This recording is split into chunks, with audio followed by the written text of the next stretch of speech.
So now what do I do? Well, I guess there's only one thing. There's something I'd like to know. Are you real? Can you feel? Hi friends, I'm Prairie Vintage. My name's Linda. I'm an energy intuitive reader here on YouTube, and I use spirit, my intuition, the tarot to communicate energies to you guys, most fabulous viewers. If you guys are new here and you just found me, welcome to my channel. I'm so blessed that you found me. I hope that this reading resonates and that you guys stay. If you can't find a pile that resonates with you, then take a look at the playlist and hopefully you can connect with a reading there. Okay, I'm not everybody's sort of reader, and I'm only tapped into a certain amount of energy frequencies. So if not today, then maybe some other day. Hopefully you can connect with the energy that I'm tapped into. For those of you guys who are returning, I'm so grateful. I'm so blessed. And I can't wait to get into your reading today. We're doing a no contact read. Okay, we're using these decks right here. I'll put a link for those of you guys who are interested in energetically charging these cards for future readings, allowing our energy to connect. Or if you're a collector of these cards, then you can go through the decks. Okay, but this reading, this no contact reading, will be a very thorough reading looking at the person you're in no contact with or limited contact. So you're not as connected maybe as you once were, okay, or you just haven't heard from this person or minimal. So either will apply here, okay, but we're really looking at the overall energy of this person. So their feelings or thoughts, what's the overall energy that they're sort of encompassing? And then we'll be looking at what this person is thinking. So their perception about your feelings and your position, your thoughts and your feelings coming from what they think. Okay, and then we'll be looking at this person's intentions, what it is that this person wants to happen. Okay, what are their desires going forward and their greatest wants for the connection in order for it to sort of shift or change in the way that they're expecting or wanting.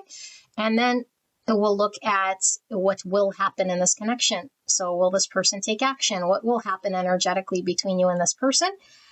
And then we'll finish the reading off with some guidance from spirit. Okay, I know that's a lot. This is why I only have 3 piles, because my readings are very long, and I apologize, but when I open the channel, it just comes through. Okay, and I would be doing a disservice if I just cut the channel, because I want to give a thorough reading with everything that sort of pours through. Okay, but it's not everything for everyone. It's going to be very specific to your connection. Okay, I'm not going to throw everything in that pile. So if it doesn't resonate with your connection, it's not your pile. Don't make it fit. It's not going to be bits and pieces. If it's bits and pieces, of course, we can always relate to connections in some way. This is very specific for very specific individuals. In fact, generally I read for spiritual connections as a whole. Okay, so if it doesn't resonate, it's not your pile. And you don't need to stay there. And you can convince me all you want in the comments about that pile and everything else. You're only convincing yourself. I don't care. I'm here to channel the message for those who need it. Okay. And I will be doing an extended after this. For those of you guys who are wanting a message from this person, it'll be a direct channel message. What this person wants to say to you, if they could tell you whatever they were wanting to say. Okay. Now, if you don't like the idea of extended, if you can't join it, if for whatever reason it's not where you can go, then just ask spirit to deliver everything you need to know right here, right now in this reading. And that's fine. Okay. You don't have to go to the extended. That's for those of you guys who are interested. And as usual, I will open that up to the membership. And I'm not sure if I'll be doing like a purchase program for that. Maybe it might be available for a limited time. Okay. Like I normally do for the extended. For those of you guys who don't want to join the membership, that's fine. Okay, but it depends because there's different ways I have to sort of go through that, okay? So, beautiful angels, I love you guys very much. Please note that I have a big fat disclaimer on this reading, and this disclaimer, for those of you guys specifically new to tarot, new to this channel, so you know how I read, the energy can come reversed. If I timestamp you here to this message, know that you did not listen to the disclaimer. Okay, and you're sort of asking something that's already covered in the disclaimer, or you have an understanding that's outside of the disclaimer here. The disclaimer is telling you exactly how the energy is channeled through here, okay? Don't take messages for you. Energy could be crisscross. Sometimes the message is directly your energy, and Spirit hijacks the reading occasionally with a big fat message, okay? I can't help it. And the Spirit knows exactly where you're sort of click-a-rooney. And if you're click-a-rooney on some area, then Spirit's going to want to hijack that and deliver what Spirit says, okay? But I have to put the thumbnail or the description exactly as I intend, which is a no contact reading, all about the person on your mind. Okay, so gorgeous angels, we have 3 decks to choose from. So I'm going to remove these and I'm going to leave the 3 decks here so that you guys know what your options are. Okay, I'll be right back. Pile number 1, the red heart and the Tarot of Oneness for option 1.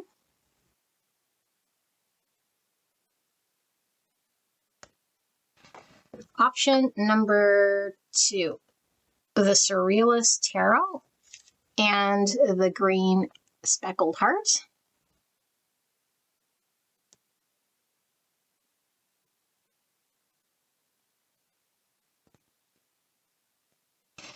Option number 3, the Sun Moon Tarot and the purple ribbed heart.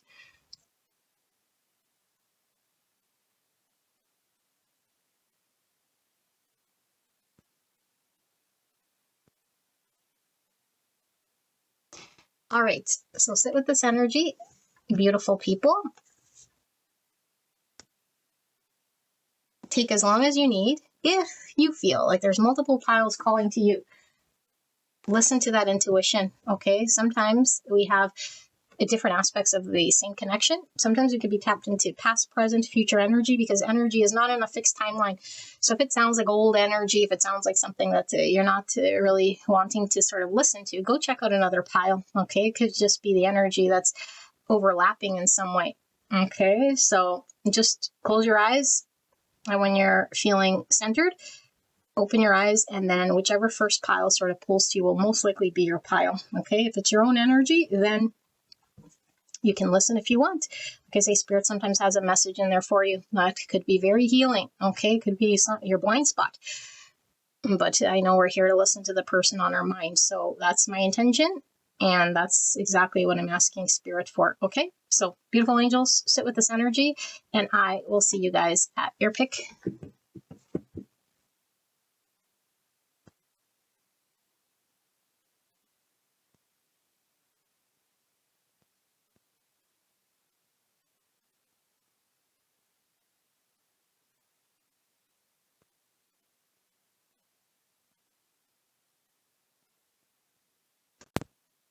Hello, hello. Beautiful pile number 1. You guys are choosing the Tarot of Oneness with this heart right here. Okay, so if you're connecting to this energy, then we're going to get into a no contact read between you and the person on your mind. And like I said in the intro, I do suggest you go listen. I'm going to put your box up here just because there's limited space. So what we're going to look at is the overall energy of this person, okay, which is their feelings, their thoughts, whatever pulls through overall, their over energy, okay? And then we'll be looking at what this person thinks that you're feeling and thinking at this time. And we'll look at what this person wants to happen between you and them. And then we'll be looking at what will happen next and the connection, whether this person will take action or the energy that's going to be coming in for you and this person. Then we'll finish off with some advice, okay? And I do want to put an extended together so that there's a message from this person, a direct channeled message, what they want to say to you, if they could say anything at all. Okay, now you can join the membership and have access to all the extendeds. Okay, there's just many extended readings. They're all timeless for you. Okay, but if you're not liking the idea of the membership or even the extended, then just know Spirits is delivering everything you need to know at this time. Okay, as long as you resonate with it. Now, if you don't want to join the membership, but you want access to the extended, I will most likely have a link for a limited time to purchase the extended. Okay, for those of you guys who want to just purchase it, but don't want to join the membership, that's fine too. Okay, but I'm not sure how I'll set that up. So if you see it below, then know that it is available for a limited time. Okay, so thank you so much for being here. I appreciate you guys very, very much. Let's ask Spirit for the person on your mind, the no contact read. We're going to get the overall energy of this person. Okay, the overall energy, this person's feelings, thoughts at this time for pile 1 spirits. Pile 1 is connecting with the person on their mind, and they're wanting to know, oh, what is this person's overall energy at this time? Clear and concise message for the greatest and the highest good of this connection. Pile number 1 and the person on their mind. Please protect me and this connection and the viewer as I channel this message and the person on their mind for the greatest and highest good. Thank you so much, spirits. Thank you so, so much, pile number 1, for allowing me to tap into your energy, the energy around you at this time. I'm so blessed to be here doing your reading. And I'd like to thank your higher self, your spirit team, spirit guides, ancestors, and of course, your person on your mind, their high self, and spirit for this active divination. Thank you so much. So we got 2 more oracles to pull through, and then the tarot, and then we'll begin your channel. Okay. Spirit, pile 1, person on their mind with no contact, period. Limited contact. Pile number 1 is wanting to know, the person on their mind, what is the overall energy of how this person is feeling and thinking about the connection. Specifically, what is going on energetically with this person? I do feel there's one more.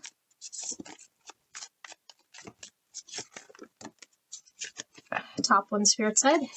All right. And one of these, clear and concise message for the greatest and highest good of the beautiful pile 1 and this connection that came here about. Who's the overall energy of the person on their mind? Feelings, thoughts at this time.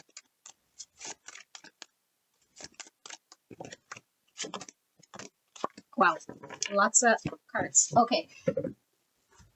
Now the tarot, I gotta turn the air conditioning on. It's getting really hot in here all of a sudden. I'm gonna be right back. I'm sorry, it's really hot in here. Give me a second. Air conditioning was on. Oh my goodness, it got really hot here. Red hot. They got a red hot heart. So maybe lots of fire, passion, desire, intensity. There's a lot of heat coming through. Now, mind you, I just finished a cup of coffee, but I don't know. Are you a coffee drinker? Everything with energy is always interconnected. Okay. There's nothing random about energy. I'm going to leave that one there. Spirit, clear and concise message for the greatest and highest good of pile number 1 and this no contact period between them and the person they came here about. What's that one? Okay. You guys got a whole shiznitties of cards here. Okay. I don't know if it's been a long time since you've connected with this person or there's a lot bottled up here, but it's definitely a lot more than I intended, and we have lots to get through. So get to it, Miss Linda. All right, so we have synchronicity. Wow. Look at divinely guided. Okay, this is a divinely guided, the sun, in a tarot reading of a love reading could definitely also indicate a divinely guided, very enlightened relationship. Okay, we see the angel. And we see the Spirit of Swords in the reverse. That's the Queen of Swords. Okay, so Gemini, Libra, Aquarius could be your sun, moon, rising, your person. And we're going to connect to this energy, okay? It's the energy of the reading. It doesn't have to be your person's 10 swords. Wow. I was going to say with this is sometimes this could indicate someone's laid heavy boundaries or someone's upset. Okay, could be your energy. 10 swords is the ending. Painful ending, although look at, instead of seeing swords, we see sort of a wasteland. A wasteland here. Okay, Action of Pentacles. That's the King of Pentacles. Sorry, not King. Knight of Pentacles. And we see the Six of Cups in the reverse. Okay, so person, place, thing of the past. Memories, nostalgia. Could be soulmates. It could symbolize childhood. Okay, now in the reverse, it definitely tends to be a stuck energy. Something that's having to be overcome, or it's replayed, or it's like we can't move on from an emotional experience of the past. Okay, But the 10 swords is an ending of something here. So we have 8 wands in the reverse, also a stuck energy, an ability to move forward. Okay, but this could be a no contact as well, a block to communication. So it could be, because this is guided, a connection bringing two people together in regards to some healing of either past life or childhood. Okay, we see 2 children on a swing here. Some aspect of self that's needing to be broken through in order for there to be movement. Now, movement either in our spiritual growth, it could be movement in our life in general. If we're sort of stuck in a phase, we're stuck in a phase, an emotional phase. I'm stuck in my childhood. I can't move beyond what's happened to me. I'm stuck in a past relationship. I can't move beyond what's happened to me. Okay, something needs to come to an end here. Wow. Okie dokie.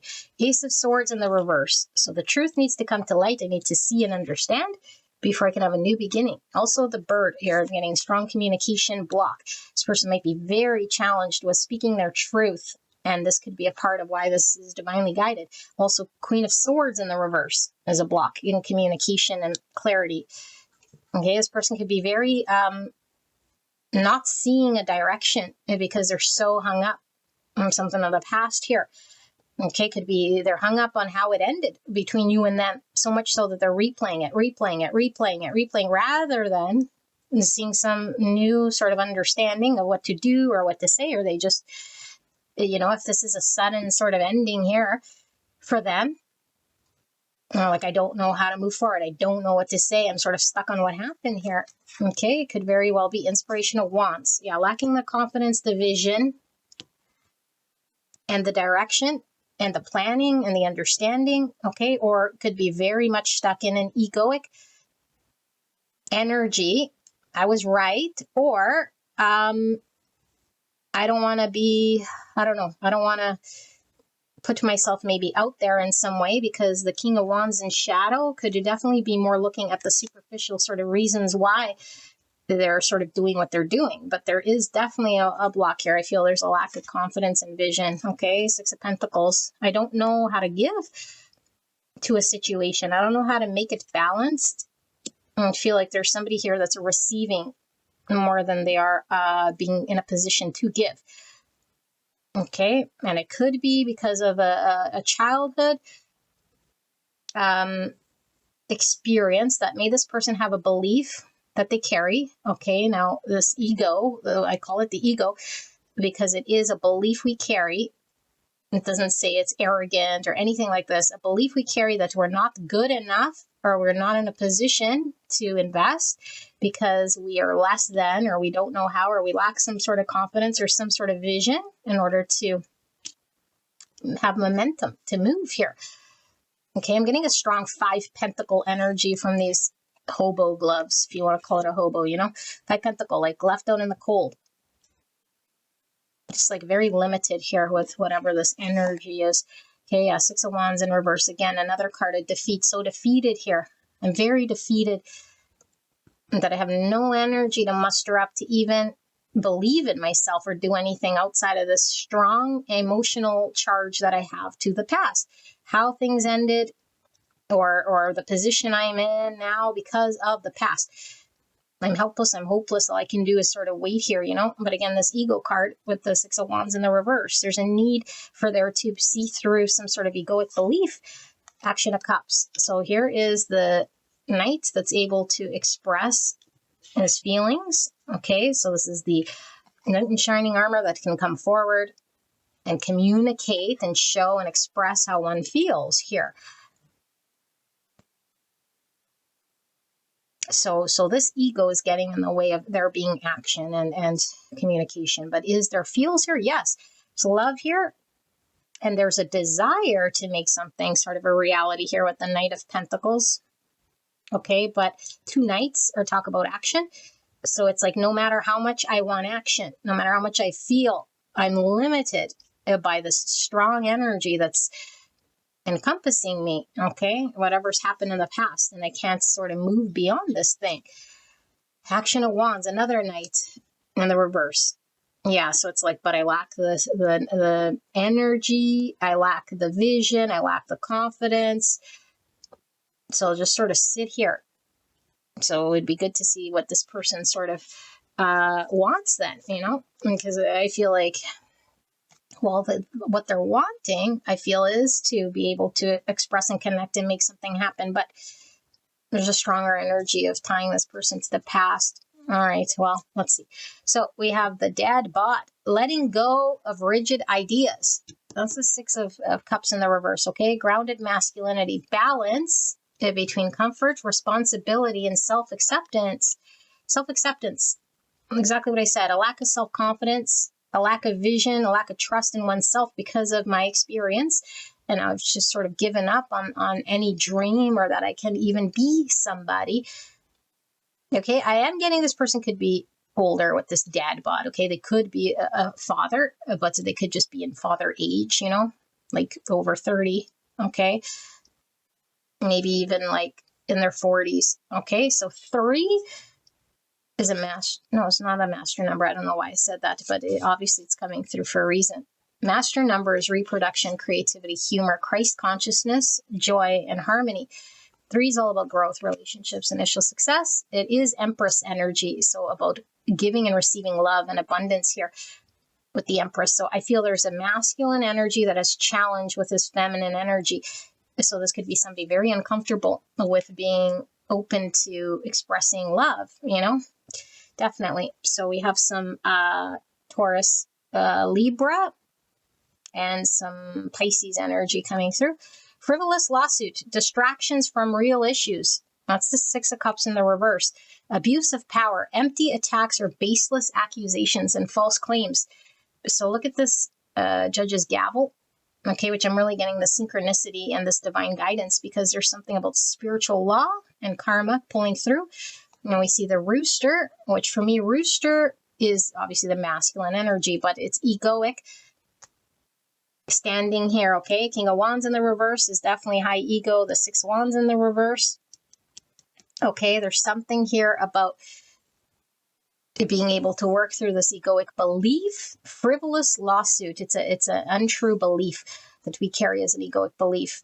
Okay, and it's like this. This is the distraction from the real solid movement that we need to sort of take action on in our world in order to have shifts and changes here. I feel this person's fairly stuck, okay? 67.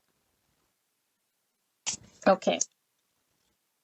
So that's 15, double energy. And as I see double energy, we have this sort of horny, horny, I was talking about it being hot in here. Your person's horny. This horny goat. Okay, but it's the ram. It's an Aries sign. And it's also giving me Capricorn just because I just finished seeing this devil. So I'm getting Leo, and I'm getting Capricorn, and I'm getting Aries. So 239, which is 14. That's Sagittarius energy, but it's Temperance. Okay, the chain is giving me Capricorn with the devil energy. So something needs to be balanced out here with this person's confidence with the ram for sure. Okay, unfairly blamed for problems. Yeah, see what's happened to me. Conflicts or shortcomings, carries the burden of guilt or blame, suffers emotionally and socially. Yes, all right. Sleep or threat. So appears harmless or passive, but has hidden strength or impact people don't see coming. 211. Number 4 is Aries energy. So yeah, there's a truth. Look at this sword. It's giving me sort of truth, okay? That's there. It's beneath the hurts and the beliefs and the passive energy of someone who says, I cannot, and they're really hung up on what has happened to them. Okay, that's really the hidden strength of them to overcome something here. But people don't see coming because I feel like there could be a potential here for this person to connect to something greater than that in which has happened to me. That in which I believe to be me. I can't, I won't, I am in this sort of woe is me energy. And I do feel for quite some time that they don't see how to break out of this or cut the cord to this energy. Okay, elimination. I'm eliminating anything or anyone that could come between us. This is this passing energy that needs to be worked through, transmuted, cut off.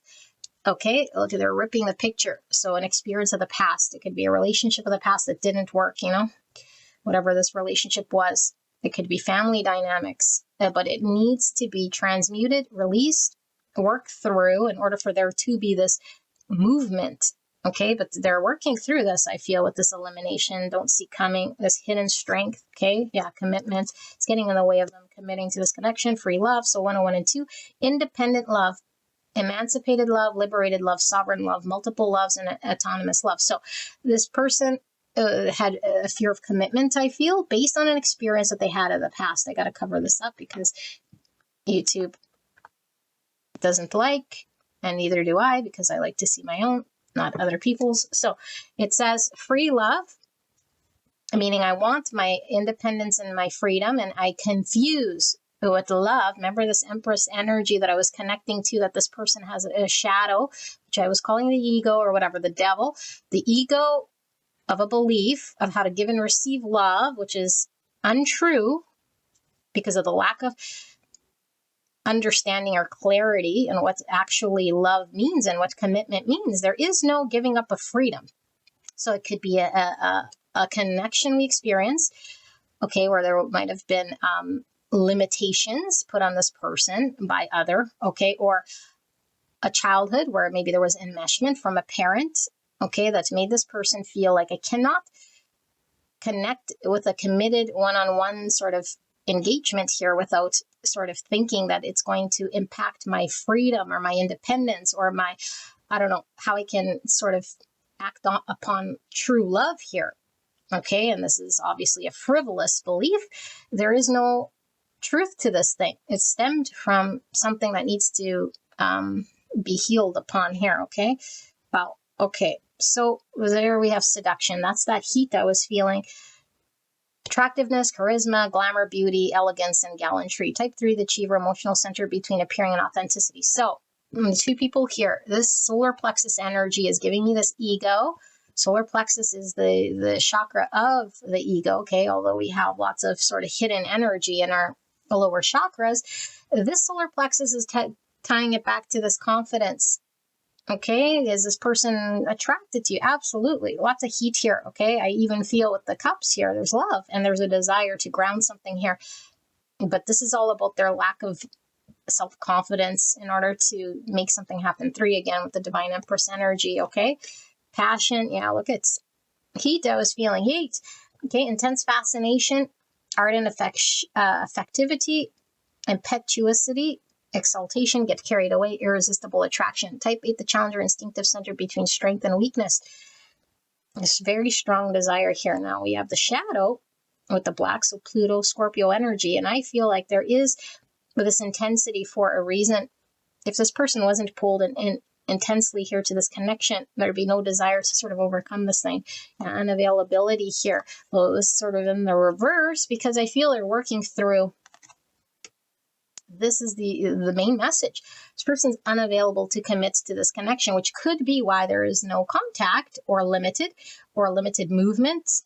Okay, stingy with one's time, although this is stringy. I don't think it's supposed to be stringy.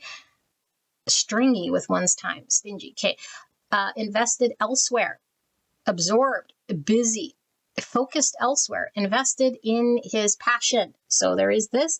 So this could be someone who distracts as well, for sure. Okay, but I do feel there's a passion towards you, but this passion in creating a something that is displaced, okay, is what it feels like. And 5 is the number of commitment here with the Hierophant. So more Taurus energy. Okay, and Sagittarius, which we were feeling with the something here, I forget what it was. Okay, and the blue is authentic self-expression, which was coming through. I need to communicate something openly and honestly. Okay, so I'm going to channel this message. It's very clear. I'm not going to spend a whole bunch of time here. In fact, I'm just going to kick whoever back here to this card layout because that is the bulk of it. But give me a moment.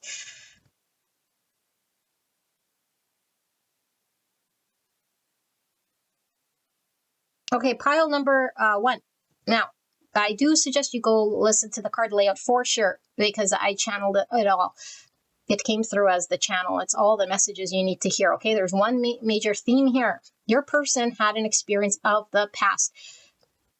this is the only reason why this person cannot sort of claim this connection or do anything. Maybe, like I said, if there's no communication or it's completely blocked in regards to movement, it's because of the way that they're engaged with this understanding. Okay, this understanding is an untruth that they hold because of either a relationship, person, place, thing that they experienced of the past that made them believe something about themselves, which impacted this person's confidence. This person does not know or see themselves in a position to make something happen with you. There seems to be a fear. Okay, I use fear as sort of the main word here, but this person wouldn't say, oh, I'm too scared. Okay, but underneath everything that's going on, I had an experience that I don't want to experience again. So I wouldn't dress it up as fear. I would dress it up as I'm empowered to make a decision that will keep me not experiencing what I did in the past. So they might even see it as a strength, that's a blind spot. No, it's not a strength. It's actually an illusion of an understanding that we have that connecting to another is going to do something here that's going to expose us to the same thing we experienced of the past. And so I feel like this person has a problem committing, okay, because they could have had an enmeshed parent, meaning like a parent that maybe put a lot of responsibility on this person.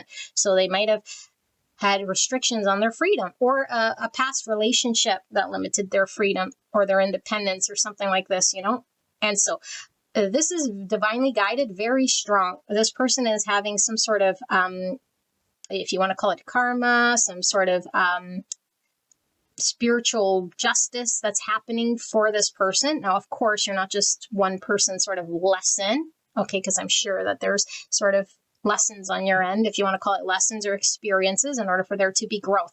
There seems to be a need for growth in order for this person to work through this belief, okay? And I do feel this person might really attach to this understanding as a strength of theirs, and it's really not here, okay?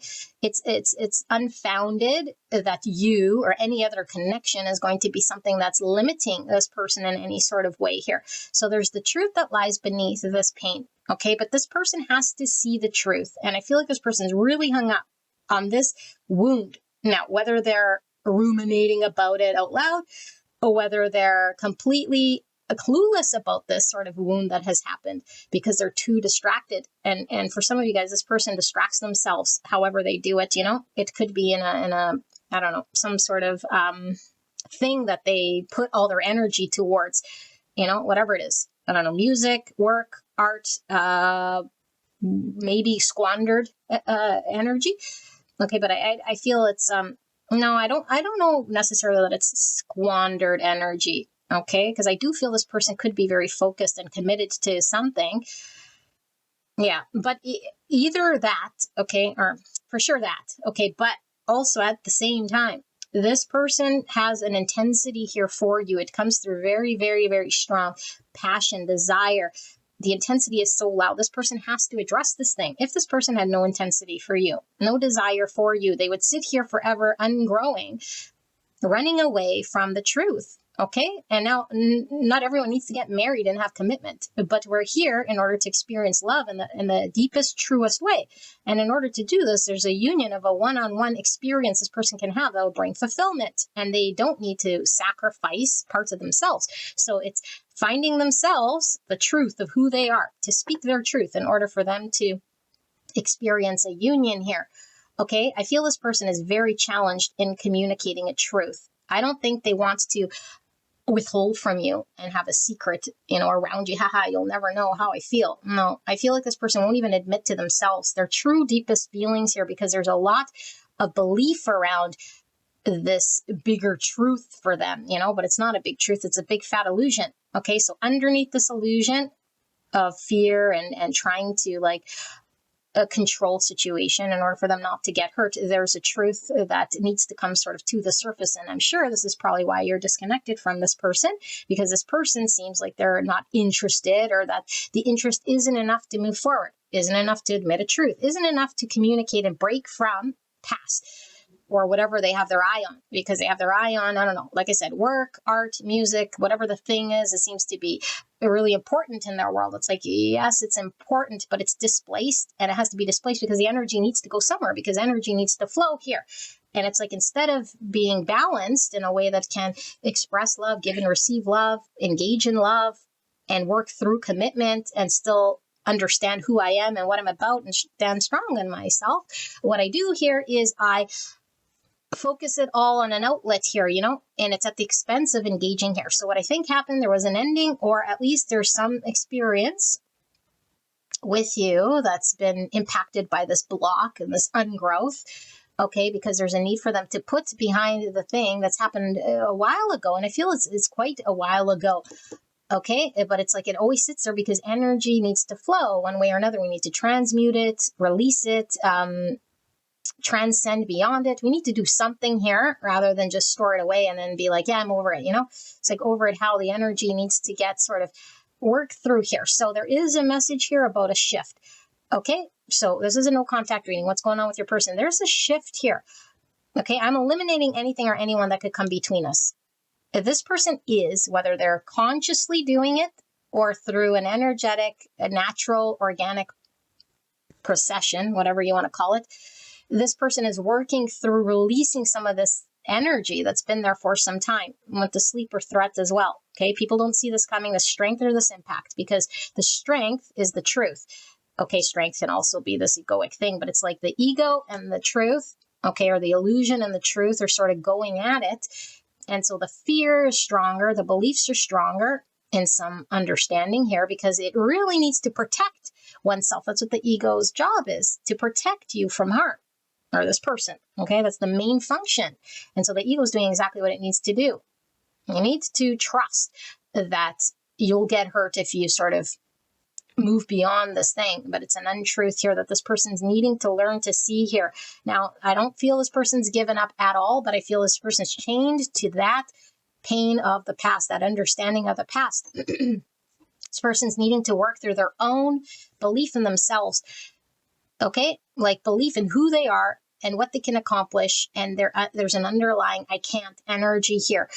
Okay, no matter how strong this person might seem, or how together they might seem, or focused they might seem in something, because there seems to be, like, well, if they seem very maybe ambitious or driven, or even if they don't, it's like I feel here, okay, like this person would, if they wanted something here, do it, because that's what it seems like this person would do. And it's like, clearly they don't want this, but no, that's not the truth.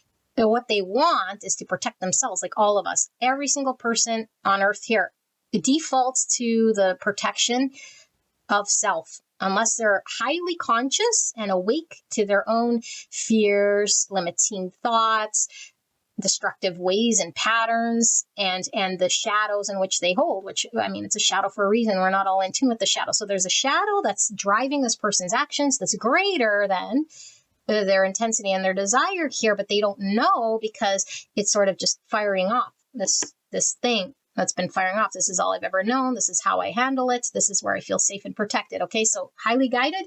This is a spiritual connection, because I feel like there is a spiritual calling for this person to move beyond this and integrate this thing with the black and the white here. I'm getting the chariot energy, which is working with the universe to integrate the shadow. And this shadow is this belief that's untrue. Okay, but they're guided, and this spirit, this connection is spirit guiding this person through synchronicity. Okay, so signs, dreams, whatever comes through with this connection specifically to this person, in order to take charge of this thing that's going to drive their life. So I feel like you're sort of in the dark about the truth. Okay, and you could even be angry. You could have put a boundary up here with the Queen of Swords. I feel your energy, and if not, then, because we're going to get into how this person thinks you're feeling and thinking. Sorry, I'm channeling this very fast so I could get through all of the topics. But there is this ramification of their action, which leaves you in the dark and understanding. And so, of course, we could be very upset. Of course, you probably could have put some sort of boundary, or maybe this person's like, I don't even want to sort of get started. And it's like, okay, well, then I haven't heard from them. It's gone quiet, or it's gone dead, or I'm just like, I don't know, like you could definitely be, like I said, upset with this person, but it's like, there's nothing to be upset about. And of course, we're not going to put our life on hold. Like, get moving here with your own sort of world, but it's like hard to move knowing that there's something greater here that needs to take place. Okay, and this is what you sense and feel. And it's like, how do I break free from this sort of plug? Because this person's held back. And you're sort of in this thing, divinely in this thing, you know? And so there could be anger. There could be a whole bunch of feelings here. And it's like, well, why am I in the dark? Well, are you not communicating this thing outside of, you know, because I don't feel it's clear cut. And this person's just like, no, I don't want commitment. You know, if that was the case, you'd move on, you'd be clear and whatever, because all signs point to passion, desire, even love here.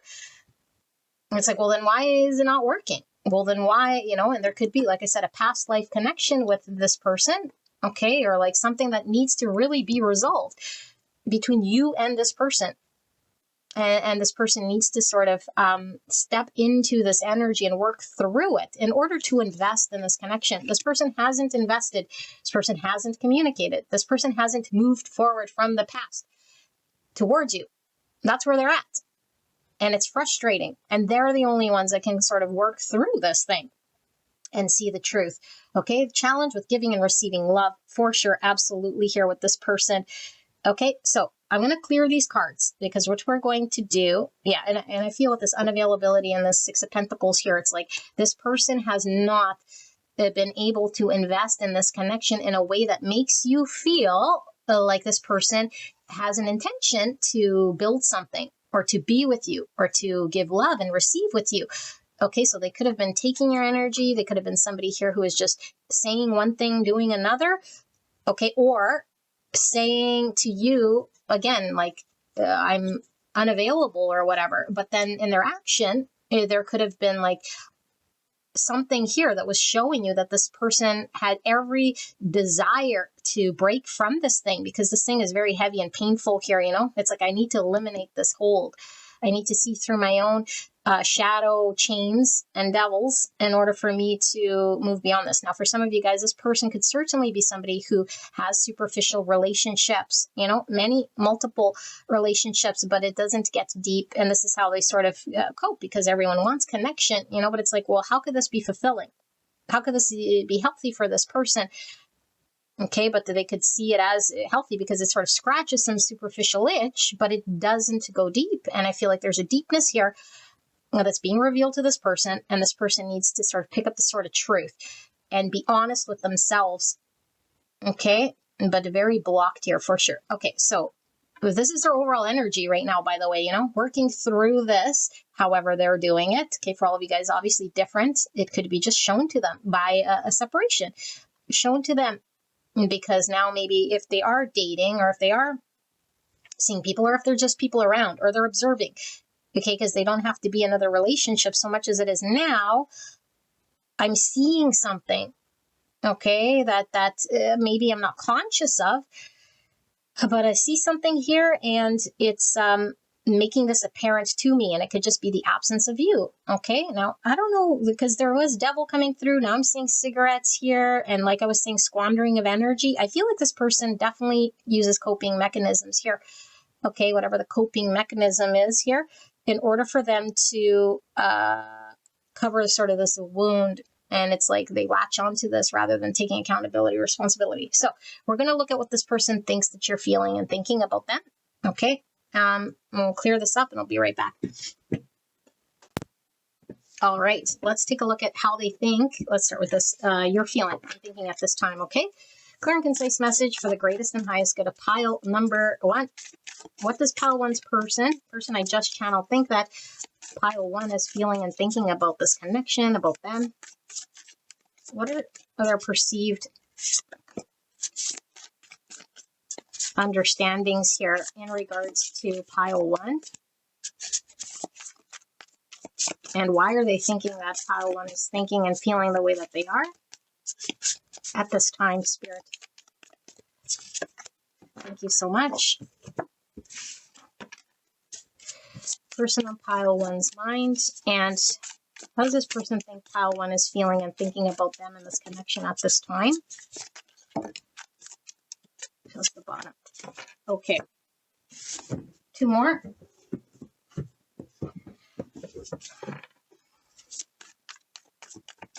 Pile 1, person on their mind. How do they think pile 1 is feeling and thinking about them at this time?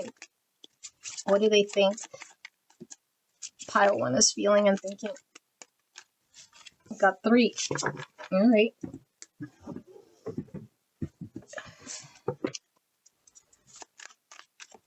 I feel I need to get these in a good shuffle. Clear and concise message for the greatest and highest good of pile number 1. All right. Is there more? There's one more. Clear and concise message for the greatest and highest good of pile 1. What do they think pile 1 is feeling at this time? All right, tarot.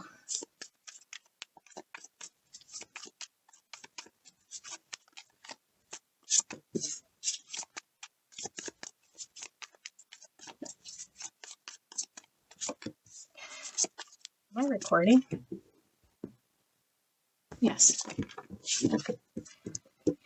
Clear and concise message for the greatest and highest good of pile 1. What do they think pile 1 is feeling and thinking about this connection at this time?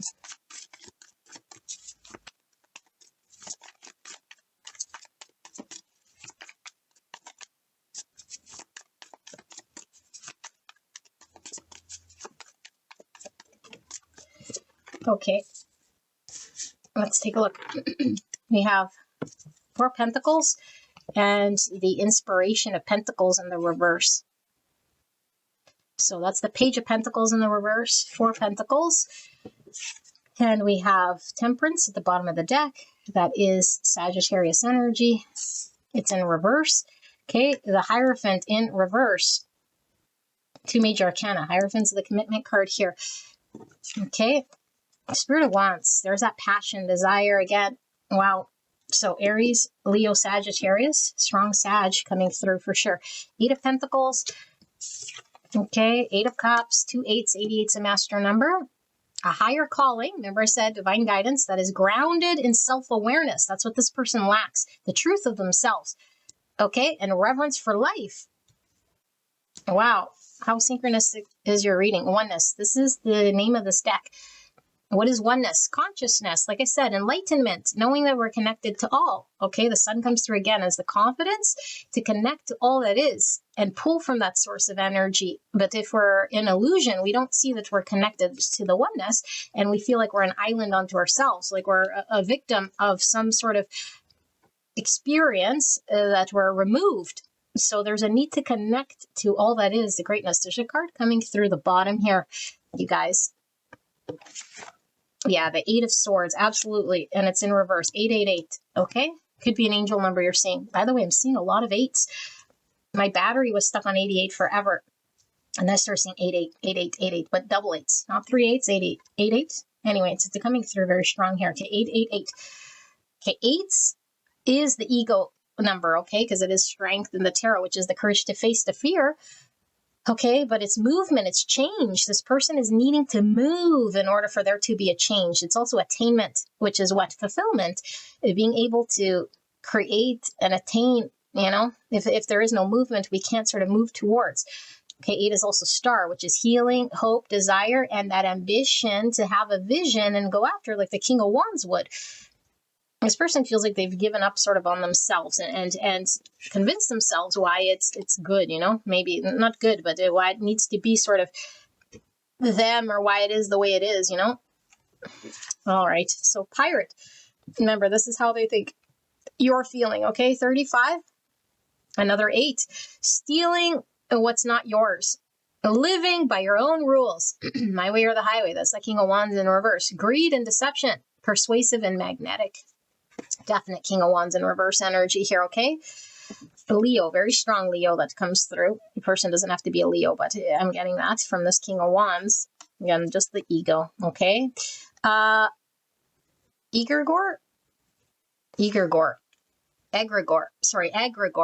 20, oh my gosh, Linda, what's wrong with you? 250, okay? 25, which is a 7. The collective belief, yeah, that's an egregore. Okay, a collective belief. Yes, the oneness here. Okay, the collective holds a belief Okay, emotional, I don't know, I can't read what channel. Emotion and energy created by a group. Spirit like force, shields from consequences, fuels the influence. Yes. I should do a video on this egregore, okay? Because the ego is actually pulled from the collective consciousness. That's what this is. Collective consciousness. You know, it's beliefs that the society holds about understandings that aren't necessarily true, that give it life and entity, you know? People who do this are deemed that, and people who are, it's sort of like judgments that we create and believe, and then we run like it's true, you know? All right, so we have medical checkup 242. It says need for medical checkup before symptoms appear. Go see a doctor. Don't delay a medical review. So this is giving me healing, you know, but it could be having a physical impact on this person here. For some of you guys, it is coming through. This person could be a diabetic, okay, for sure, or take medication, have some sort of ailment here. I don't feel it's warning there to be like an actual physical checkup, but I do feel there's a physical impact on this having on this person's body. I'm getting 4 swords as well from this. So healing coming through very strong, a 4 swords and the star energy we're picking up. Standing up for your younger self. That's that inner child, okay, that we're getting with the 6 of Cups in reverse. 22 is a 4, which is the Emperor energy. 22 is a master number, peacemaker, diplomacy, healthy energetic boundaries, and divinely guided relationships. Exactly how I opened up the reading. Okay, but protecting your inner child, okay, by nurturing and validating feelings, shielding and protecting oneself. What did I say? The shielding and the protection is what's taking the front seat. Okay, now this could definitely be mirrored in regards to what's happening on your end here, okay? Again, we're looking at how they think you feel. So let's see. We have focus on yourself. Wow. Wow. All right, stalking. Often check on your social media to see what you're up to. This person hasn't let you go, that's for sure. And then moved on. Yeah, like you're focused on yourself. You've moved on. This person is trying to like tell you, I'm letting go now so we can both move on. And you might have told them this too. Okay, it's in the black and white. And the 6 of Cups in reverse could mean that this person cannot move on from this thing. They can't emotionally let you go, you know? All right, well, the X is come back, 40. There's the Emperor energy, 4, okay? Aries energy, communication with the X. Exchange with the X. I feel this is the past, the 6 Cups, okay? X is a resurgence, talk with the X, reunion of the X, meeting the X, type for the individualist, emotional center between lack and abundance, with the purple here, which is that spiritual energy pulling through, and here's the abandonment, the root chakra, and the 2. Okay, 2 is Pisces and Libra energy pulling through. The Libra for me is this, the relationship and the justice. It's needing to happen here. Okay, like I said, spiritual truths, okay, spiritual contracts of sorts come through with this too, in order to heal this abandonment wound or this need for security and safety here, which I feel could be mirrored. So mutual aid, volunteering, association, help out, support, assistance, community. Type 2, the helper emotional center between giving and receiving. Okay, sorry, I'm going through very fast. So I'm going to tap into this and see what it is that they think that you're feeling and thinking at this time. Page of Pentacles in the reverse. There's the inspiration of swords. 2 pages in the reverse. Page of Swords, Page of Pentacles, and the 4 Pentacles. Okay.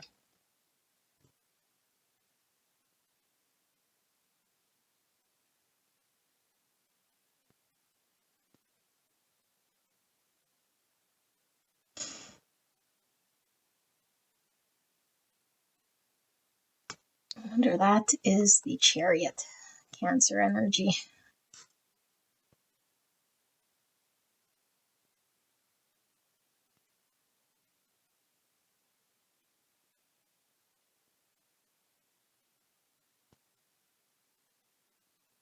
Okay, pile number 1. So let's give you some signs. Cancer and Aries, Leo, Sagittarius. Strong Leo, strong Aries, strong Sagittarius. So for sure fire is coming through here, very strong, okay? And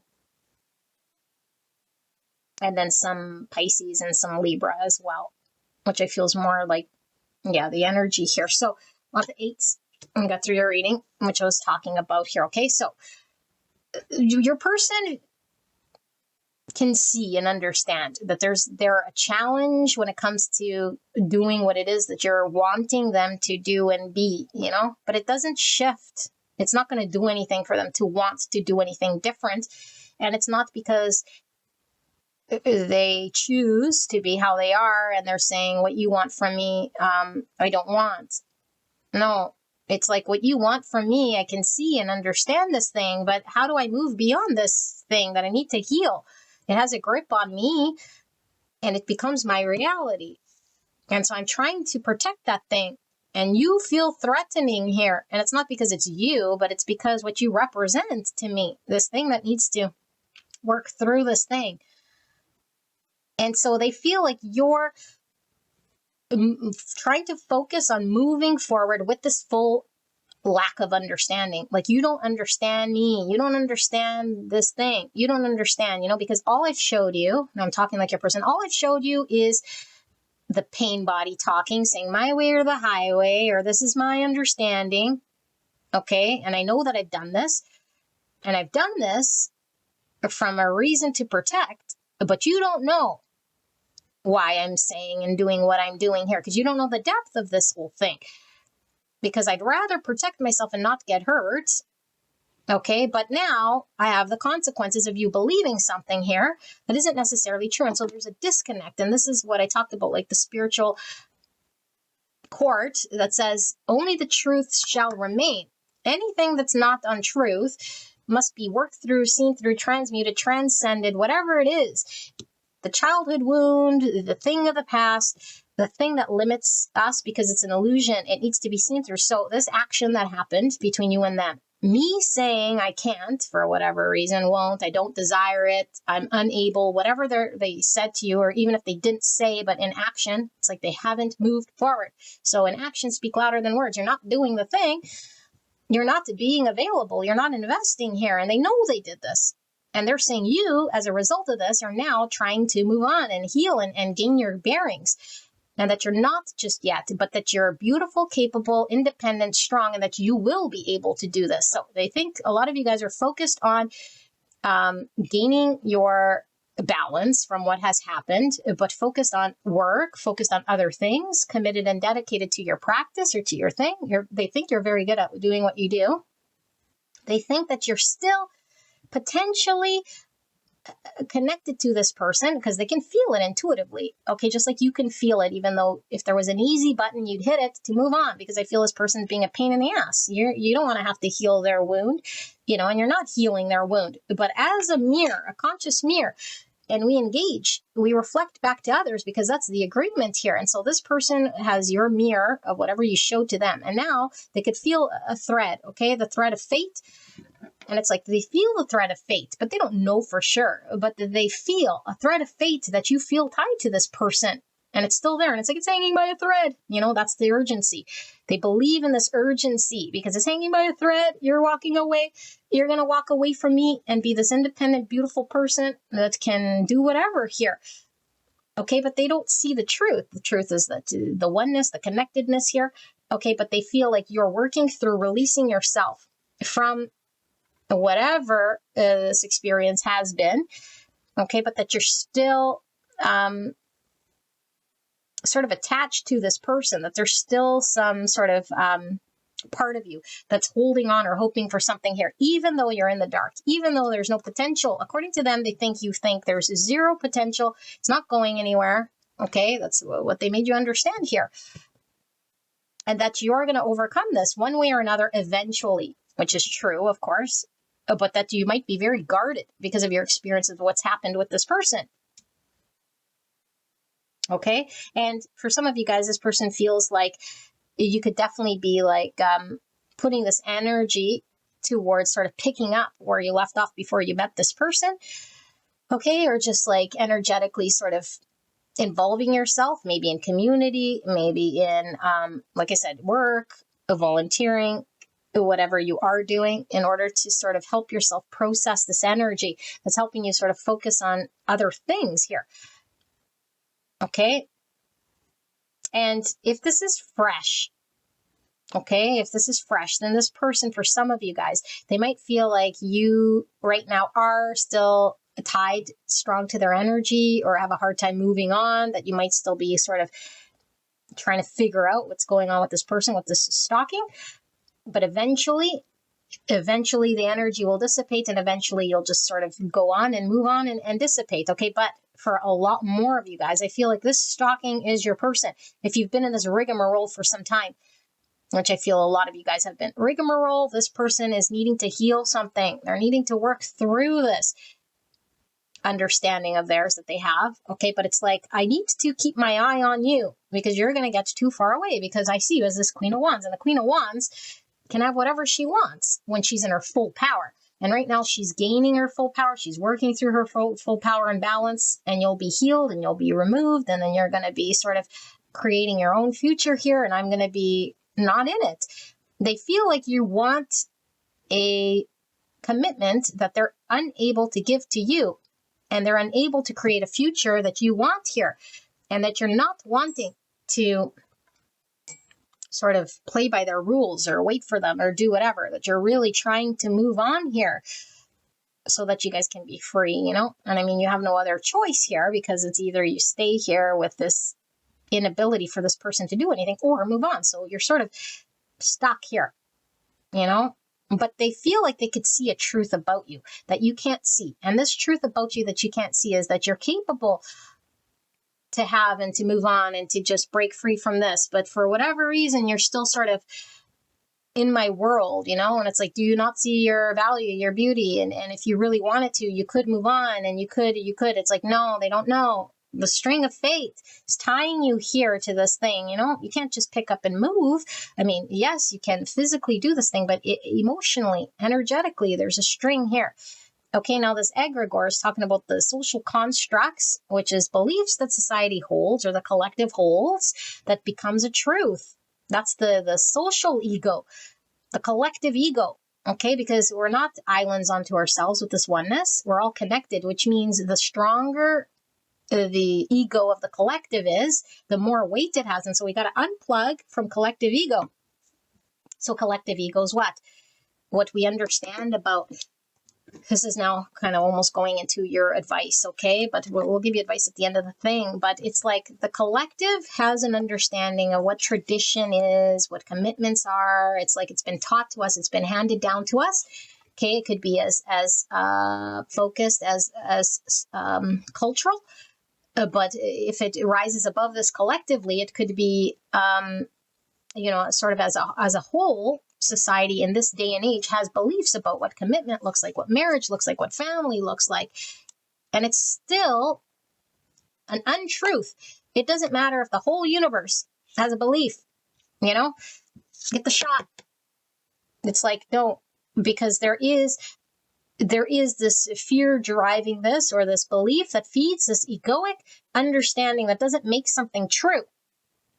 And so there's a need to pull out of collective egoic beliefs that don't serve. So what's this collective egoic belief about oneness? As you can ask 99% of the people, or whatever, 99. Okay, normal. When I say normal, it's people who are asleep or unconscious. What it means, you know, to be in a union, to be committed, to experience love, and I'm only talking love in a union. And they'll have the sleepy time understanding there's a disconnect from the truth of who we are. We're all connected here. Okay, so I feel this is a very high spiritual connection about enlightenment and knowing the truth of our nature. We're all connected. There is no separation. We're all one. Okay, but when we tap into this collective ego, we feel separate. We feel transactional. We feel like the only way to show love is to have children and get married with a paper, you know? And we could say, well, it's important to me and I value this thing. It's like, yeah, there's a collective belief right now that is beneath. Okay, I'm not saying it's not important. I'm saying it's beneath the spiritual understanding. And there's a spiritual understanding that's greater, and it trumps this Hierophant. Okay, because the Hierophant's religion, and the sun here is representing the spiritual truth. And spiritual truth trumps any sort of religious knowledges, okay? Now, that doesn't mean there's no truth in religion. That just means above religion, there's spiritual truths. And so I feel like there's something going on here with this, okay? So if you have an understanding that is pulled from the collective consciousness of the ego, and your person doesn't subscribe to that, they sense it because there's your spiritual partner here, and they're able to see above this sort of understanding that you might have, you know, and it could be as simple as, I need you to be XYZ. I need it. Okay, you need it to be XYZ. And it's like, do you need it? Or is this the belief of something that's been fed to you that you need to be challenged to see through? That's creating this limitation. Okay, so this is all about coming into a balance, union with self, this temperance, so that two people could come together to create the thing. And I don't feel you guys can create the thing right now. Okay, and I feel your person can't create the thing with you because of all the reasons we said. And they're seeing, okay, maybe not consciously, because I don't feel your person's conscious, but they are your person of the mirror. And so this fated thing is for you to come into a balanced union of self and see a greater truth beyond superficial collective beliefs that are not necessarily true when it comes to this spiritual connection. Yes, people could get married. Yes, there's such things as families and marriage, okay? But we're talking about a spiritual union that has to sort of work beyond these more limiting beliefs, okay? And so I feel like your person might have a very strong understanding in their spiritual soul about what it means to love someone unconditionally here, okay? So yeah, they do feel like, you know, their energy has created a version of you that is trying to move on, that's trying to gain something this person could not or is not giving to you. But that there's part of you that is sort of stuck, you know, and you're working to get unstuck. That's what they see. So the next round, we're going to see what's going to happen next here. Okay? No, not what's going to happen next. I'm so sorry. What they want to happen. It's a long reading. Okay? What they want to happen. I'll be right back. All right, let's see. What does this person want to happen? There's a lot of fire that pulls through your reading. Okay, Aries, Leo, Sagittarius. So I wouldn't be surprised if your sun sign is one of those. Okay, your rising or your person's for sure. For confirmation, because there is a lot of fire now. Like I said, it does represent the passion and the intensity here, the urgency, because I feel like at this point in time, there's an urgency to resolve this thing that's been haunting this person, you know? Okay, so what do they want? What does pile one's person want to happen? And their greatest wishes and desires are what to happen. What do they want to happen between them and pile number one at this time? Clear and concise message. It's that one. For the greatest and highest good of this connection. What does pile number one's person wish to happen here? What's their intention? What do they want? What do they wish? If anything could happen in the way that they want, what would it be? I feel there's all those. My goodness. I'm going to leave them as they are because this is how I got to channel it. So, clear and concise message for the greatest and highest good of pile number one. This pile one's person we just channeled wants to happen here with pile one. And is their intention and their desire?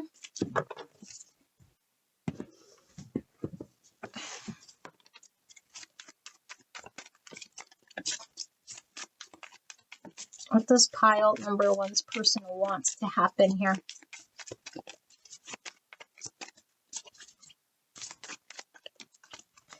One last chance. Oh my goodness. And you guys, this deck is really about breakup. And a lot of this is like not necessarily giving us indicators like this. Okay, one last chance. This is very clear, your channel here. My goodness. I wouldn't be surprised if you're going to hear from your person very soon, okay?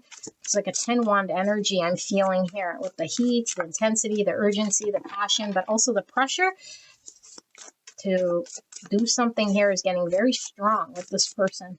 So what do they want? What does this person want then?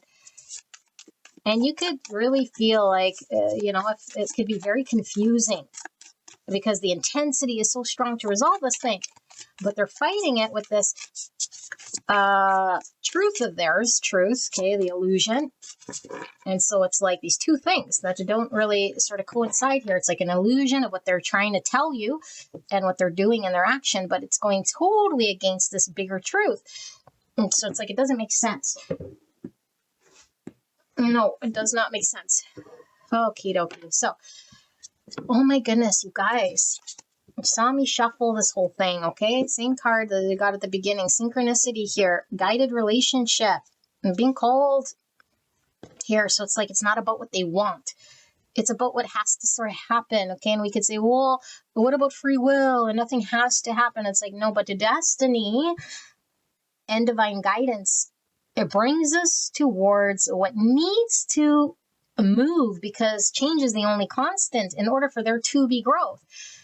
This is so divine, this connection, okay? Like the universe is really involved in this person healing this fucking thing. Okay, this is a divinely guided, spiritual, enlightening connection here. Okay, that's leading us to a greater truth about this. And like we saw, the oneness here, so we can move beyond limiting beliefs. Okay, so what do they want?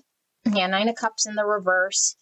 My goodness, Strength in the reverse. This is so synchronistic, you guys. 6 of Cups in the reverse in the exact same spot. You saw me shuffle here. Honey, the tarot reader's creeping me out. Okay, embodiment of Pentacles. That's the King of Pentacles. So if we were to choose a king of commitment, groundedness, to create a reality in this 3D that's solid, okay, that's reliable and committable, would be this King of Pentacles. Oh my goodness. Okay, but Virgo, Taurus, Capricorn, Leo coming through very strong. And then we see the Inspiration of Swords, which is the Page of Swords in the reverse. Again, they have the Ace of Swords in the reverse, a lack of understanding, a need to sort of start to go down the path of gaining clarity. Okay, but this is the Spy card too, and we saw one of the spying. So it's like keeping eye on you. This person hasn't gone anywhere. There's the 8 of Cups again, and it's in the sideways position here, crossing 5 Pentacles. Okay, hobo gloves, hobo socks. Okay, it's like a homeless person here. Okay, obviously it's a metaphor here, the Lovers, and it's the masculine. In this deck, there's a masculine and a feminine Lovers. Gemini coming through. This is the masculine Lovers. Okay? Sorry, I gotta do it like this so we can really connect to the energy. Okay, so now this one's sideways. We have the 7 swords, yeah. So something about battling the untruth, the untrue version of them. The avoidance, the sabotage, 7 swords. There's a disconnect between the truth and how they're acting and engaged here, okay? The Devil, oh my goodness. 10 Cups, holy camole, who am I reading for? Page of Wands in the reverse again. No, not Page, I'm so sorry. Knight of Wands in the reverse. Wow. Okay. One last chance. Spiritual abuse. Uses religion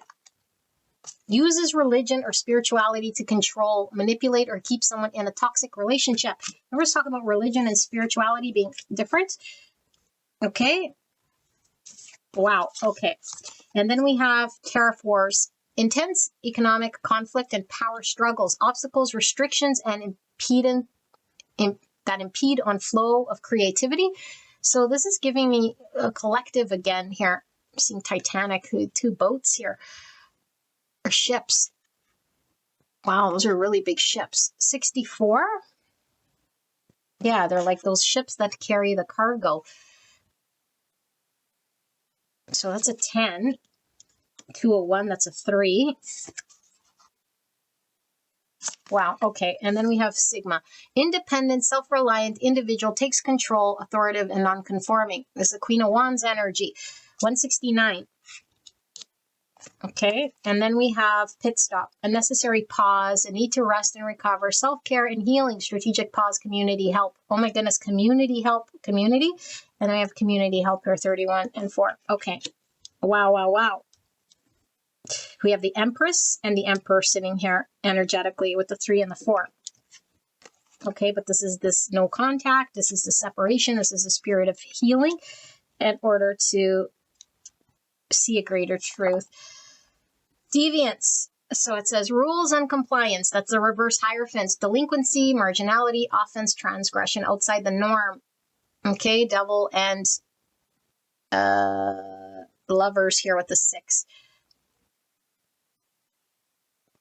So Capricorn and Gemini energy coming through. Outside the norm. Yeah. Oh boy. Okay, appearances. This is the solar plexus. 66, master number. Which is about service as a source of joy, in which one pours from an overflowing cup, not martyrdom. Okay, getting noticed, showing off, parading, dazzling, flashiness, loves to impress. Type 3, the achiever, emotional center between appearance and authenticity. We have Taurus, Libra energy, and Pisces. And then we have 8. Again, you had a lot of 8s in your first round. Okay, this is the Pluto energy here, injustice. So again, that karmic energy. Okay, abuse of power. Malevolence, harm, persecution, mistreatment, feeling victimized. Type 8, the challenger, instinctive center between strength and weakness. Okay, let me sit here with this because we're looking at what it is that they're wanting to happen here. Okay, there's a lot here, so just bear with me. High Priestess in reverse. Wow, Pisces energy. Okay.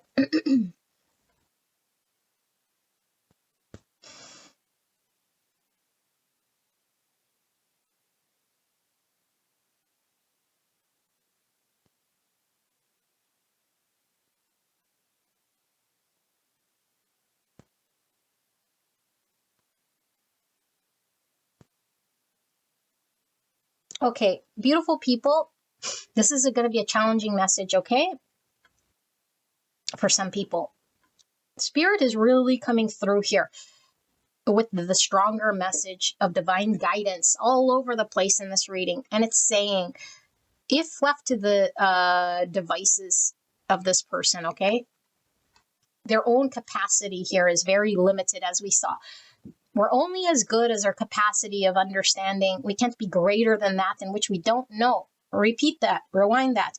Understand that. You must understand it. Okay, now you can do whatever you want. But if you're wanting healing, if you're wanting to really see the truth, you have to understand somebody is only as good as their ability. They can't be better than an ability. And their ability to connect in relationship is limited here. It's so limited that Spirit had to intervene.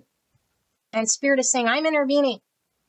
Because if it were up to this person, nothing would ever shift or change. And it's not because they're choosing to not commit and be sort of this energy, but what they will experience in their lifetimes forevermore, if Spirit didn't have any power, would be this energy that's not good, okay? That's very marginal, that's very superficial, that's sort of going to wound people, not out of maliciousness, but it wounds people because hurt people. There's an egoic understanding about who this person thinks that they need to be or that they would become, okay? And this is all karmic. And if you don't like karma, then it's the energy balancing out in this lifetime that needs to work itself through, okay? There's an agreement of sorts to move beyond someone's shadow pains, okay? And it sits in the egoic understanding that's an illusion of who they are and what relationship means. And it's very tied to relationship, commitments, being able to be vulnerable and express oneself openly without sort of being like defaulting back to the pain body, okay? So does this person wants to just move on from you? No, because the intensity and the connection here, they want to try. But if they were to try one last chance, it doesn't matter. One last chance for what? If nothing changes, if nothing gets transmuted, nothing would resolve. And all this person would be able to do is a big fat hurt towards you, because this person, doesn't matter how many chances they have. Okay, so we could say, well, then what's the point of giving him a chance? What's the point is because the spiritual intervention is going to help this person work through. Now, I'm not looking at, but it's beautiful how Spirit's tying it into the next round, because the next round we're going to see what happens here. This person knows that they want another chance because it'll forever be just one more chance. You know, it's kind of like a gambler. and then they lose, and it's like, no, but they still want that chance again and again and again and again, you know, or that's the devil. Or an addiction. It's like, I'll just get high one last time, you know? Okay, one more time, and then that's when I'm going to overcome it. Okay, one more time, and then I'll be better. And then I'll see the answer. And then I'll know the truth. And then I could be more honorable. And then it's like, no. Okay, so what do they want? One last chance so that they can just do the same thing, you know? But it's not consciously, so I could do the same thing and get away with it. No. So my intention is good, but I am incapable. So why are they feeling this way? Because this person is unhappy going down the path that they are experiencing. They've experienced your 10 cups here. This person is stuck in a reverse 9 cups now forevermore. It's like we don't know what we don't know until we see it and experience it. And then it's like the golden egg, you know, everything else is dull. Everything else just doesn't do it no more. So now I'm at a crossroads where I got to deal with the pain if I want to get the golden egg, or forever live with knowing there's a golden egg and I'm like suffering. But before I could live in the suffering and justify it and be absolutely fine. Okay, now I'm getting a hedonistic energy coming through again, which is that devil and that cigarette and that distraction energy. But it's like there's a truth here.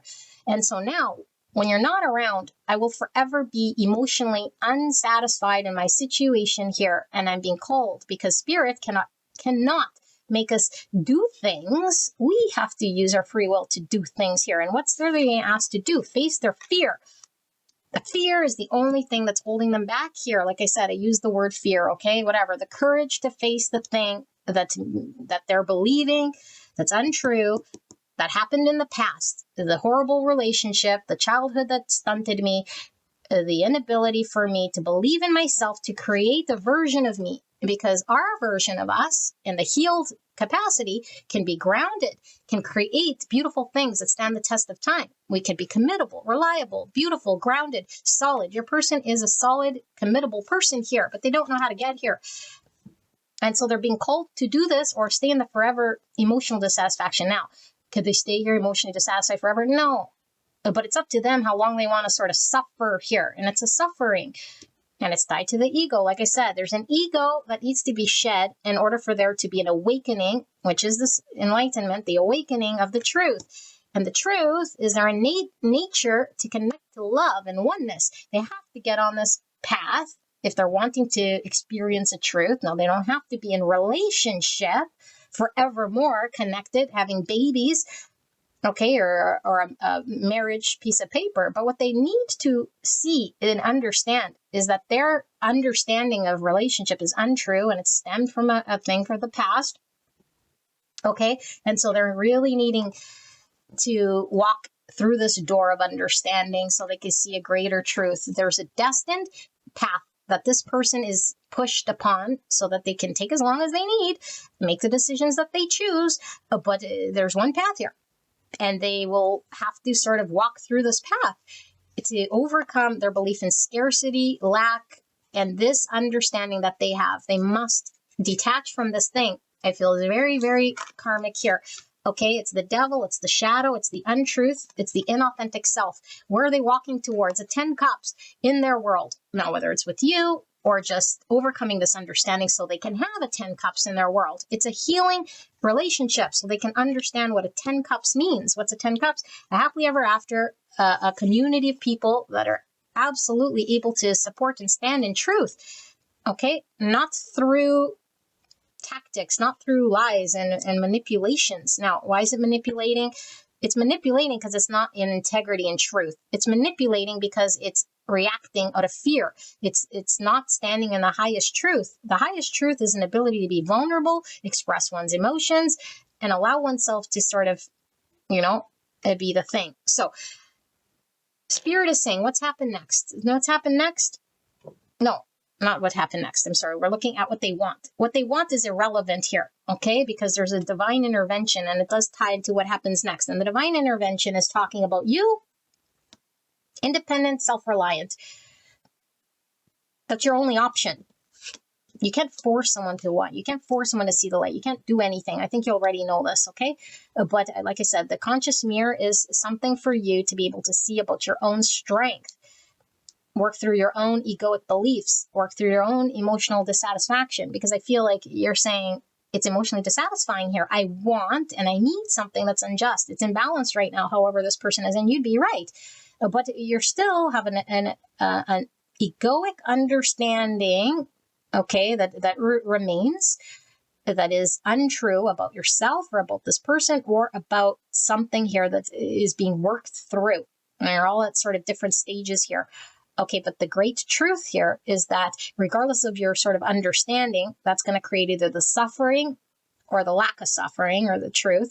Okay, but the direction is still the path. And the path is forcing you to understand your own value and your own self-worth, which comes through only self, not through this person. So this is why there's a separation. This is why there's this pause. It's strategic in regards to spirit knowing what it's doing. This is a period of self-care, healing, recovery, a need to pause, a need to reflect, a need to gain one's energy, and community help, meaning what? Meaning you're not alone. You got to do it all alone. But it says, how do I utilize what is around me? Friends, community, spirit, greater truth, spirituality. Okay, but not like default to another sort of crutch here. This has to be working with the energies around me in order to connect to a greater truth. And the great truth is that of myself and my ability to face what I need to. But when the pain is so strong, because we're tied by this fate, it's like impossible to sort of break this string until we really understand and live and breathe the great truth of our own strength. But it requires shedding the egoic beliefs.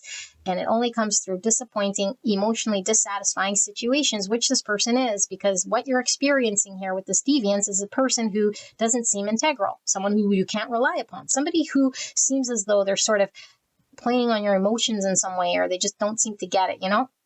And it's like, no, they're not doing it to manipulate you. They can't sort of get it in the consciousness because of this other lesson of theirs, but you can't seem to get, okay, is your own strength and your ability to move beyond what is actually happening here in order to gain momentum here and freedom for yourself.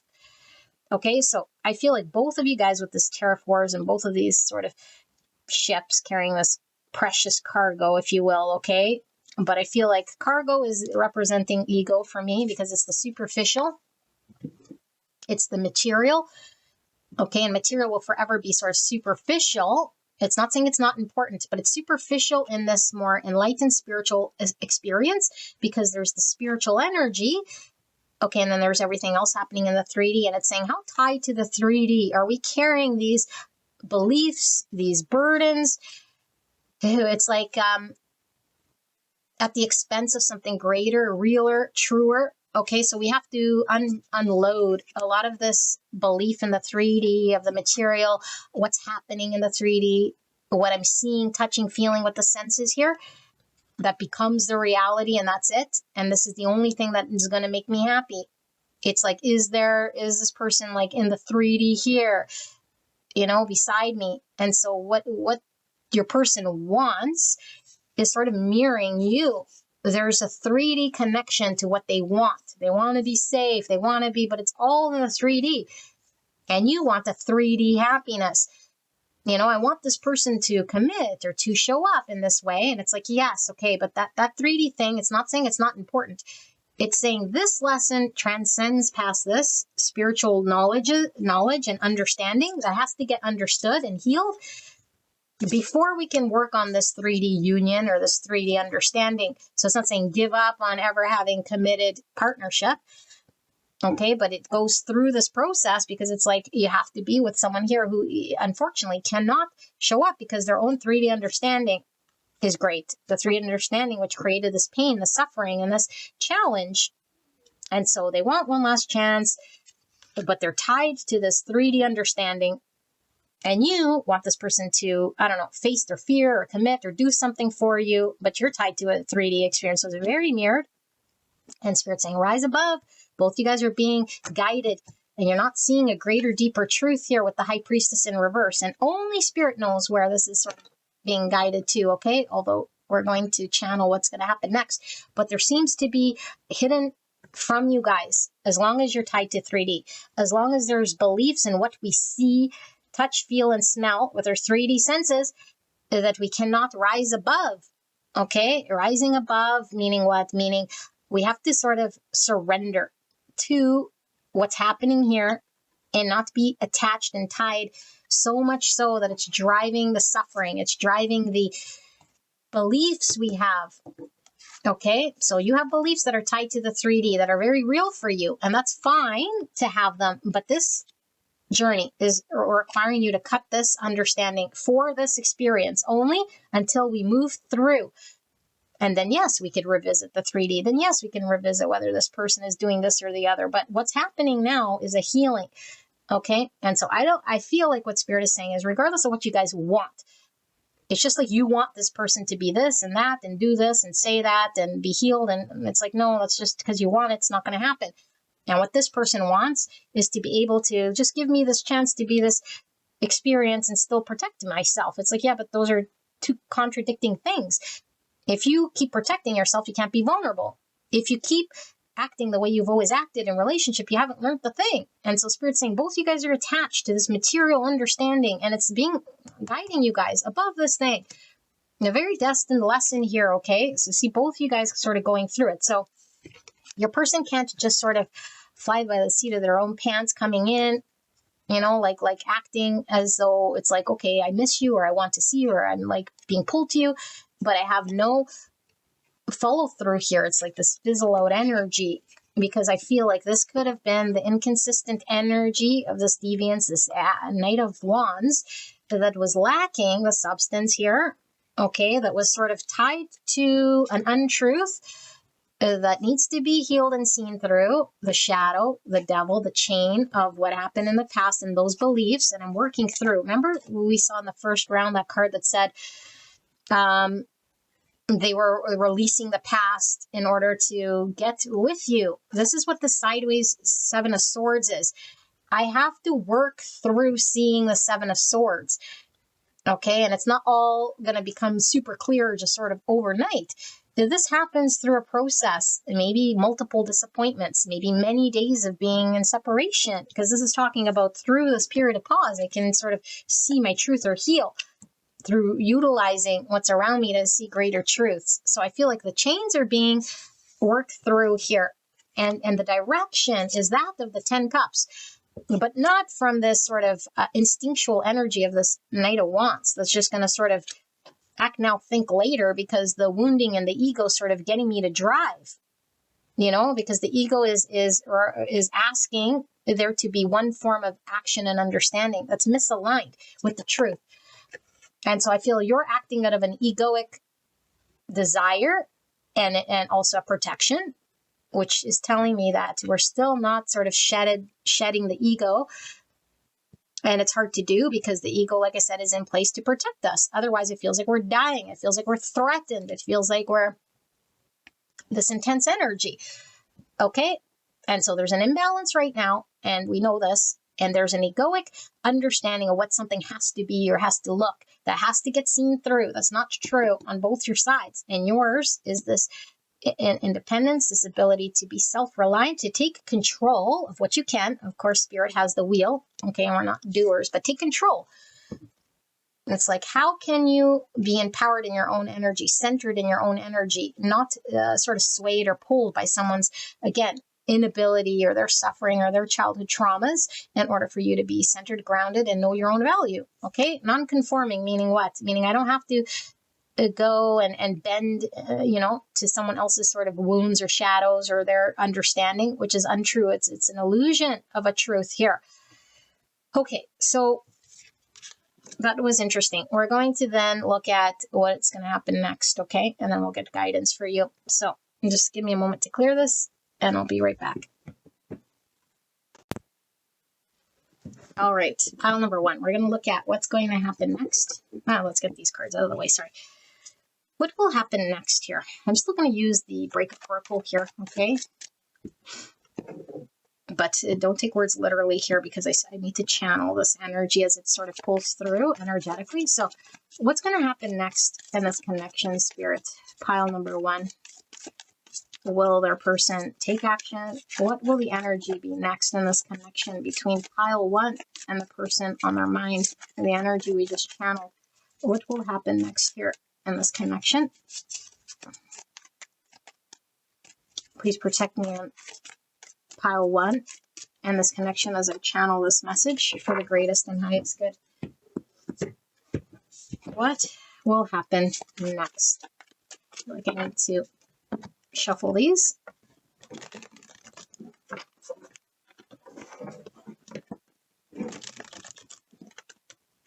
What will this person do? What will energetically happen between pile 1 and the person we came here about?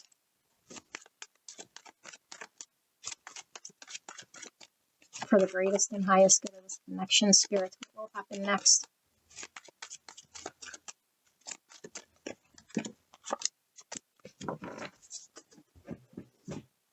All right.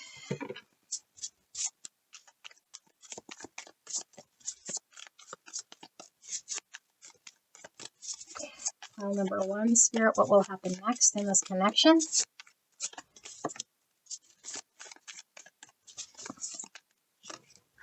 These 3? Yes. All right. Is there any in this? Yes. Okay. Coexist.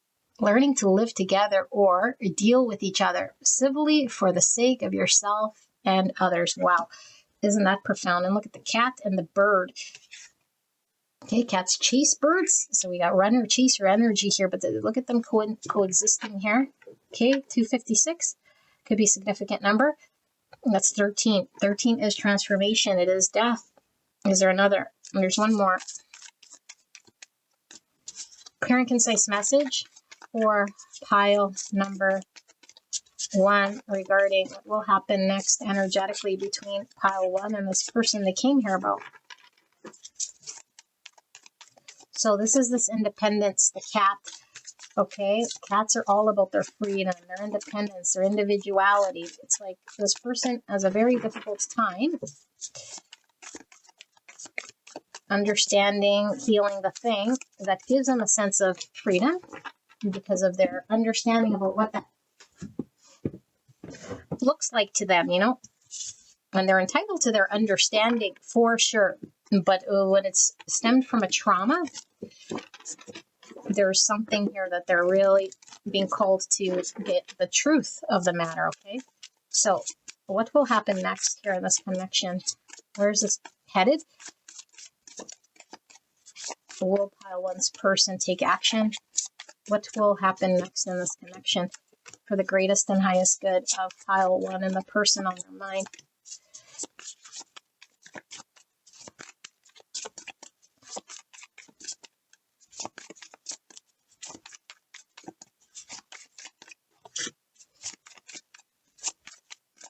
Okay.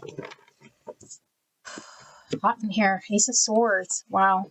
3 of Swords in the reverse. So this is 4 swords. Healing. Okay. Under that 10 cups. Wow. Your reading is so intense. My goodness. All right. Oneness coming through yet again. Okay. Enlightenment, meaning I am connected to all that is because I can see it. I'm conscious of it now. I'm not seeing the scarcity or lack. Spirit of Cups. That's the Queen of Cups. Okay. Cancer, Scorpio, Pisces. Wow. That's the intuitive queen, but it's the queen that's connected to her heart, which is where oneness sits. Okay. Love. 7 of Wands in the reverse. Surrender. Okay. We feel all that threat. Remember I said she came through as the Queen of Swords. Initially, the Queen of Swords energy I'm really getting from all this shark energy, you know, threatened, challenged, surrender, to be vulnerable here. Okay, 10 swords in the reverse. Not over. Okay, 10 swords, and then the Emperor, divine masculine energy. Wow, is in the upright here. Look at the synchronicity card for the 3rd frickin' time. Unbelievable. Okay, and then the Hermit in the reverse coming out. Okay, this is good. Okay, coexist. What else do we have? Jealousy. I get jealous when I think of anyone else having you and stealing you away. Okay, you see 2 cups here, 3rd party. Okay, desire to win. Here's that ego again. I'm going to win. I'll look better, do better, and get someone hotter. It's just symbolizing ego. Okay, so then we have unfit. Mentally and physically incapable, thinking of oneself, incapable of responsible caregiving, neglectful, 145. So that's 10, 2 10s here, 1010. Binary here, masculine, feminine energies pulling through. Look at the umbrella. So protected. Okay, progress, not perfection. 161 is number 8. Moving along slowly but surely. Making mistakes is okay. Don't compare yourself. Personal journey. Don't compare yourself. Is this jealousy I'm getting? A strong Aries coming through. Okay, but also Capricorn energy with this sort of this go to not giving up energy. We see the compass, direction, which could talk about also divine timing. They'll kind of look like clocks, but I feel it's like, yeah, like direction is given in time. This umbrella has holes in it. Sort of defeats the purpose of this umbrella. So something about not being perfect here, okay? Chosen one. Someone who is loved or admired, which causes resentment in those who feel overlooked by comparison. So again, there's this illusion of being chosen or being validated by someone, you know? And it's like we could be really stuck in the jealous energy, but it's really like I feel threatened by not being chosen, regardless of who this person is sort of, or what they're choosing or doing. The horse, freedom, liberation. Wow. Empowerment as well, okay? Estranged. Acts like a stranger, downplays or ignores your presence or significance, disconnected, and they're both wearing red. Red is root chakra. Could be, like I always say, abandonment wounds and need to feel secure and stable. And look, they're both drinking red wine here. Something about mirroring each other's wounds, very strong. The masculine, the feminine. She's wearing red here as well. Number 7 or 205. And then we have high value. Irreplaceable or invaluable. You stand out above the ordinary, worth beyond the surface, on top. That's this overcoming this thing, okay? For sure. High value, 98. All right. So we have project, programming, preparation, schedule, goal, planning, imagination. 88 is a master number. Higher calling, grounded in self-awareness. Remember this mirrored lesson because there's self-awareness here in one's own value that isn't sort of given to them or seeked externally, okay? 7, Cancer energy. It's also Tower energy and Chariot. And green is heart chakra. Okay, we have the red here, pride. So pride is the ego, okay, but it's coming through as the abandonment here with the red. So arrogance, sureness, vanity, pride, vainglory, and pretentiousness. Type 2, the helper, emotional center between giving and receiving. Well, 2 more. Physical activity, physical effort. Okay, slowly but surely making mistakes. This requires effort. Competition, that's this jealousy, comparison. Okay, sports club, tournament, active leisure, body occupancy. That's in the 3D here. Okay, 8 is the ego number again, like I said. Movement, change, attainment. We have the white, which is the pure self or the authentic self. The challenger, instinctive center between strength and weakness, place and activity. Okay, and then we have in advance. Earlier than expected. Got ahead, proceeded early, prematurely, before the hour. And there's the 10 I was feeling. Okay, but another 10. So we have some Virgo and some Gemini. Also some Aquarius energy pulling through this energy. Okay, so let me sit here with this message as to what's going to happen next here, okay?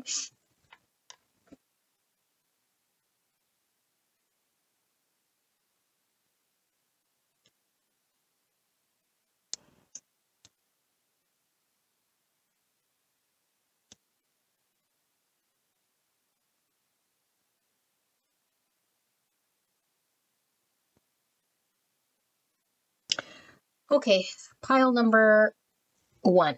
There is nothing you can do that gets in the way of what's for you. And I think you really need to understand that. I mean, you might hear it, but you might not believe it.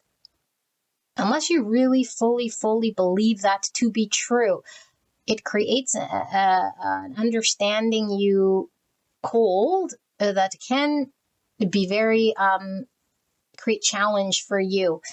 Okay, so really just really connect with that energy. What's for you is for you. No one can take it away. It's never threatened at all. You can't fumble it at all. Now, what you can do is get in your own way and suffer, drag it out, delay things, and be complicated about that, but it's still for you and it's still going to iron out. Meaning, this person is meant to be for you. It's going to happen. It does. There's nothing you're supposed to do different.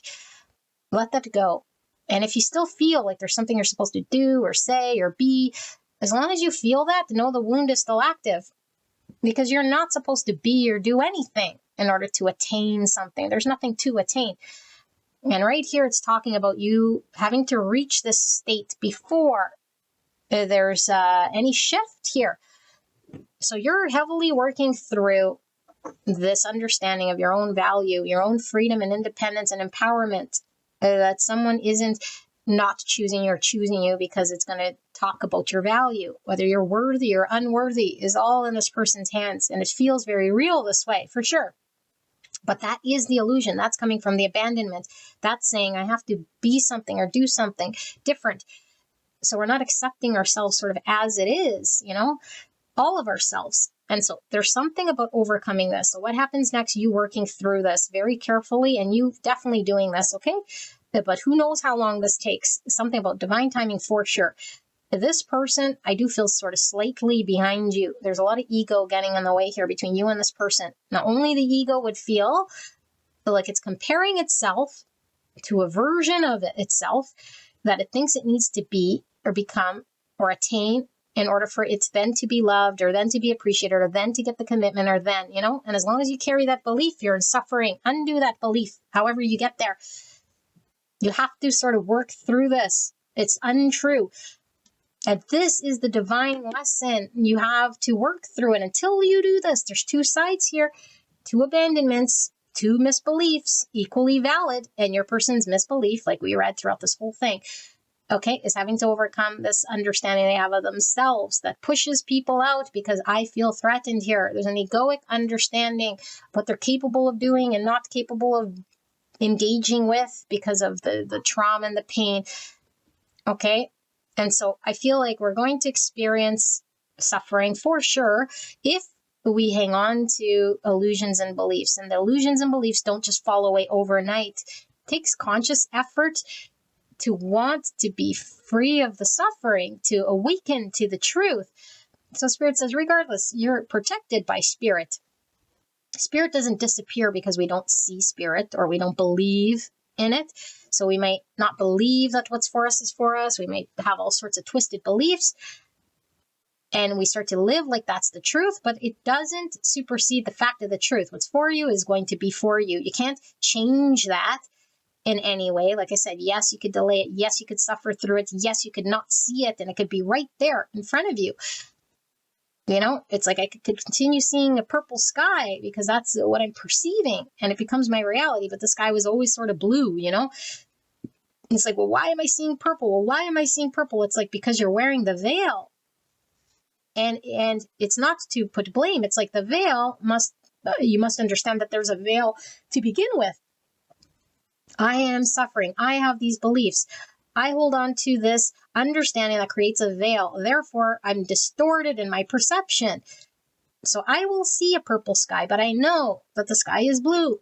It doesn't change that it's blue, but I'm seeing purple, So take that metaphor towards this thing. There's a belief here that's untrue. Both of you guys. Okay, so over time, this is healed. And how is it healed? Like I said, it's not an overnight. And I feel like you're wanting something sort of prematurely because that's part of the pain and the suffering. It's like, I want the suffering to end. I want there to be this sort of movement or this understanding or this thing to happen. It's like saying, no, it only happens in divine timing when this truth is sort of connected to, when the veil is understood, when we're finally saying and seeing that the sky could be blue, okay? But we don't have to see the blue sky in order for there then to be the thing. It's like knowing that there's a veil, knowing that I see purple could be enough for there to be movement, because all of these sort of revelations lead up to the truth. And one day I'll see the blue sky. But right now I see purple because I'm hurt. Right now I see purple because I know that I hold on to this belief of mine, but it's knowing that there is this untruth that's woven into the fabric that's driving our action. It's driving our urgency. It's driving this understanding that I'm comparing myself to this thing, or I'm experiencing this thing that doesn't feel good in this person's world. So neither of you guys are sort of feeling good, but also feeling good at the same time, because there's a 2 cups here, undeniable. And like I said, if there was an easy button you could press, you would just want a 2 cups without having to face this. And same with your person. But Spirit saying, no, the reason this 2 cups is intense, the reason this 2 cups exists is so we can overcome this untruth, this abandonment wound, connect to the heart. Okay, so this is the journey. This is sort of a collaborative experience journey that has to sort of be played out between the 2 of you guys that are really dependent on both of you guys. Okay, this isn't giving green lights to be abused. This isn't giving green lights to stay anywhere. This isn't giving a green light to let someone else have power. This is saying, turn inwards, see the truth, connect to the blue sky. That's the greater truth. That's the divine truth. That's above and beyond. So we're getting out of the 3 sword. The 3 sword, I feel, was there before you guys sort of connected.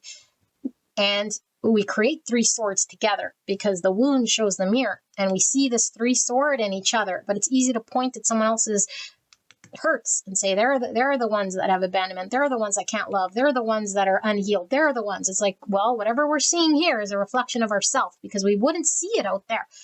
Now, it could be an inversion of how we deal with it. You know, it's like I deal with it because then I sort of seek and I do all these things in order to be valued and appreciated. And this person could do the opposite of what you do. I don't need anyone. I don't need to seek it. It's my way or the highway. Push it all out. Ego, pride. My pride would say I'm hurt. My pride would say I need someone. My pride would say to love and be soft is like weak. That's untrue.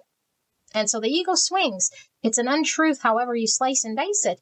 So what happens next? A coexistence. Okay, your person has a need to be independent and free, just like we all do. But when there's an unhealthy understanding of what freedom and independence looks like, an inability to commit, and there's this runner chaser, and you feel like you're this predator, they're this predator and you're this prey.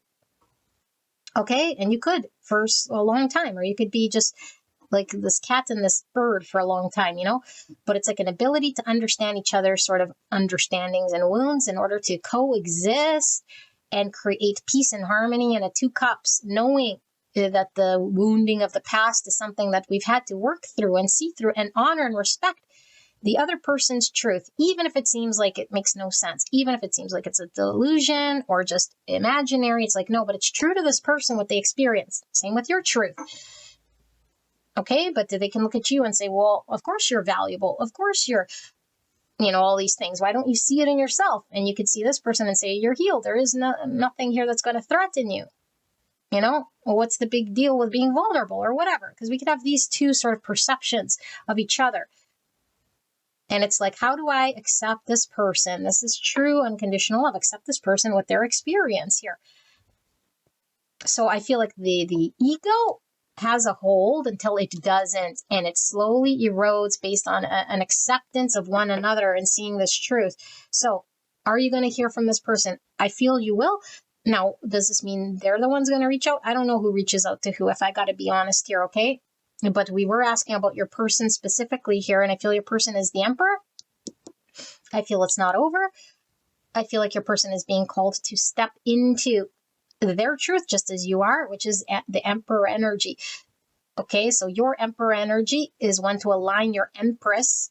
Okay, because I do feel I'm rating for you as the Empress energy, your Empress and your Emperor together, which means what? So I was going to say Sagittarius energy, which is the Temperance. Okay, the Temperance is that of healing and balance, and it's like the alchemy that you create with your feminine and your masculine. But it's like, what do I do once I know my value? It's like, I know what I'm capable of driving and doing in my world. And again, not from the doer aspect, but it's the confidence in oneself to hold one's own heart. Okay, heart is in their love, their compassion, but utilize it in this 3D universe in a healthy way that's independent and free, rather than giving it away, their power away, to a person to dictate to them their value and what is going to be healed and not. So this is going to take persistence, dedication, and commitment, and you might be very, very, very, very tired, but it's not saying you got to do something about it, because there's nothing to do. There's just observing what is true. So it doesn't need to be exhausting. But it is going to be persistent, because we're so used to what we believe. So much so that the sky always looks purple. Now I argue with the purple sky, Meanwhile, it's like if someone said, hey, your glasses, your veil is what's creating the purple. You're like, oh, there's no need to argue with the sky. It's always been blue. I'm just seeing purple, And eventually you will see the blue when you know that the veil is held by you. And we hold this veil like it's true. There's a truth you're holding about your own value and when it's going to come and how this person's then going to commit. Then I'll be happy. Then I'll be valued. Then I'll be okay. Then I'll be loved. Then. No, that's the purple sky. It's here, right now. Okay, and so you need to connect to this thing. And where is this thing found? In self, not out there. Not by what you're going to do or say to this person, how many times you're going to show up, or how much you're going to love them, or how much you're going to talk to them, or accept something here. Yes, accept that they have their own challenge for sure. And acceptance doesn't mean put up with. Acceptance means I see it. I understand it. I don't need to change it, but I need to go inwards. So it's saying, what happens next? There's an inward that happens. And the inward can only happen in a period of separation here. In order for there to be a presence felt, a connection to spirit, we have to go through the journey laid out for us. And both you guys are going through this journey, okay? A journey of empowerment, a journey of connecting to the heart. And the only way to do this is connecting to the intuition and to the heart, which is through surrender. Not being defensive, not being a queen of swords that says, I need to hear and see in the 3D. And if I don't, then I'm going to fight for it, It sounds good, for sure, because it's like, what do you mean? I got to fight. I got to be empowered. I got to send. But it's not about what you can do in the 3D, because it's like fighting to prove the sky is purple. You could be out there forever advocating for the purple sky. It's like, no, surrender. That's what this connection is about. There is nothing to fight for. There's nothing to prove. There's no threat here. It's already oneness. You're already connected to this person. Your greatness is already here. It's not going to be handed to you. This person's not then going to make you feel seen or whole. Now, they could act unruly or ruly, like they can act all sorts of ways. And some days they may be nice and some days they may be mean, like however your person is. I'm putting words to this thing, but what it's saying is in the 3D, your person can be all sorts of ways. This does not impact what the great truth is. And the great truth is your own value, your own innate understanding and empowerment comes from within, and it has to be connected to and seen, which comes from the heart, and you're being intuitively led here in order to overcome and heal, okay, so that there can be a 10 cups in your world, because Spirit doesn't want you to never experience a 3D happiness. Yes, Spirit's saying you are guaranteed, assured, a 10 of cups in your world. Two people coming together from a healed place. Not from the pain body, not from the abandonment, not from the past. The truth is the thing that's going to trump all things here, because you're on the path of this. It's your time. And same with your person. There's a mirror here to heal this thing. Heal the 3 swords. Now's the time. This is the connection that's going to heal so that both you guys can have a 10 cups. Okay, but it requires the process. Okay, the process of enlightenment, the process of shedding ego, the process of understanding one's own value, the process, and who knows how long this process is. We could just be exhausted as all hell, and we could be mad at Spirit. Why is it taking so long, this process? It's dictating the length. Spirit saying no. Okay, now we're getting into freaking the advice. Spirit's saying no. I don't have anything to do with this. Yes, it's a divine timing. You're a divine being. You have the power. How long does it take? Spirit saying it's your call. How soon are you ready to surrender? How soon are you ready to see through your own beliefs? How connected are you to your heart and your intuition? That's in your hands. I have nothing to do with that. You could go lifetimes without connecting to your heart and acceptance and seeing your own value. That's on you. You want to go years and years? That's on you. You want to know that right here, right now, it's already available to you. You can already connect to love, oneness, your heart. See the truth. It's here. It's available right here, right now. There is no more time you need to spend because time is an illusion. There's no time. There's no, you need to suffer X amount. There's this journey and this timeline. Yes, I said a journey, but what's the journey? The journey is just this present moment. And right here, right now, I could see the truth. The truth is that my value is already here. The truth exists. I don't see it. Not because Spirit's blinding me, but I'm not seeing it because of the ego, the veil, the experience of the past. And there is no blame other than me just believing in the lie, the illusion, the pain, the suffering that now creates this belief.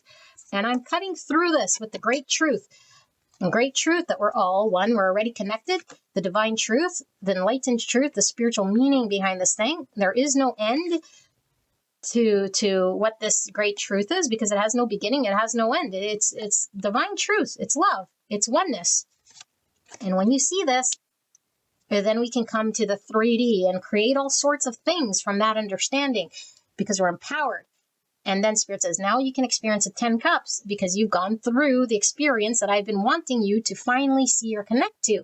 But you hold that key, okay, just as your person does. And because this is a divine union, I feel like your energy drives a lot of what's going on between you and this person is very interconnected here. So if you're seeing ego, if you're seeing a push away, if you're seeing this disharmony, if you're seeing disconnect, if you're seeing all that in your person, it's saying, take a look within. Okay? It's not saying you're to blame because of this person's suffering. No, it's saying take a look within because whatever you see out there is a reflection of what's going on within. Period. End of story. I don't want to hear any, well, I was abused and I was this and that. Okay, then this isn't your reading, then bye-bye. Okay, this isn't validating anybody's abuse. This isn't doing any of this stuff. This is talking about high spiritual stuff. As within, so without. As above, so below. What's going on inside is what you're seeing and experiencing in the 3D. Your world is being reflected back to you. This person is being reflected back to you to show you something. Okay? And what this is beautiful because what you're going to find is your strength, your beauty, your empowerment, your value. It's not out there. There is no threat. There's just oneness. That's it. Okay, you're going to connect to your heart and you're going to sit in acceptance and love right here, right now. That's the great truth. And nobody can do anything, okay, to sort of impede this. Now, that's part of the advice because every single part of this thing was sort of bleeding into the next. What is the guidance and the advice? Okay, so what happens next is exactly this. The spiritual journey of unfoldment that is in your hands. It's in your hands. But Spirit's saying, no, it's not over. Yes, 10 cups is possible. Yes, there's communication. Yes, there's a process. Yes, there's the spiritual revelations that come when we sit with ourselves. Okay? And we might be sort of really, I don't know, like thinking, oh, it's going to be so long, or like, I'm so this, I'm so that. It's like, are we focused on that? There's no such thing as time. Okay? Don't be comparing as in looking at this person. Because I feel like it's coming through as a comparison of too busy with the looking at this person, you know? And I'm not saying don't read tarot because your energy is focused. It's like, it's part of it. Okay, like, yes, tarot, because you're going to heal and you're going to see things and you're going to work through. But when you're looking with the eyes of, I want to bring this internal understanding of myself, that's different. But when we're looking at, but what are they saying and who are they with and what are they doing? It's like out there now, the mirror is so out there that it's so removed from what's going on inside. It's saying, come inside, you know, come look inside. What's going on inside? What are the beliefs inside? What is the veil? What is the guidance here for pile number 1? Guidance. One more. Guidance for pile 1. What are they being called to do at this time? We'll do some of these as well. Okay. So we have a Vitiver, and it says reconnect. The trigger statement, I need to escape, but the true statement, I am present. So right here in this moment, I am present. I'm not trying to block this person, you know, move on from this person or disengage from this person. Like, there is nothing to do. And I feel like you might be saying, I have to do something different. In order to be free, I must escape. That's saying, no, all you need to do is connect to the present moment. That's it. When you're connected to the present moment, nothing's going to sway you. There's no need to run or disconnect or block or be anything to make this person, because I feel like you might be saying, I don't want anything to do with them, or I just want to move away from them, you know, and you're fair to have those feelings, but it's saying that the advice is just to get in the present moment, because when you're in the present moment, you're away from suffering. When you're in the present moment, you're already disconnected, and the present moment is here. It's not something that then comes. Present moment is always here. And so it's saying, connect to this present moment. It's available to you right here, right now. In this present moment, there is no suffering. In this present moment, there is no rejection. In this present moment, there's no need to be anything other than in this present moment. Then you reconnect to the truth of self, because you're being called to see the truth. Okay, so the root of the issue for you will make itself known.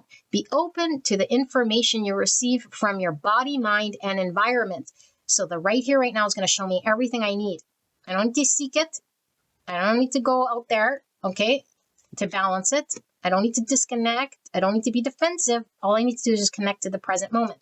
So, petite grain, independence. Remember, I said something about the cat, but also about you finding your independence. And this could be, like I said, the mirrored journey of two, because your person's in cat energy, but it's the shadow of the cat, which is, I have freedom at all costs, independence here, I'll lose my autonomy, I can't commit, pushing people out from the abandonment wound. And your abandonment wound is, my value is only dictated, and so I don't see my independence. I don't see how it could be valued on my own here without resenting or feeling slighted or not chosen. Okay, so the independence, it's this trigger statement. I am just like my mother, my father. So definitely this father-mother wound. Okay, it's childhood here. So true statement. I am free to choose. You are ready to break free of the conditioning that has bound you, so that you may continue your journey of healing and growth. The three swords, the mirroring, okay, but I know you're looking at your person, and this just justifies the Six of Cups in the reverse, because some of you guys are working through this childhood wound, okay, for sure. And you're here about your person, okay, but you're connected to your center. And it's saying your person is working through their independence and their understanding of what independence, because right now, even if they're single, let's say, they're not independent. Even if they're saying they're doing what they want, they're not free.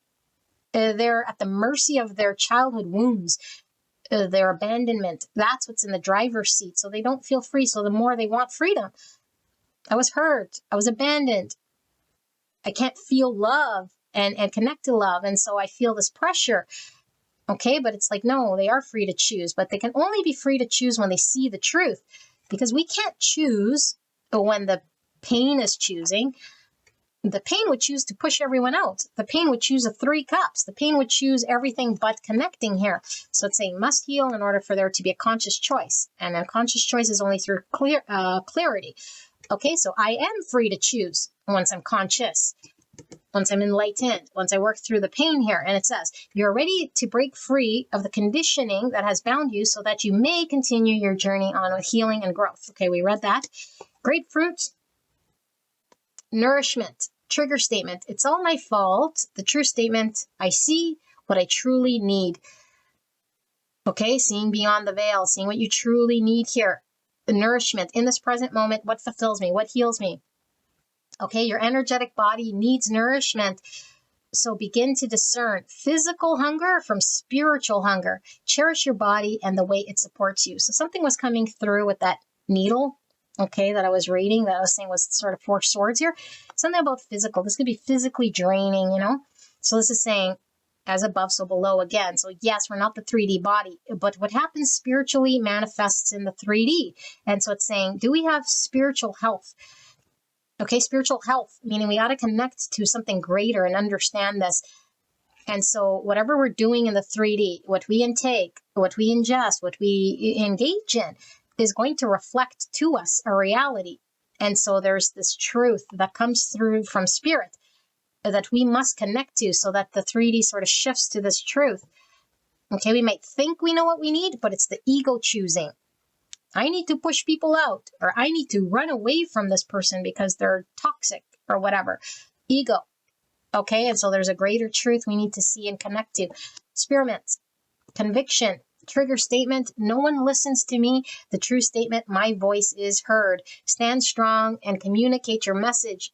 The world is ready to receive what you have to share. Something again about collective energy, okay, which I always feel these spiritual connections do tap into collective, because when we overcome something great like this, like mother, father wounds, okay, collective wounds, beliefs the collective has, it's suffering that's sort of perpetual, and we're ascending as spiritual beings and overcoming. And so I feel like there is the truth that first must be seen in order to be spoken. And I feel like your person hasn't spoken the truth yet. There's a conviction here of truth that must be spoken. And the only thing your person is speaking is from the pain body and the wound to you and to themselves. 7 swords. Okay, so collective healing happening here, and then release tension. So release, trigger statement, I have nothing left. The true statement, I nurture myself, and you had nourishment here. So what is this? This is I must connect to my own self, fill my own cup. Okay, and I'm not just saying these words, fill cup, how do you do fill cup? It's like, yes, what does that mean? I got to release the anxiety, the tension, the need to be chosen, the need to seek validation. The release of this thing allows me to sit in this present moment with what is, and that tension. The tension is strong until it's no more. I could feel it because this is the childhood wound. This is the father-mother wound. I got to let it sort of peter out here and nurture myself in this present moment. What am I saying? What am I doing? Am I speaking my truth? Am I trying to change this present moment by making it something that my ego wants it to be? Or am I sitting here in the discomfort, not making stories, and able to sort of sit in this present moment with what is? Because rarely is this present moment disappointing. This present moment is beautiful. Things are happening in this present moment we can't see or connect to because of this wound. And all we see is the disappointment. All we see is the lack of whatever it is. Okay, that's lack. We're not seeing the oneness here. And so this is talking about release, that in which you're tied to or understanding, or that veil. Okay, dear one, it is time to settle, create a sacred space where you can be in that place of rest. Healing will unfold. So what did I start by saying? What is meant for you will happen. There's nothing you're supposed to sort of do, okay, but we can't default, because the ego will say, well, it is what I'm doing here, and it hangs on to the egoic belief and the pain, and it justifies it because the ego is going to weaponize any spiritual truth that it can in order to maintain the egoic control, and it still exists. We'll know that we're shedding the ego, okay? And so this isn't just, I'm just going to move on. I'm healed. I can free myself from this person. Anything we resist means there's still an ego here. But when we can not be triggered, that means we've fully released something. We've accepted something. We've integrated something. When someone doesn't trigger us, we can see beyond someone's wound. So this is calling you to sit with this present moment, in a healed, beautiful energy. It takes time to sit like this, okay? To not feel the tension, the need to sort of block someone out or not talk to them or create space, or this card is moving weird. Okay, so let's tie into more healing here for pile number 1, Spirit. What does pile 1 need to know? What does pile 1 need to know in order to heal?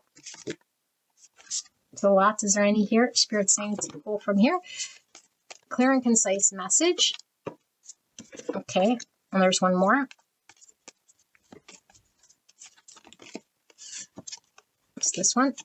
And from here, clear and concise message for the greatest and highest good. Advice. What is the guidance for pile 1? All right. Okie dokie. Harmony. Beautiful. This is that temperance energy, okay? I open myself to the divine being within me.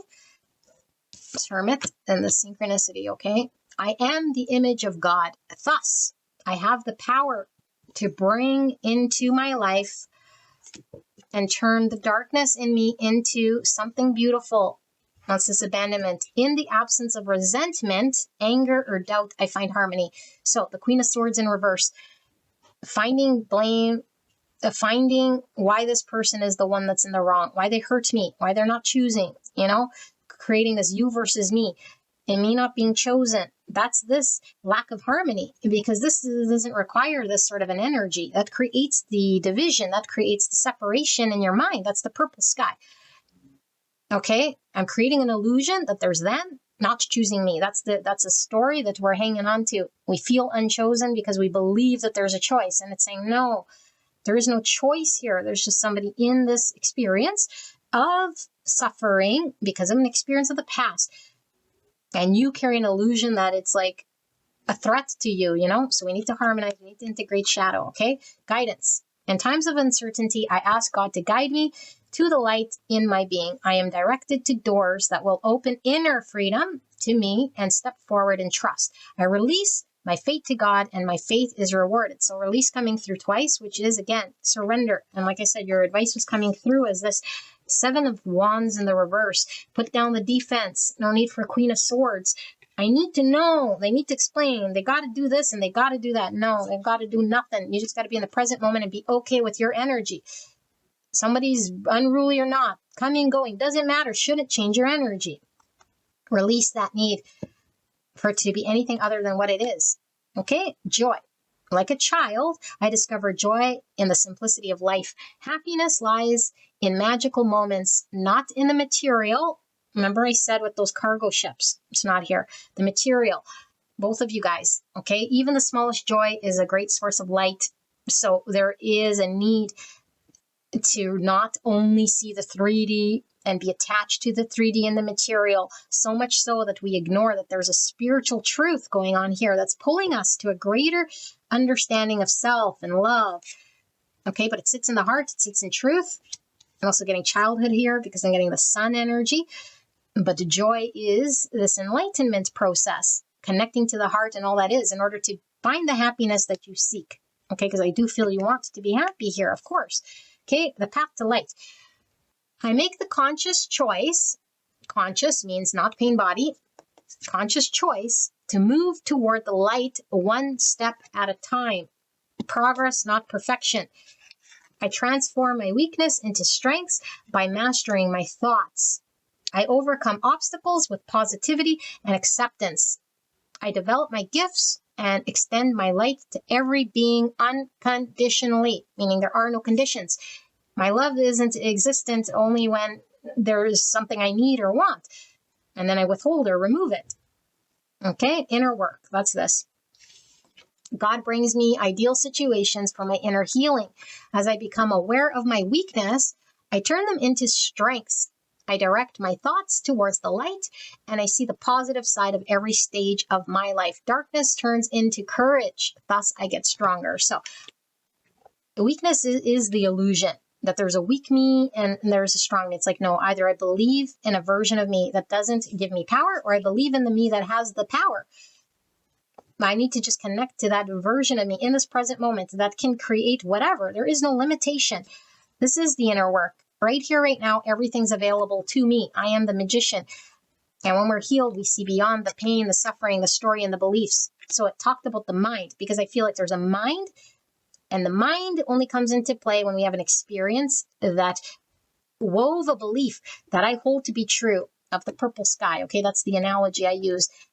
And when I look out there, I keep seeing the purple, but it's like, yes, the mind is seeing it. No one's telling you you're not seeing purple. You're not seeing someone not choosing you. You're not seeing rejection. You're not seeing not being loved. You're not seeing someone imbalanced. You're not getting what you want. That's all true from your experience, for sure. But Spirit is saying that's your experience.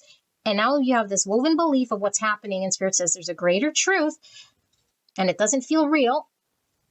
And it doesn't feel real because we haven't connected to it yet, but it's going on within us. That's saying there isn't a choice. There is no rejection of you. There's only a oneness.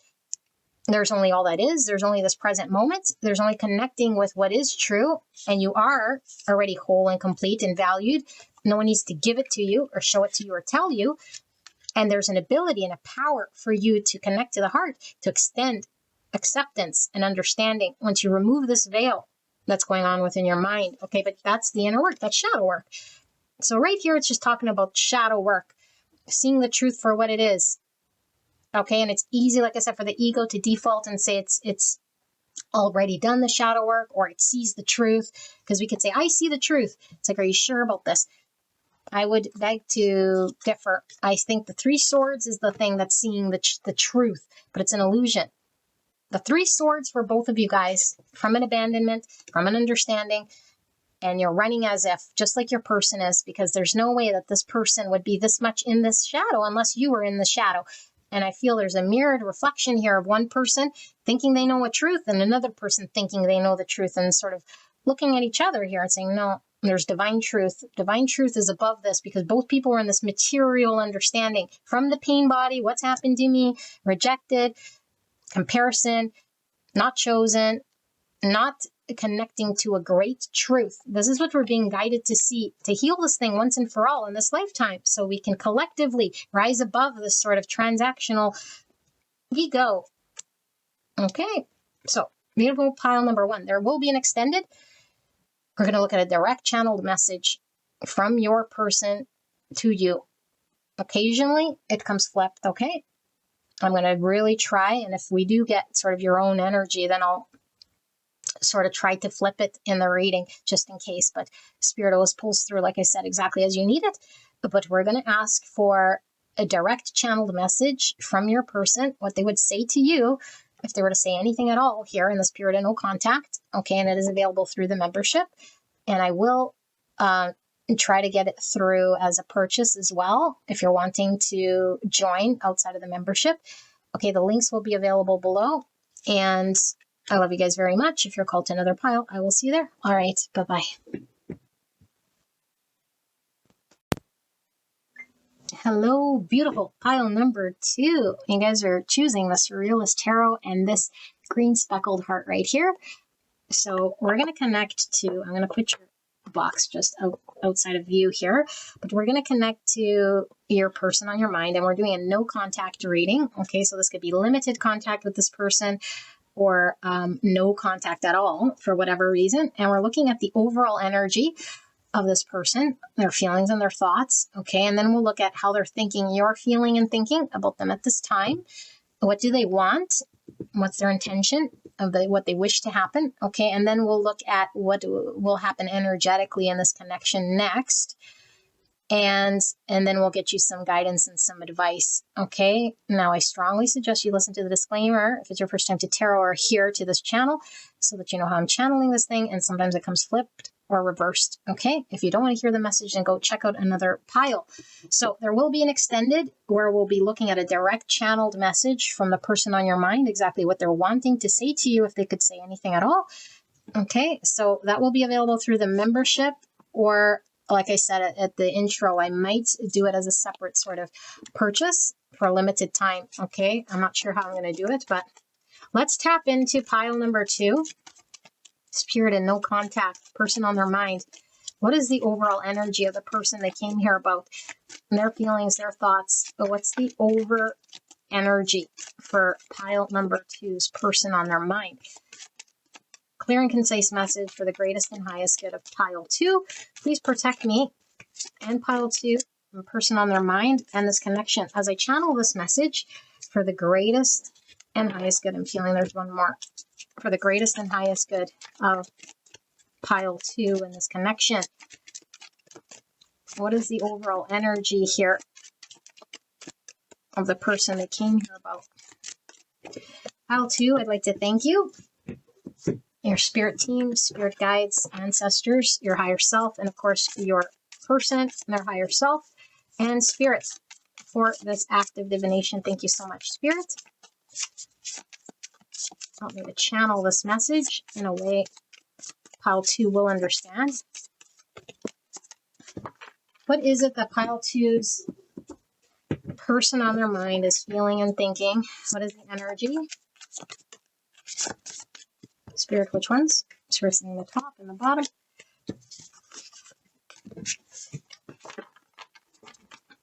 And there is one more.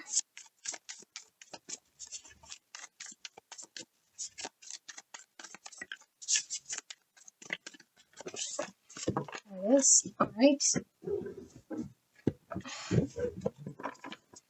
clear and concise message for the greatest and highest good. I feel like I need to give these a good shuffle.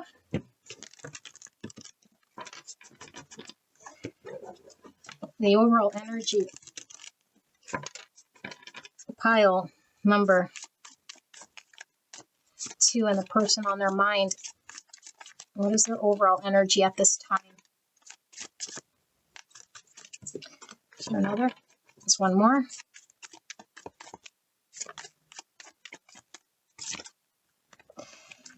Love triangle. Okay, don't take words literally, although this is third-party energy. So person, place, thing getting in the way. I just see people. Alrighty.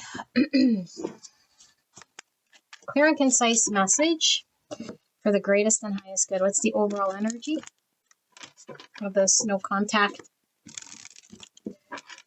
Pile 2's person on their mind.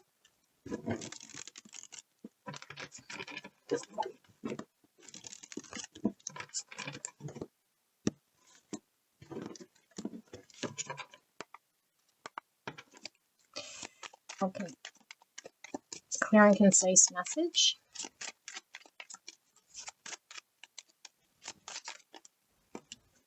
Eight of Wands.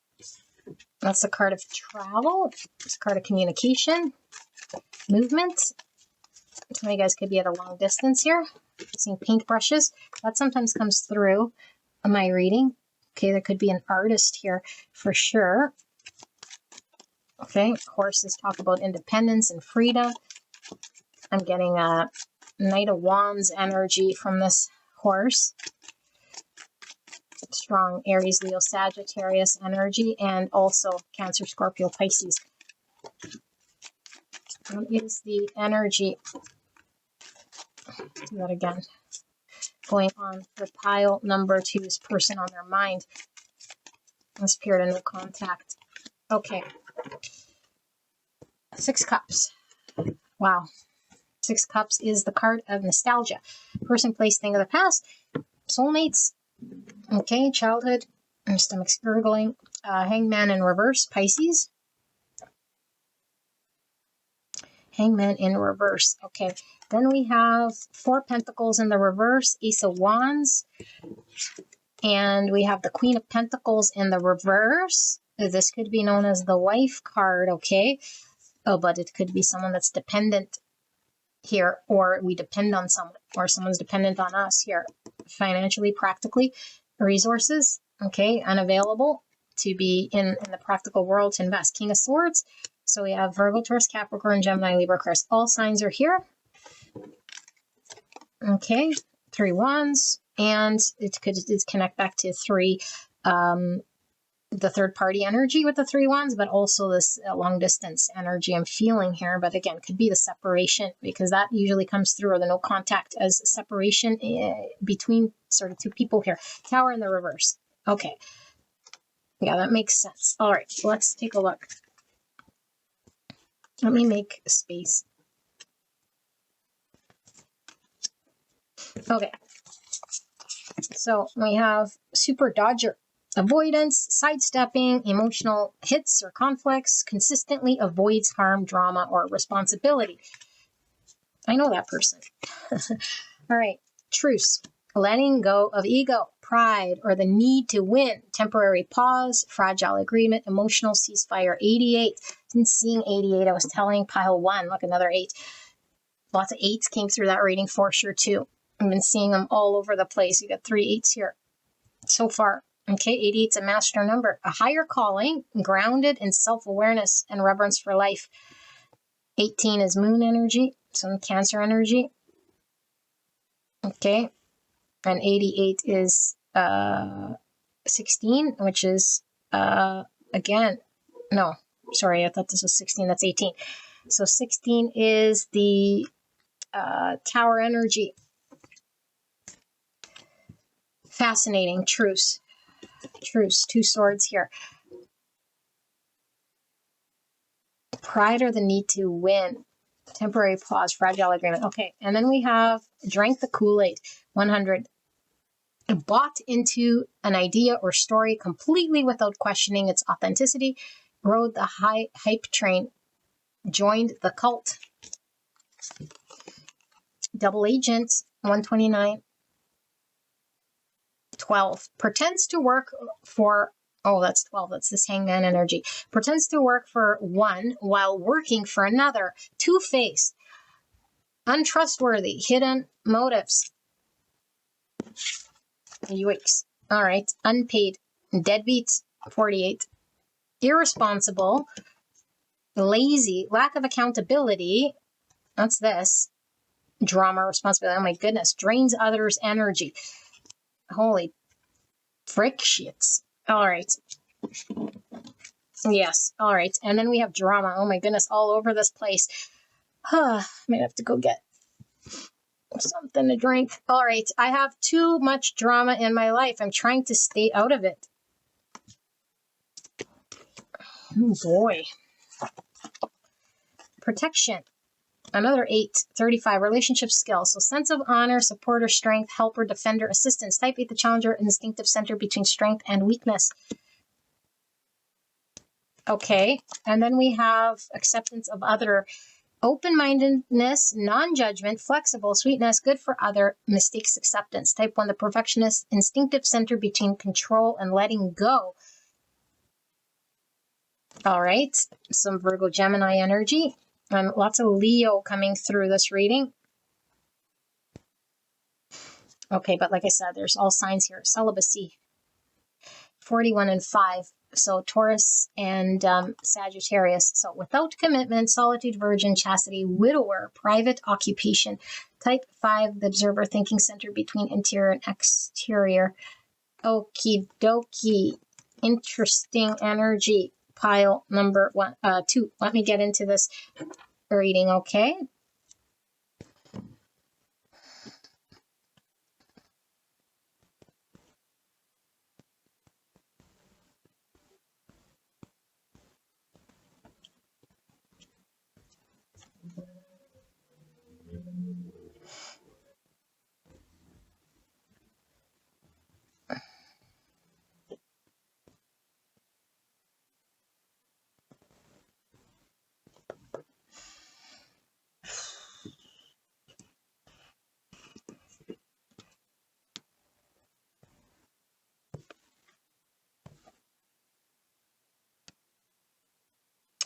Okay, I feel 2 energies here. You'll have to determine who you are here, okay? And I was going to say at the beginning, because I was getting a lot of channeled messages, but I didn't for whatever reason. So maybe it was for you, okay? Because it is coming through here really strong. I feel like sometimes the energy comes flipped a lot of times in my channel, and it could be that there's certain people here who their spiritual person is also attending to learn about this person, okay? That's a message for someone, and it is coming through, meaning they're either watching tarot or gaining some sort of information.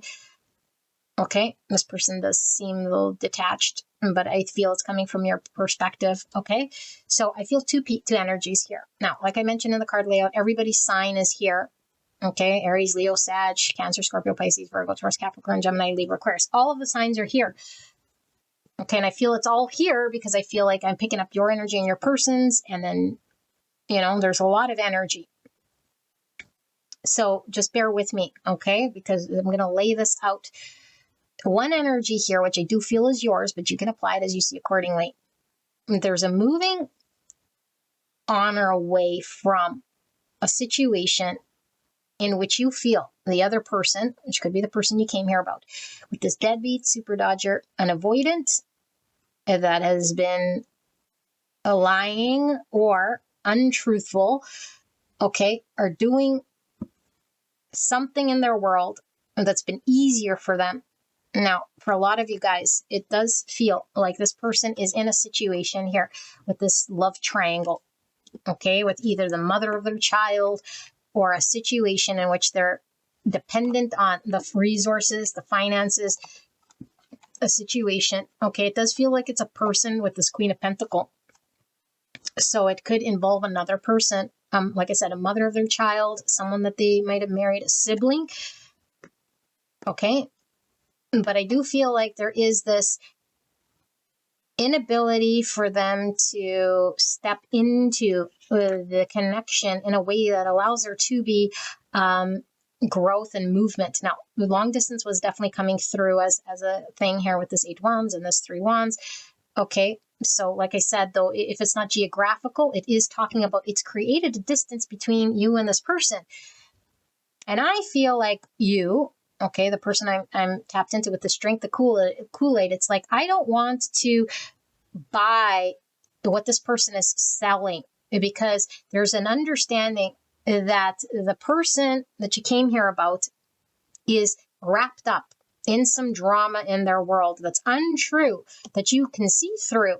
Potentially you've always seen through, or maybe you just started seeing through, because there does seem to be an understanding here of seeing through someone's choices, someone's lies, quote unquote, because we're seeing them maybe as a double agent. It's like they're saying one thing, but their actions are doing another, or they're trying to make me believe something, but they're doing another. And so, like I said, I'm reading this as your energy, but I'm going to get into what your person is sort of feeling here as well, because I do feel like there is mostly the person here who's feeling sort of slighted, if you want, it's like seeing the other person as like not stepping forward, not claiming accountability or responsibility, maybe even saying, I'm in a position where I can't show up or do anything. I'm dependent on my set of circumstances. And there was a desire to have movement. There was a desire to grow. There was a desire. And so it's like, I have no choice but to let go, And so I feel like this might be a recent sort of energy that's like, I want to, or just sort of out of the blue, I'm understanding that I could have the freedom to just drop this or let this go, or not stay stuck here, or not attached to this person, because this person has a world around them that is false, that they need to sort of deconstruct and come to their own conclusion of truth. And instead of staying sort of stuck, okay, like two swords, meaning my movement, my freedom is dependent on this person's choices. But if this person chooses the untruth or the drama or their inability to step into what they can do because they're too relying on the story, I can't do, or it's not about me, or this drama, okay, then it's like I need to protect myself. And it's like I'd rather just cut myself off from this person with the celibacy and be alone, or seclude myself, or detach from this person where maybe I was once connected and maybe I was once feeding this sort of energy. Okay, but it's like I have to come to terms with an understanding here. And so there's this acceptance of what is, and there's an acceptance of looking at this person and saying it is sort of what it is. This person is doing whatever they are, and working through a non-judgment and saying whatever this person is sort of trying to figure out or doing, it's for their own good or their own journey. There's nothing I can say or do. And so the only thing I can really be in my control is to move forward here. Okay, but there's thinking about the past. There's memories of what we have created or times we had of better times. Okay, but it's like working through gaining a whole different perspective that maybe I haven't had in the past. Because in the past, I might have been really focused on drinking the Kool-Aid and buying this person's story and being pulled into the drama and being drained of energy here. Okay, now, I do feel the other energy here is also in this sort of nostalgic energy. But I feel the nostalgic energy is something of the past with this drama. So I'm attached to person, place, or thing, which is giving me the illusion of an inability to make myself available, confident, to engage in movement, growth, either financially or geographically or energetically, because I'm too wrapped up in some past energy, okay, which is a world of mine that still exists, although it's changing, it's shifting, there's a need to see the truth in this dynamic of mine. But this energy is so strong that it holds me sort of captive here. And I'm very fixed on what I understand of this situation. So I make a reason or an excuse of why and maybe I need to be here, because there's a Queen of Pentacles in the reverse. Okay, so this could be somebody who is like really like feeling at the mercy of their financial situation, or someone else that maybe financially supports them, okay, or depends on them. I don't know which it comes through here in this reading, but so much so that this becomes my reality instead of the truth, because the ego would like to believe that my power is within someone else's sort of hands. Because what would happen if I take my power back? Then I am responsible and accountable to make changes, decisions, movements. No, that's too much pressure here. This is somebody who doesn't like pressure. Okay, no one likes pressure, but it's like pressure of what? Of responsibility and accountability to grow up and lean into making changes and accepting truths, because there's a big fat truth here that someone's not wanting to see. And so they cling to what they know. And what they know is a world that they might even say they don't like even. They might even feel helpless or hopeless even. Okay, but really inside, it fuels this inability for them to grow or make movement or accept some sort of greater truth. And so they're needing to heal this way of engagement. Okay, but I feel like with this truth, this is giving me like a desire to come together, to find a middle ground here. But it's like, I want to find a middle ground that supports my untruth. I want to come together, maybe with a reconciliation, as long as you sort of buy my delusion, drink my Kool-Aid, drink the story, so I can sort of manipulate energy, not because I'm a manipulator and I want you to buy my lie so I can hurt you, but I need you to buy my lie because I believe my own lie, because I can't accept the truth, because accepting the truth would mean I would have to do things different in my world. And so now it's easier like this. It's easier like this because it's not requiring me to do much of anything except for do the same thing. And we're creatures of habit. So doing the same thing doesn't require stretching, growing, moving. Doing the same thing would require me to just sort of do this. Now, it doesn't matter how involved or caring or whatever this person might appear to be in their world, okay? Because they might even paint their situation to sort of be this deadbeat, I have this deadbeat parent in my world that needs me to support them, or the story of why I can't move forward, but it's really like, this is very harsh saying deadbeat because there's the judgment here, but it's really an inability to be empowered, to harness one's own energy, because nobody else can dictate what limits us and what doesn't. And so there seems to be a two swords here. I sit here praying, hoping, wishing, maybe even, but underneath it, there's a greater reason why I'm doing this, of a sabotage. And under that, yet, there's a greater truth that needs to be seen. So there's layer upon layer here. And so there's the superficial appearance, okay? And I feel like the first person I was sort of channeling is like, I see the superficialness, that there's this double agent energy that's not integral. And we want to be protected. And we don't want to hitch our wagon or our star to an unintegral person, or someone who doesn't protect us or the connection, because they're painting a picture. Drink the Kool-Aid, please. Painting a picture of another truth that isn't necessarily true. And I feel like so the person sees the truth. It's like, no, that's actually not a truth. That's just drama. That's just you fence sitting. That's just you not taking accountability. That's just you making reasons or excuses why you can't, why it won't. And maybe this person was being called to move towards you, like I felt like the long distance. So maybe there was like, I can't move there because my job is like pays my bill, and geographically it doesn't make sense at this point in time, or financially, or I don't have the resource right now. And it just goes on and on and on and on. And it's like, drink this Kool-Aid, drink this belief. And once I work through this, then I can I don't know, do the thing, you know? And so I feel like there's an understanding here, and there's a seeing of something that's like, I see the truth.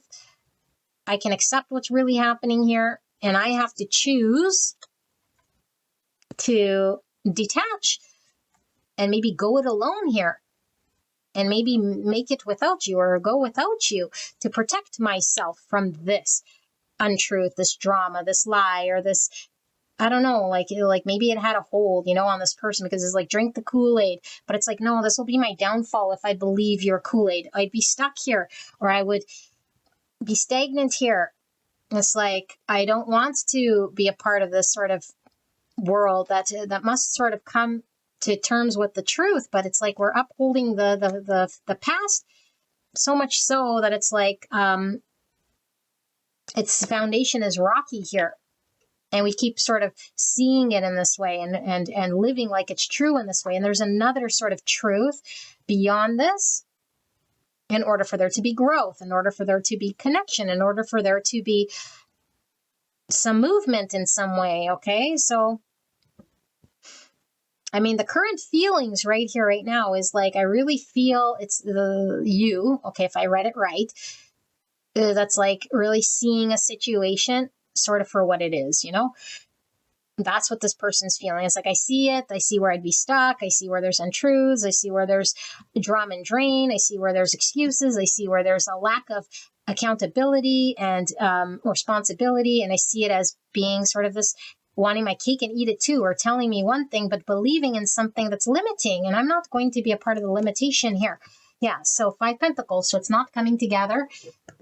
Okay, and we can feel really rejected, but it's like both sides I feel here. Especially I feel the person who's in denial, or who's like, I don't know, I was talking about needing to take a responsibility, consistently avoiding conflict or dealing with something. Okay, picking the easier road, lazy, lack of accountability.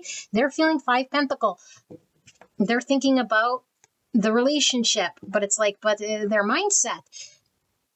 Unless the mindset, because now we're getting into a little bit of advice here, but it's mostly for the person with the mindset that's like looking at, there's nothing I can do. I'm shut out in the doghouse. I'm thinking of better times. But it's like my reality of what I think is happening is actually drummed up by a deflective, avoidant energy that doesn't know how to take accountability, responsibility here. Okay. Now, the hidden motives, I feel, is the shadow. I don't feel it's conscious, meaning this person is two-faced, untrustworthy because they're creating, but it's, I can't trust. I have to protect myself from someone who doesn't see the truth themselves. I can't trust the situation of somebody who is pulled into this past energy and then makes reasons why they need to be there, excuses why they need to be there, or makes it a real thing. I had to be there because I drank that reality, you know, and that's the shadow. It's like the hidden motivation that this person doesn't even see. They don't see their own motivation, why they're sort of doing what they're doing. And it could feel very, like someone could feel very betrayed, you know, like with this two-face. It's like you're choosing a lie, or you're seeing what's untrue and then making it a real thing, but it's untrue. You're not seeing above this thing or beyond this thing, or you're seeing it how you've always seen it, instead of questioning, or instead of challenging, or instead of choosing the path that might be a little bit more difficult because we don't like conflict, and we're trying to avoid this. We're trying to sidestep accountability and responsibility. And it could go very deep as I don't have confidence in myself, you know, to maybe start new, or maybe move beyond this, or detach from this, or face a reality of this. There's a truth that needs to be seen and accepted. And I feel one person might see it and the other person is working through, needs to sort of see beyond what's happening here so that they can gain clarity, so that they can let the tower fall and break away and maybe become single from this codependent arrangement. Okay. And now, like I said, it doesn't have to be an emotional sort of sexual tie to any one person, but it does seem to be an experience that is very real to them, that's drumming up the shadowy truth that attaches this person to this thing. And it could be a person, place, thing of the past, the childhood, the family situation, the location, the resource. And it's like, my hands are tied. I can't do anything about it. I'm at the responsibility of this thing. I must do this thing. That's the grand thing to do, or that's the honorable thing, or whatever. But it's like, no, responsibility, lazy, lack of accountability, not wanting to face conflict, avoidance, sidestepping, and then drumming up like it's bigger than thou, because it's like, well, the bigger I make it, the more real it seems. There's nothing you can do. Sky is falling, Chicken Little. Drink this Kool-Aid, and if you believe it, then I believe it. Then it becomes the truth, right? It's like, no, it doesn't. Okay, so interesting. And we're gonna then see, because if this was sort of how you're projecting your person, then we're gonna see how this person thinks you're feeling and seeing. Okay, so it's like the same person, but what they think the other person is sort of seeing and thinking, which, I mean, like I said, if this is you sort of projecting onto your person, then this is sort of what you're thinking and seeing, that this person's thinking and seeing. If that makes sense. Okay, who's on first? It's very interesting how this is channeled. So I'm very interested to see how this is going to sort of flip here. Okay, so give me a moment. I'm going to clear this up, and then we're going to see, what is this person thinking, you're thinking and feeling about that. All right, give me a moment. Okay, pile number 2. Now we're looking at, what does this person think the other person is feeling and thinking? And so because I was reading 2 energies, it could be, again, both, okay? But we'll try to do our best to see what sort of the energy is here. So let's start with the graffiti cards. Spirit's clear and concise message regarding pile number 2, person on their mind. And how does this person think the other person is feeling and thinking about them at this time? Clear and concise message. What do they think the other person is feeling and thinking? Clear and concise message for pile number 2. There's one more here.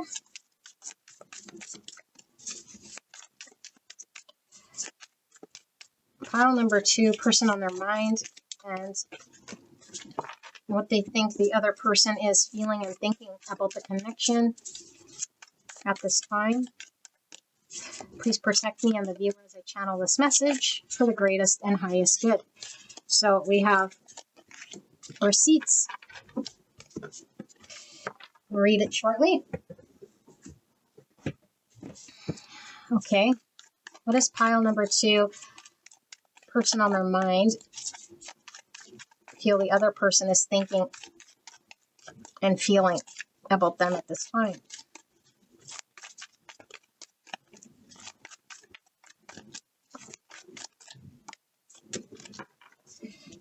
It's the top. All right.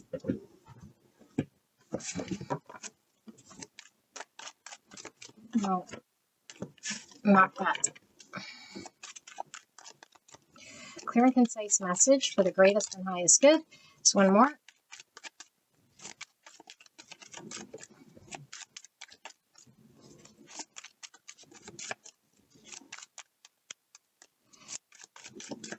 All right, 2 more. Okay, tarot. What is it that pile number 2's person on their mind is thinking? Pile number 2 is thinking and feeling about this connection at this time. Clear and concise message for the greatest and highest good. Please help me to channel in a way pile 2 will understand what is being communicated. Spirit, thank you so much. I'm so blessed to be here doing this reading. Wow, that's a cards for you. Double E. Okay, 5 cups. King of Wands in the reverse. Interesting. I can't. Okay, 5 cups. Now I'm looking at spilt milk. Missed opportunity because I can't. 9 of Swords in the reverse. Okay. Interesting. Justice in the reverse. 5 of Wands in the reverse. I can't. High Priestess. 9 of Cups in the reverse. And it sucks and I can't. 10 of Wands. Look at 9s. all about the self, okay? 10 of Wands. I'm burdened. Burden. Pressure build up here with the 10 Wands. Okay, something best left put down. A surrender that needs to happen here. I'm carrying the world. I have to carry the world, okay? Page of Pentacles in the reverse at the expense of a missed opportunity and a new beginning. It's so clear, this message here. King of Swords, which is Gemini, Libra, Aquarius. 6 Cups coming through again. Both of these cards, okay? And then we have the Hangman coming through again. Pisces, you saw me shuffle 7 Swords. I can't. I believe the lie. So I feel like I'm channeling you and what you're seeing in your person, you know? But it could be your energy, okay? It definitely, like, could be your energy. It could be flipped, for sure, 100%, okay? So Pisces and Libra here, and Gemini and Aquarius and Aries, Leo, Sag. But again, all the signs are sort of coming through. So receipts, and it says hard evidence, screenshots, text, photos, facts. Oh my gosh, drama. Holds the truth, has the upper hand. Emotional recorder. Oh boy. All right. Uncover boss. 183. Hidden truths, perspectives, or roles. Seeing things from a different angle. Empathetic. That's this Hangman in reverse. Seeing things from a different perspective, okay? Wow. You're out on a mission here to prove someone was lying. Paper tiger, something or someone that seems threatening or powerful but is actually weak or ineffective. 104. Wow. All right. Chosen family. Friends, partners, and allies who become family through loyal shared values and unconditional support. 240. All right. Or number 7. So we have drama card yet again. And I can't escape the drama. I have too much drama in my life. I'm trying to stay out of it. Okay. And then we have broken heart, 74 and 2. Emotional stress, huge grief, trauma, intense pain, affective shock, deep disappointment. Type 2, the helper, emotional center between giving and receiving. Difficult events, stress level. Wow. Abandonment wounds here. Root chakra. Okay. Authenticity, which is the opposite of that duplicity we were seeing, or the two-face. Okay. Authenticity, depth of feelings, being different. Inner truth, originality, being romantic, emotional intensity. Type 4, the individualist emotional center between lack and abundance, with 4, which is the Emperor energy. Okay, Scorpio, Aries energy. Then we have acceptance of other. Oh my gosh, you guys, how many cards of the same? Open-mindedness, non-judgment, flexibility, sweetness, good for other, and mistakes acceptance. Okay, I feel I know what's going on here. Appearances, this came out for pile 1. And you guys saw the deck. It's huge. Wow. 66. Service is a source of joy in which one pours from an overflowing cup, not martyrdom. Okay. We have the Empress here and the Emperor now. Okay. So getting noticed, showing off, parading, and dazzling flashiness, loves to impress. And this is solar plexus energy. Okay. Which could be tied to the ego. And then we have marriage. So again, this third party energy is really coming through here. Holy matrimony, ceremony, wedding, wedlock, families here even. Okay, official commitment. There's 2 ones here. Ones are all about new beginnings. Virgo and Gemini energy, and then they will call. Okie dokie. If you build it, they will come. Anyway, let me channel what this is, okay? As I do feel I know what this is saying, but I want to really sit with this energy. You can skip ahead. So we're looking at how this person on your mind is thinking, you're feeling, and thinking.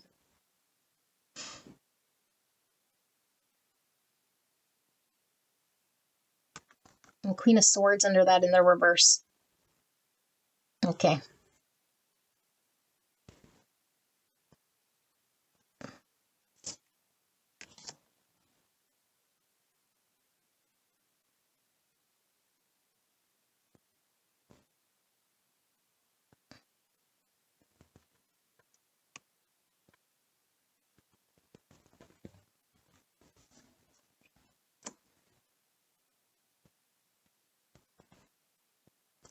Okay. Pile number 2. I think this is probably where you click off, okay? What's happening here? I feel like what I was channeling in that first bit, it was your energy in regards to the person. And I do feel it was sort of flipped there, okay? But I was sensing your person's energy coming through. but I felt it was coming through as like the projection, very strong. Okay. And so I think why Spirit is sort of doing this, which you got a lot of repeat cards, same sort of energy. And I'm asking about what is the person that I was on your mind, okay, that I channeled, how the energy that was going on, the overall energy, what they were feeling and thinking. And then this is supposed to be what they think the other person is feeling and thinking. And I'm getting the same type of energy. Because what I feel was I was tapped into your energy, and this is your message, and this always comes through my channel. So if you don't want to hear it, then you don't. But I mean, if you keep coming here, clearly this is something you're supposed to be seeing or understanding, even if this is your first time here, because I think you hold an understanding. I got car freshener from this, the way this paper tiger looks, it looks like a car freshener. That came through one of my readings. An air freshener, that we hang in the rear view. But anyway, so it's coming through here, whether it's your first time here or not, because what it's talking about is you seeing and understanding something. And until you see and understand, we suffer. So this is probably why Spirit's like, no, I'm going to get you to channel this again. Okay, so I'm going to channel this thing. This isn't everyone's message. If it's not for you, it's not your message. Bye-bye, see you later. What's happening here? There's a 5 cups missed opportunity. When we sit 5 cups, there's always the power within our hands to move on and move forward. Easier said than done. We can't move on from certain things unless we see and understand an inner experience, that in which we're being called to see. And so there's sadness here, and there's regret, and there's disappointment. Now, I am feeling it from both, okay? Because I do feel you're here to see about your person, which I will channel as well. Okay, but first I need to sort of get this out of the way here as it's coming through. It's like we don't like what we both experienced. And you're seeing this person as choosing this situation as though they're completely like in the blind about it, which they could very well definitely be. It's not saying that they're not. And all you're really fixed on and seeing is this version of them that can't do and is incapable. It's like this person is dodging responsibility, accountability, stepping up, growing up, doing this, doing that. That's all judgment. And yes, that could be a reality for sure that you're seeing, but nobody can say anything unless we walk in this person's shoes. And one thing about spiritual connections is going beyond what we're seeing with our eyes, which is the judgment of other, and making stories and then writing that and living that. And it's like pull the plank out of your own eye before you start talking about the speck in someone else's eye. This person has an experience they're having to go through, and nobody except for Spirit and this person knows what they're supposed to be sort of doing. And we could totally think that our feelings trump it all. The truth we see trumps it all. I see someone incapable, someone irresponsible, someone in ego, someone in shadow, someone making excuses. I see this and I'm angry, I'm upset, or I don't get the clarity that I deserve, and now I'm sad about this missed opportunity. Now, your person's seeing it as a missed opportunity because they know that there is something here they're supposed to be sort of working through. But what they need to work through is between them and Spirit. And to you, it appears like drama. Now, if we move all the fluff away, yes, for sure, we could label it as drama. But what is drama? That in which we're having to work through. I feel like your person is really working through something in their world. Okay? And for a lot of you guys, it is a relationship, a marriage, a family situation, which karmically could have all sorts of things that is beyond our understanding. And on the outside, it looks like drama. From the outside, it's created this energy of your person who seems, I don't know, lack of confidence, lack of vision, weak, blah, blah, blah. So they have a reality that they believe for sure. Okay, but I feel like there's this, seeing this person as like someone who is like not embracing some sort of truth. And so there seems to be this like a need that Spirit is talking about, you coming to some understanding of truth that's like this hidden truth that's coming to light. And I think maybe you will begin to see this, or starting to see this, that comes out of this need to keep receipts. And what's this need to keep receipts? This is sort of like a judgment energy, because it's like what I'm seeing, I'm keeping tabs on, It's like the reality, what I touch, feel, and smell. It's like it's actual 3D reality trumping over other truths that I can't touch, feel, and see. Like this person's journey, like this person's need to work through certain things that I will never understand. And so there's a need to free oneself. Okay, I know we're already getting into sort of this guidance and advice, but I feel like what Spirit is saying is because this energy is so heavy towards what this person is sort of doing and not doing, and what they should do and what they haven't done, and all this stuff is creating the suffering. And so there's this need to accept. And I feel like I said, this person, you, okay, whatever in channeling, you apply it, okay, is accepting how this is rolling out. Because I do feel like there has been not seeing the truth of a situation here on both sort of sides for whatever the reasoning is. And all we can control is our own truth. All we can control is sort of what we're our own reality. Okay. And so I feel like there is, with the 5 cups and this broken heart, a suffering, a disappointment, a 3 swords, a longing, and a desire. There is a desire to come together.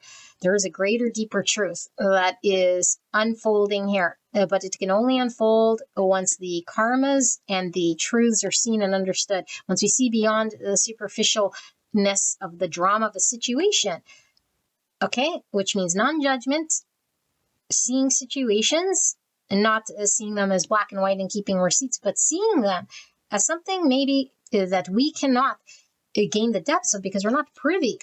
And so there's a need to sort of surrender, okay? But what I'm seeing here is like an opportunity that's sort of held hostage, okay?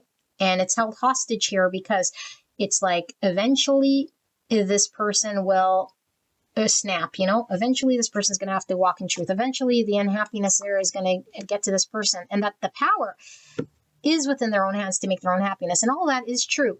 Because the person that you're sort of saying how they're feeling is like they're unhappy, they're suffering in their own world, they're creating their own suffering, they don't need to be there, and it's best they put it down. Yes, yes, yes, you are right.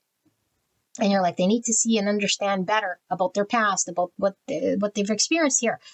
And emotionally, they're sort of attached to that story. Yes, yes, and yes, but it's karmic. Okay, and it creates the imbalance between you and this person. And so I feel like there's an energy here of you saying, I give up. I can't compete for this person's time, energy, and effort, which would be true, but it's not really giving up so much as it is an acceptance of a greater, deeper truth, that there is somebody who is working through something that's a greater truth, that is very true, that we aren't privy to. And we're not God, and our say-all, be-all isn't the ultimate truth. But all that Spirit's talking about is there being a new beginning and a potential here. Okay, but we must get out of our own sort of understandings that create judgments, that create understandings so fixed in a way here, but they stand on nothing sort of true, and they sort of can be torn down in a second here. They're very weak. Okay, and we might think, well, then this person is sort of weak. This person needs to gain their strength. This person needs to build their confidence. And all of this stuff is a judgment of something that could certainly be a part of the truth, but it isn't the full truth. Okay, so there is an understanding that this person I'm channeling has, that somebody's living a lie, that somebody's going to come to terms with the truth, that they're so fixed in their way and understanding and their circumstance of the past, that they're too stubborn to understand and see, that they're compromising their own happiness and emotional happiness to be in a situation that they're tied to emotionally at the expense of happiness, growth, and aiming towards something greater and better that they'll see and understand at one point in time. And right now it's like they're just going to sit in their loss. And all of this does seem to be a truth here, because what we were really seeing was somebody who was sort of fixed on a situation, you know? And so I feel like there is a truth that's coming to the surface on both sides. Okay, and it's like the truth of how maybe I can pass judgment, or the truth of where does this pain actually lie, you know? Because it's like we can hold this broken heart saying, well, this person is choosing this and it's breaking my heart, or it's disappointing, or they don't care because they're sort of in this inability energy, which breaks my heart, and it's about me and woe is me, you know? And they're sort of here, calm, cool, and collected, like focusing on the drama, and that's it. It's like they're just focused on the drama. They're just the one who's like more concerned with something here that's maybe played out, you know? And look at my stress, and look at my heartbreak, and look at my disappointments. And so Spirit is saying, yes, we could feel disappointed, but on the surface, it appears in one way, but it's really something else. Okay, so I feel like there is a bag of drama in this connection.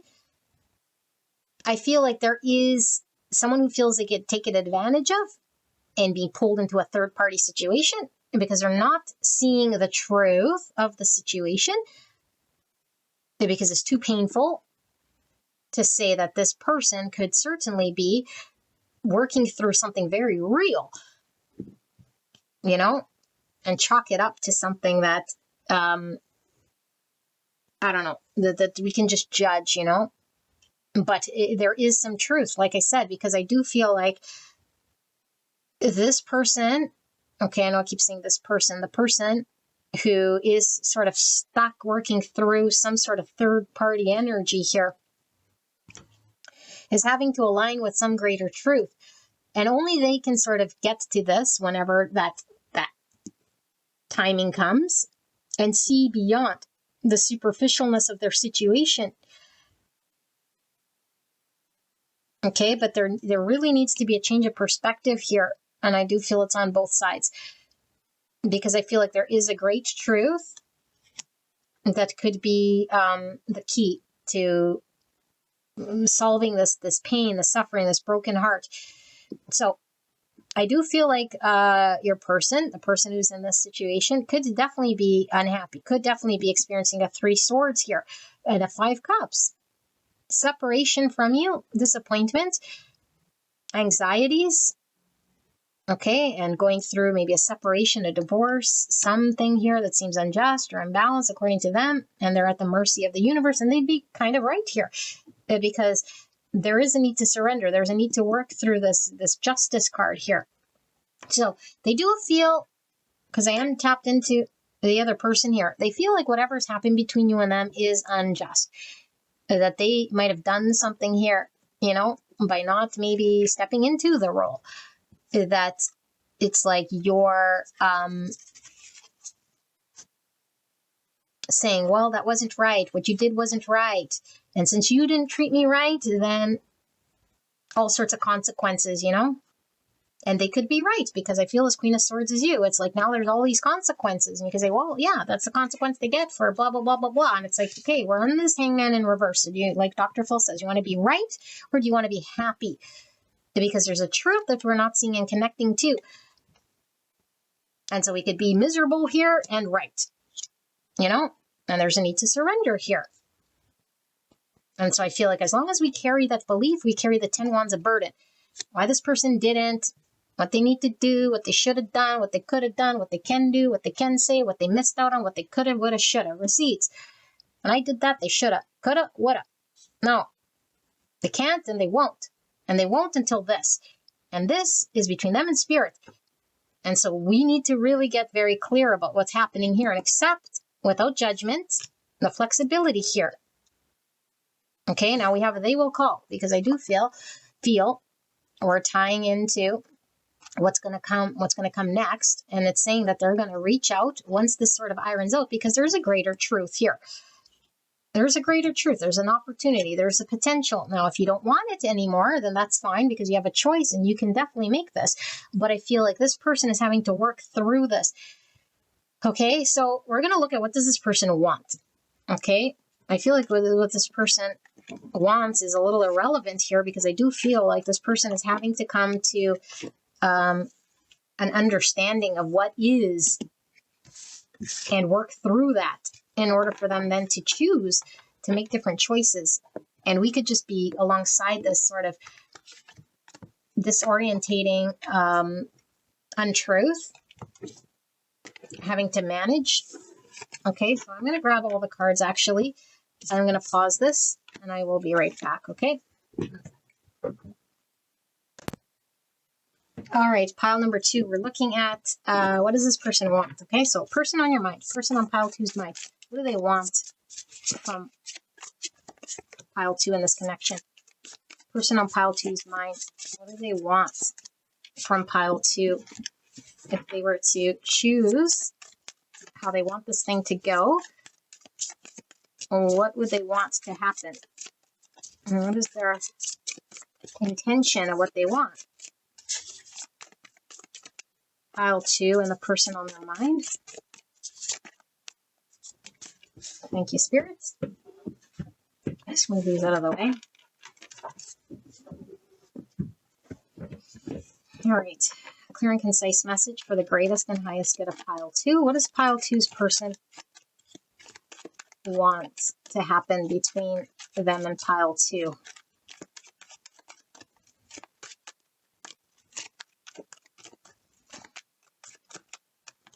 That one and that one.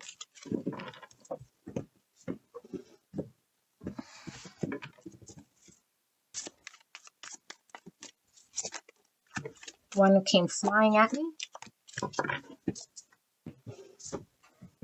All right. And the tarot.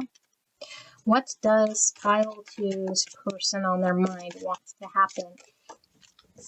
Sideways card. Clear and concise message for the greatest and the highest good of pile 2 in this connection.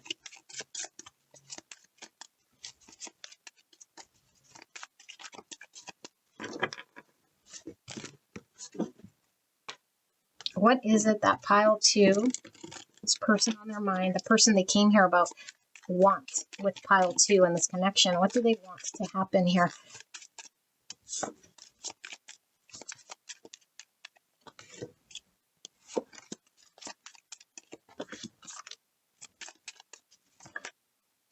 Two of Cups in the reverse. Alrighty. 5 Wands. Okay. So we have biting the hands that feed you.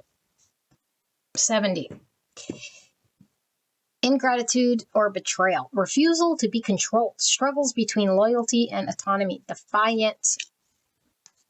Undercover gem. Oh, the other one said undercover boss. So someone whose worth is hidden, even from themselves. Depth isn't obvious at first glance.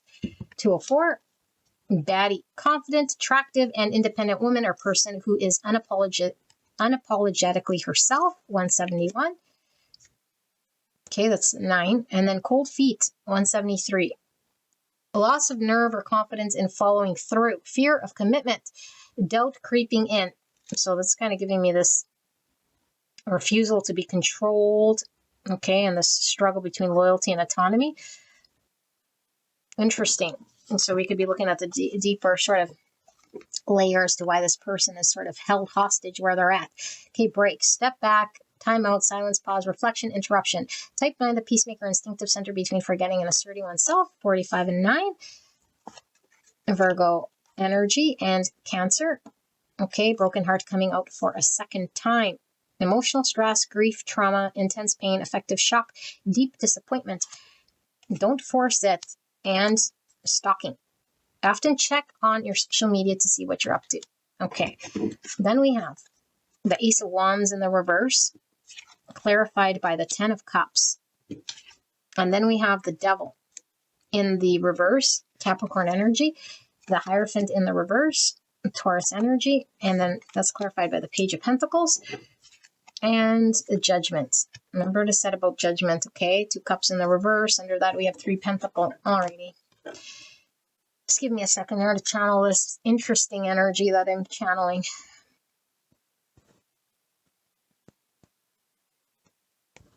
Nine of Pentacles in the reverse. That's this between loyalty, autonomy, and this fear of commitment, okay? Interesting. Biting the hands that feed you.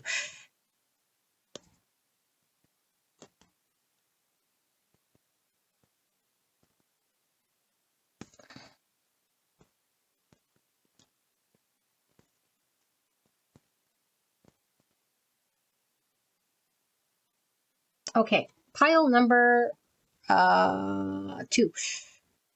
I feel what you're going through is very challenging for sure. It seems very much like there's a lot of work that needs to be done. Now, when I say done, we're perfect as we are. Okay, but I'm not talking from an ego perspective. Oh, my trauma is fine. My trauma is fine, so people need to walk around eggshells because I don't do shadow work. And so if I'm unhealed, that's fine. No, it's not green light to be unhealed at all. Okay? But what I'm saying is that there is a need to see beyond, because this feels very early.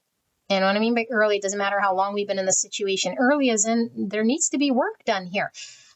You and this person. Okay? So what does this person want? This person is unhealed. And they're in a situation right now. And if they could have their cake and eat it too, why not? Okay? Why not? So they're not saying, I want my cake and eat it too, but their energy is giving off. If I can engage with you because I'm being pulled to you, the devil here, and there goes my email, pulled to you, out of no control of my own. If I could control it and not need to be pulled to you or whatever, that's exactly what I would do. Okay, because no one wants to be bad. Nobody wants to take advantage of no one. No one wants to create confusion and drama. Nobody wants that, And you can say, yeah, they do if they're alive. Yeah, but that's the unhealed version. That's not truly them. That's an unhealed version. Their unhealed version is going to create drama with you because there needs to be a working through and a seeing the truth. So do they want to be in your world? Yeah, but they don't want to be in your world either because they have a misunderstanding here. And they get this understanding based on an untruth that they carry here. Okay, so can this person come forward and work with me and get beyond? No, because they're conflicted here. They can't show up for you. And it's not because they're not wanting this. They're incapable until they heal. And so there's a healing you need to do. And this healing doesn't come from, look at me without this person living my best life. And now, of course, if it was truly living your best life as someone who did all the shadow work, this release from the heart space, being confident in one's own energy, but the ego works in 2 ways. I cover it up by detaching from this person and creating this sort of version of me that's unapologetically me. I don't need them. I'm going to leave them in the dust. It's like, okay, if you could do that, go ahead. And then I don't see why you'd be here.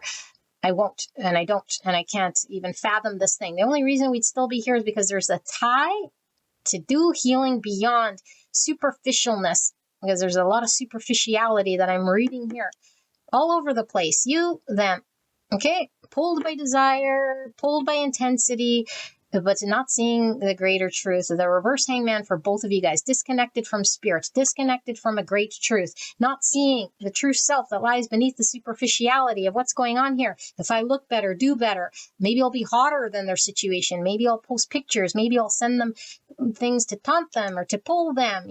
That's ego. Nobody cares. That's not going to sway them at all, because what this person might do is get a hard on for a second. It doesn't matter. That is all superficial. What we're wanting this person to do and see is the shadow work of the truth. Their situation requires them to deal with an underlying thing that's happening here. And they have a big fat fear. Chicken Little has a big fat fear of the great truth. So they stay complacent in their situation. And I don't care if they've been married for 100 years. They still have this fear of the different version of them that would have to engage in a commitment with you that would push them outside of their comfort zone. So they stay in a situation that's miserable at the expense of everyone sort of suffering. You, them, and the person they're engaged with, their family situation, whatever that thing was, their 10 pentacle, their 10 cup, their whatever, their stagnation. So they're going to do whatever it takes to uphold this thing. So if they could have their cake and eat it too, if they could bone you and have what they want, okay? I know it's very harsh words here, but this is how it's coming through. It's like, if I can do this thing, then I'm going to do this thing. No, not because I want to hurt you, but because this is the only way I can get to what it is that's sort of driving through. What's driving through here is a desire to get whatever bit I can get with you, okay, but not to do the thing that I'm being called to do. And this is only going to lead to 3-sword energy. So I feel like you, no matter how much you say, I moved on. I'm doing better. Look at me. I'm a better situation. I'm the new, I'm the blah, blah, blah. Whatever you say, I feel like there's a stalking energy because I feel like, but really underneath it, I really care what this person wants, what this person's choosing, what this person's going to do, what this person has chosen. And all of this stuff is the egoic thing that needs to be seen through. That's the work. Why do we care so much where this person is doing and saying or whatever? Because I put my value based on this thing. And even if I have this confident, independent energy that I believe I'm drumming up, that's originating from me, that has nothing to do with this person. It's saying no, but what it does have to do with is a need to prove an egoic understanding that is actually untrue. The inauthenticity is here. This is this two-faced. This is this need to connect to authenticity, the need to connect to what is true. And there is a hurt here that's not being sat with. Okay, and so we need to let the organic self come through here and process this thing differently than how we're processing it. And so I feel like what Spirit is saying is this is why we're in no contact. This is why there's a separation. This is why there's timeout, silence, an inability for this person to engage, work with you, come together in this reality to create something here. They're unavailable here. And so no matter how much we feel like this, Spirit is saying we're actually like this. Because anytime we're too pulled by someone else's energy, what they're doing, saying, what they chose, and stuck here, then we're like this. I don't see my own value. I'm actually not energetically free. I'm actually not seeing how I can be sort of in my own nine pentacle because I'm too wrapped up in an understanding here. And instead of processing this three swords, I blame and make it the reality that it's this person is an illusion. This person is this. This person's that. This person needs to leave their marriage. This person is fearful of commitment. This person, you know. Meanwhile, there's a great old truth here. Okay, so I feel like 10 cups can be an experience we have. 10 cups is an ultimate sort of happiness that is achieved through two conscious people coming together. Okay, but the way we can sort of receive a 10 cups is to work through what is untrue, like we saw with the tower, and see beyond the devil. Okay, so there's truths mixed in with illusion, which means what? Is there desire and passion here? Yes.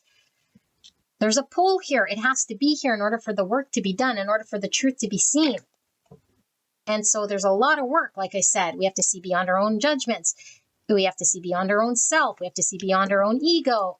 We have to see beyond what we're telling ourselves is healed and unhealed. What we're telling ourselves, this person is choosing and not choosing. We have to free ourselves energetically because I feel like there's a chain here to this person's way of being. And so this person is working through their own thing here. So I feel this conflict is between you and this person, and also an internal conflict that needs to be sort of worked through before there can be sort of a coming together. And the coming together is sort of here on ice. And Spirit's saying, until we see the truth, until we understand it. Okay, so what does this person want? I feel like the superficiality is so strong here that it's like if you're this energy that I'm reading, that's like, I want sort of to be seen and sort of stick to this person, you know? It's like, look at me. And then they'll think differently, but it's like, okay, but where does this end to? Where does this end game go? And they see what they missed out on, you know? It's like it's superficial. It doesn't lead to anything. It's not a deep. It doesn't go much past anything. It's like just so then they know. Then they know what. But then what happens? Okay, so I feel like there is a truth that goes deeper than superficiality that needs to be seen about ourselves, and it needs to understand why there's this dynamic in the first place between you two. But not dive into the other person's dynamic of what's going on in their world so much, because what's going on in their world is their own sort of energy. Now, this person doesn't want to let you go because I feel the devil is running through both of you guys. So there's this energy which said they'll, I forget what that card said, that they'll come forward or you'll hear from them. Because I feel like maybe there's a period of time where this person's sort of on break, you know? And then it's like, whoa. Now I'm pulled to you again. Now I need to spend the night with you. Now I need to talk to you. Now I need my ego scratched. And then I get my fill, and then you don't hear from me. And then it's like, man, I feel used. So now I got to make them want me. I got to make them see what they're missing out on. I got to make them see. It's like, no, you don't got to make them do anything. There's no making. There's no stalking. There's no none of that. Now, if you do that, you stay there energetically. And I feel like it's trying to get a situation to be what you want it to be, what the ego wants it to be. And Spirit's saying, no, there's a greater, deeper truth that's actually more valuable and more real. And this is what I need you to connect to. And so biting the hand that feeds you, I think, works both ways. Because it's like, why would we hurt the thing we love? Why? The only reason we'd hurt the thing we love is if we're hurt. If we can't connect to the truth of what's actually valuable and real, then we wouldn't hurt another. We wouldn't pass judgment on another. Like if we truly love someone, why would we pass judgment? We wouldn't. The only reason the judgment's there is because my ego really needs to protect itself. Otherwise, it feels hurt. Otherwise, it feels broken. Otherwise, it feels not seen. Otherwise, it feels like I wasn't chosen. Otherwise, it feels let down, disappointed in all sorts of ways. That is untrue. So there's a great truth that I need to sit with and see and not bite the hand that feeds me and turn this person into a villain, villainize this person, because you're still chained. You're still connected here until you see the truth. The Spirit says, this is the chain. And we can either be chained to an unhealthy dynamic by trying to change it, resist it, refuse to see it, or we could be chained by attaching to it emotionally, saying, oh, I'm going to keep giving in. Chain works both ways. I'm trying to resist. I'm trying to detach. No, there's no trying. If you try to do anything at all, there's the form, there's the chain. And Spirit's saying the only way to be in true authenticity is to see the truth within us. And so there's a truth that needs to be seen within.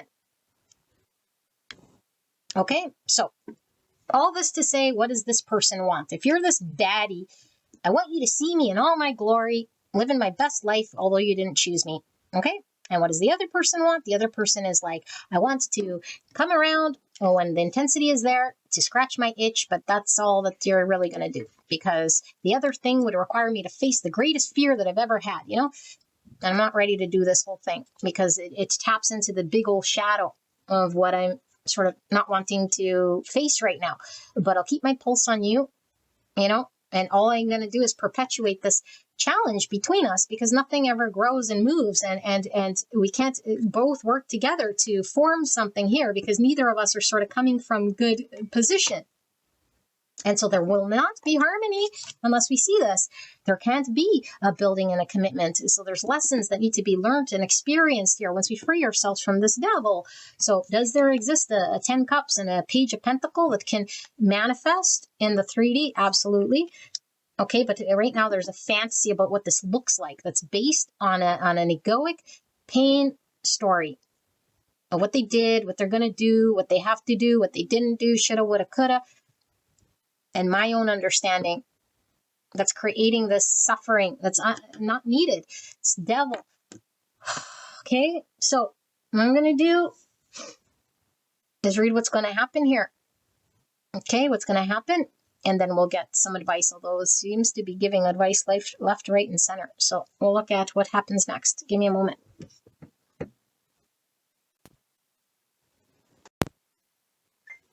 All right, pile number 2. We're looking at what's going to happen next energetically here in the connection between you and the person on your mind. So, clear and concise message regarding pile 2, the connection they came here about, and what's going to happen next in this connection. Clear and concise message for the greatest and the highest good of pile 2, Spirit. So, what will happen next? So, will the person on their mind take action towards them? And what's going to unfold here and manifest next for the greatest and highest good of pile number 2. We have dark, flirt, seductive with edge, mysterious, mischievous but safe, teasing with danger and magnetic mystery. And we'll pull from this pile as well. What will happen next for pile number 2? What energy is unfolding here?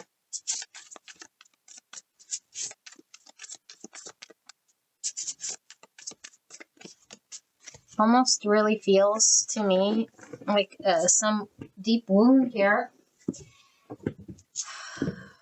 That's like, it feels good until it doesn't, you know? But dying love, this just flew. I was trying to remain hopeful, but I feel you slipping away. Let's pull some more clear and concise message regarding what will happen next. It's giving me Beauty and the Beast with the rose under the glass dome.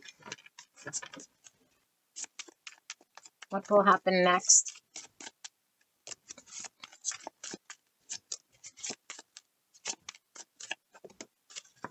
Okay. I feel there's something we're sort of keeping alive, because I'm getting like resin, okay, or preservation here. Preserving something until we touch it or peel it back or do something with it. So it's giving me energy. Energy cannot be destroyed. It could be transmuted. Separation. Okay, estrangement, divorce, loss, grief, breakup, and departure. What's going to happen next between pile number 2 and the person they came here about? All right. And the tarot. Will the person on their mind take action? What will happen next between pile number 2 and the person they came here about? What will unfold next? If the energy remains as it is.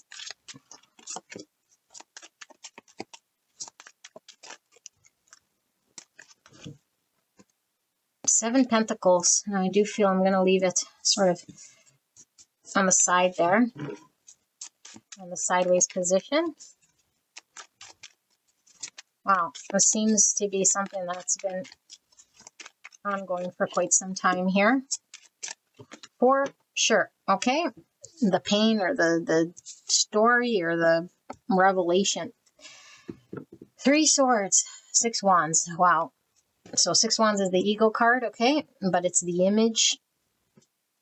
It's a victory, but it's like how I appear to others, my image being celebrated here.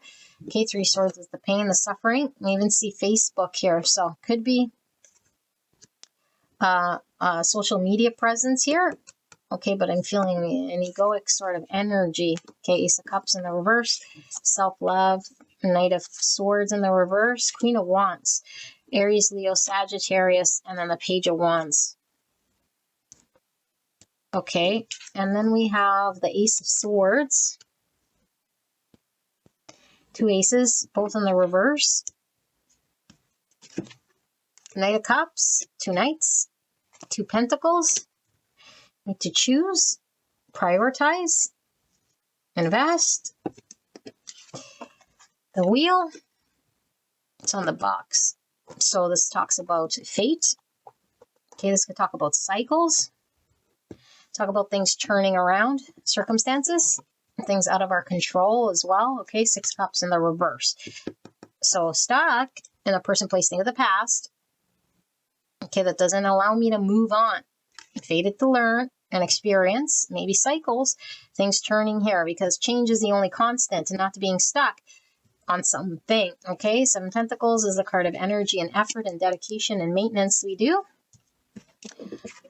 All right, so cakeage, celebration comes at a cost. Gatekeeping of joy, joy with strings attached, hidden cost. 8. 8 is also a card of ego. Okay, but 8 is movement, attainment, and change. 8 is about authority, manifestation, leadership, abundance, goals.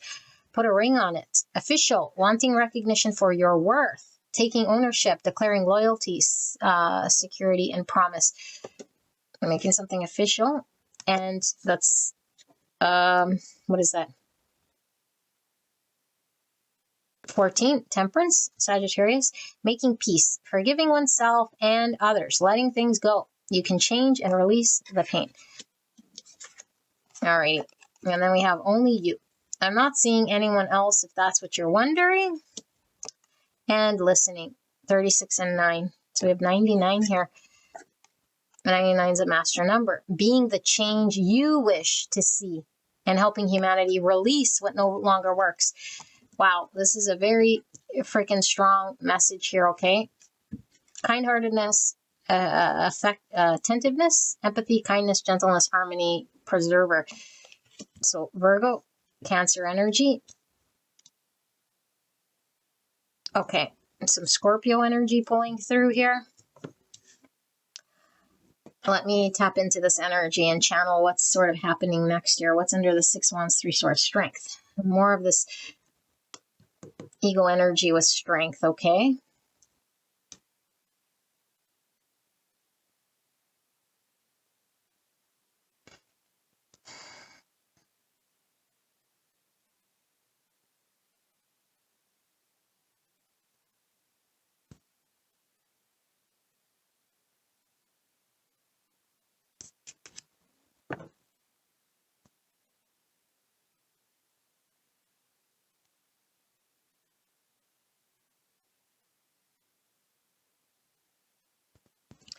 Okay, pile number 2. These readings are very fascinating here, okay? The message is very clear here, okay, for you for sure. I feel like this is just like what I delivered there. It's like a lesson of the universe, really, at the end of the day, because there are certain experiences we have to sort of go through. There's no avoiding at a certain point in time. Yes, we could delay, we can avoid, we can do all sorts of things, okay? When we have experiences that create suffering, painful situations, they leave imprints on our psyche. Somewhere in our energy body, we experience a pain. And so whether we hang on to that pain or we have to transmute the pain or understand the pain, that's what gives us growth. Just like working a muscle, you know, the more we sort of work the muscle, then the more it sort of becomes stronger and it grows. But it's like we can't, you know, just like eat chips on the couch and then expect the muscle to grow. Of course not, right? So we have to sort of do the thing in order to get the thing.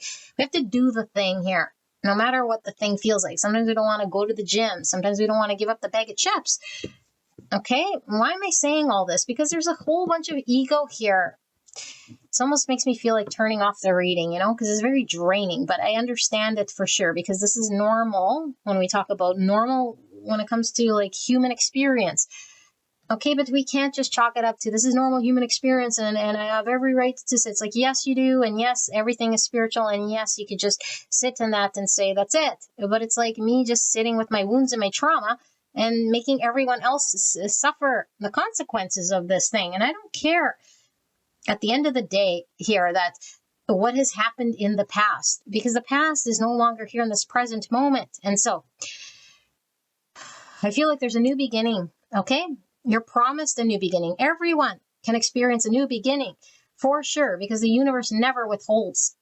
And Spirit is saying for all of you guys, the moment this new beginning starts, that the new can be experienced is all in divine timing. But it's not saying it's upon when Spirit sort of all of a sudden says, okay, it's your time, but you've done nothing but eat chips. Divine timing means when you've gone through what it is that I'm trying to divinely instill in you, because you are the divine. You have to enact the divine. So if you stall there, when will I get the beach bod? Sit there, stare at your bag of chips forever. It never becomes the beach bod. There's a divine acting through you in order to take action, to move towards, to make the change you wish to see. And when you make the change you wish to see, the change happens around you. People, places, things start to shift and change here. I feel like there's a pain and there's a suffering. I don't know if you're wanting to see it or sit with it or understand it at this point in time, because it's easier to blame other. Okay, this is a very strong message. If it's not for you, it's not for you. Leave it for someone else. Okay, it's not blaming you. If this isn't your reading, then it's not. Okay, so what's happening here? There's the courage, but it's not the courage to sit in ego and say, I'm right, and I'm going to move on from this person and do everything I can to be in that strength of the ego. No, it's the strength of facing what hurt me. That's stronger. To sit with the pain is stronger. But then to sit with that, which is easier, and blame the other person, not look at it, sit in some sort of fantasy, that's stronger. Okay, and when I say fantasy, it's the fantasy that I'm not hurt. It's a fantasy of I just move on. It's a fantasy of I could just block this person. It's the fantasy of whatever. Okay, because I do feel there's a desire to be seen and appreciated and valued, and an image that you're wanting to experience, which is fair enough. But it's begging you to look at the courage to look at this thing. It stemmed from pain. The reason we seek this thing is stemmed from pain. There's a pain here that's reaching out that says, I will only then be happy when this happens, whatever the this is, when they leave their partner, when they tell me this, when they do this, when they do that, then I have a new beginning, then I'll be happy. Untrue. Because there's always going to be something that happens that makes us unhappy again. And happiness, peace, does not ride on someone else's action. It's saying, find your peace, find your value. Okay, it's a very similar sort of message to one, because at the end of the day, that is the message, is finding value in self, not in other. And so what happens here is you going through a lesson, a cycle. Cycles, however many you need to heal this wound, to see this thing. So yes, we experience people draining our energy. And this dying love, I feel the energy sort of peters off. The devil loses its grip the more the novelty sort of wears off. The more we sit and suffer, the more it's like, whoa, I got to look at this thing that's been sitting here preserved. I haven't done anything about it. It's easier to look at tarot. It's easier to blame this person. It's easier to chalk it up to, I am this strength, or I am this person who could just move on, or I am whatever. And if you can, then good. Then this isn't your reading. Okay, so I feel separation happens. Reading a card of no contact, separation. This person is not beside me, or they're taking a break, or I'm needing time. Time is the period in which we integrate.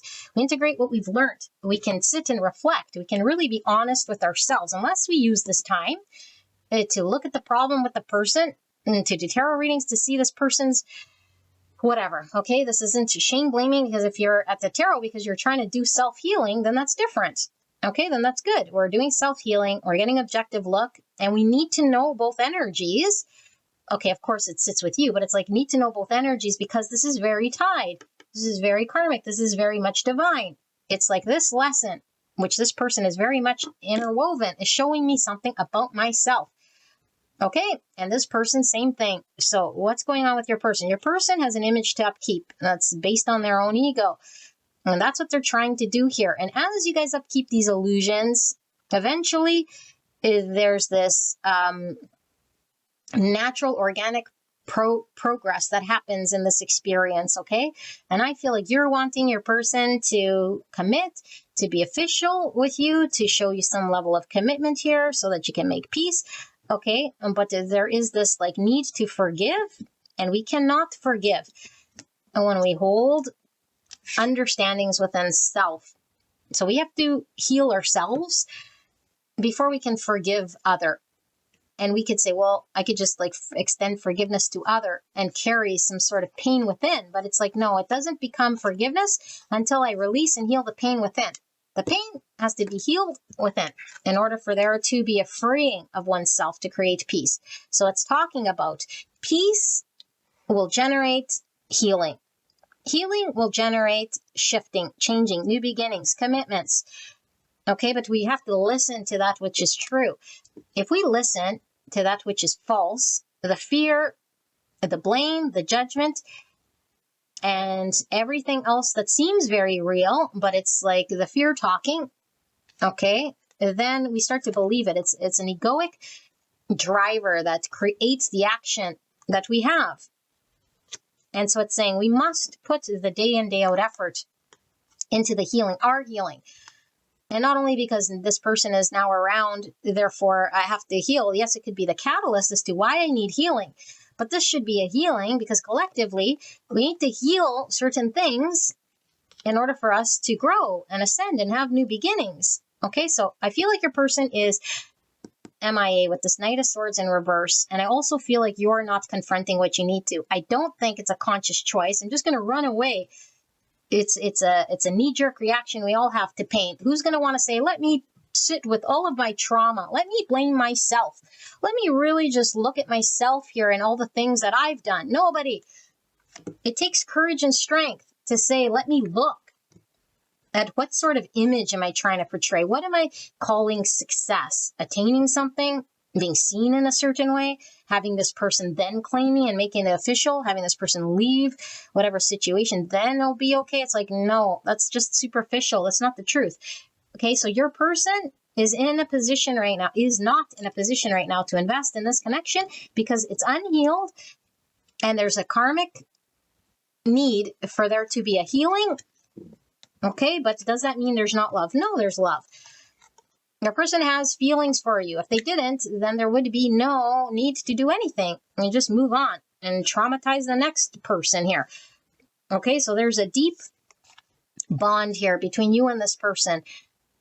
Okay, and when this person sort of heals and moves beyond, there's an officialness, there's an only you, there's a commitment, there's a peace to be had. Okay, but I feel like until then, I feel like there is this having to lay the groundwork, having to do the work here in order for things to turn. And I feel like there's a stuck energy. Like I always say, you know, we can't move on if Spirit says we haven't learned the thing. And I don't care whatever you want to say to yourself. Like I say, do you want to be right or do you want to be happy? There's a sticking to an emotional thing. We can't move on. I can't move on from this person. No, we can't. And because we need to see something about ourselves here. And then we could lie and pretend all we want. Okay? Just like people in their challenge when they're talking about twin flames. It's not a reason to stay in an abusive situation. No, it's not. But it's the divine mirror saying, hey, wake up time. Knock, knock, knock. Time to look at our own wounds. It's not about the other person. It's not about staying in toxic situations, third-party situations. Not about any of that. This is about a 3 swords that I carry as an egoic thing, because the twin flame journey, okay, I'm talking twin flame here because the spiritual journey, whatever you want to call it, is all about healing whatever it is that's created the wounding. Now, this could be ancestral, this could be lifetimes of wounding, this could be social conditioning and everything else that creates this 3 swords. Separation, okay, this is a belief in separation. I'm separate from that which I love, and now I feel lack. I feel lack, I feel sadness, I feel separate, I feel this sort of way. The only way through this is one way. It's through the narrow path. The narrow path nobody chooses because it's hard. What's the hard path? Facing our fear, facing the wounds, our own thing here. Okay, but that means transcending the ego. We have to transcend the ego. That's what it requires in order to have a new beginning in truth, in order to have a new beginning in love, in order to see our own value. And so lots of guidance comes through here. But what happens next? Divine challenge and more challenge keeps ramping up until we see the truth.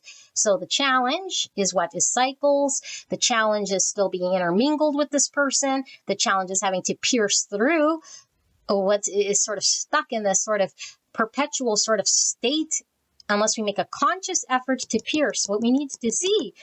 Okay, in order to make peace, in order to balance out and have harmony within ourselves. And then there's movement.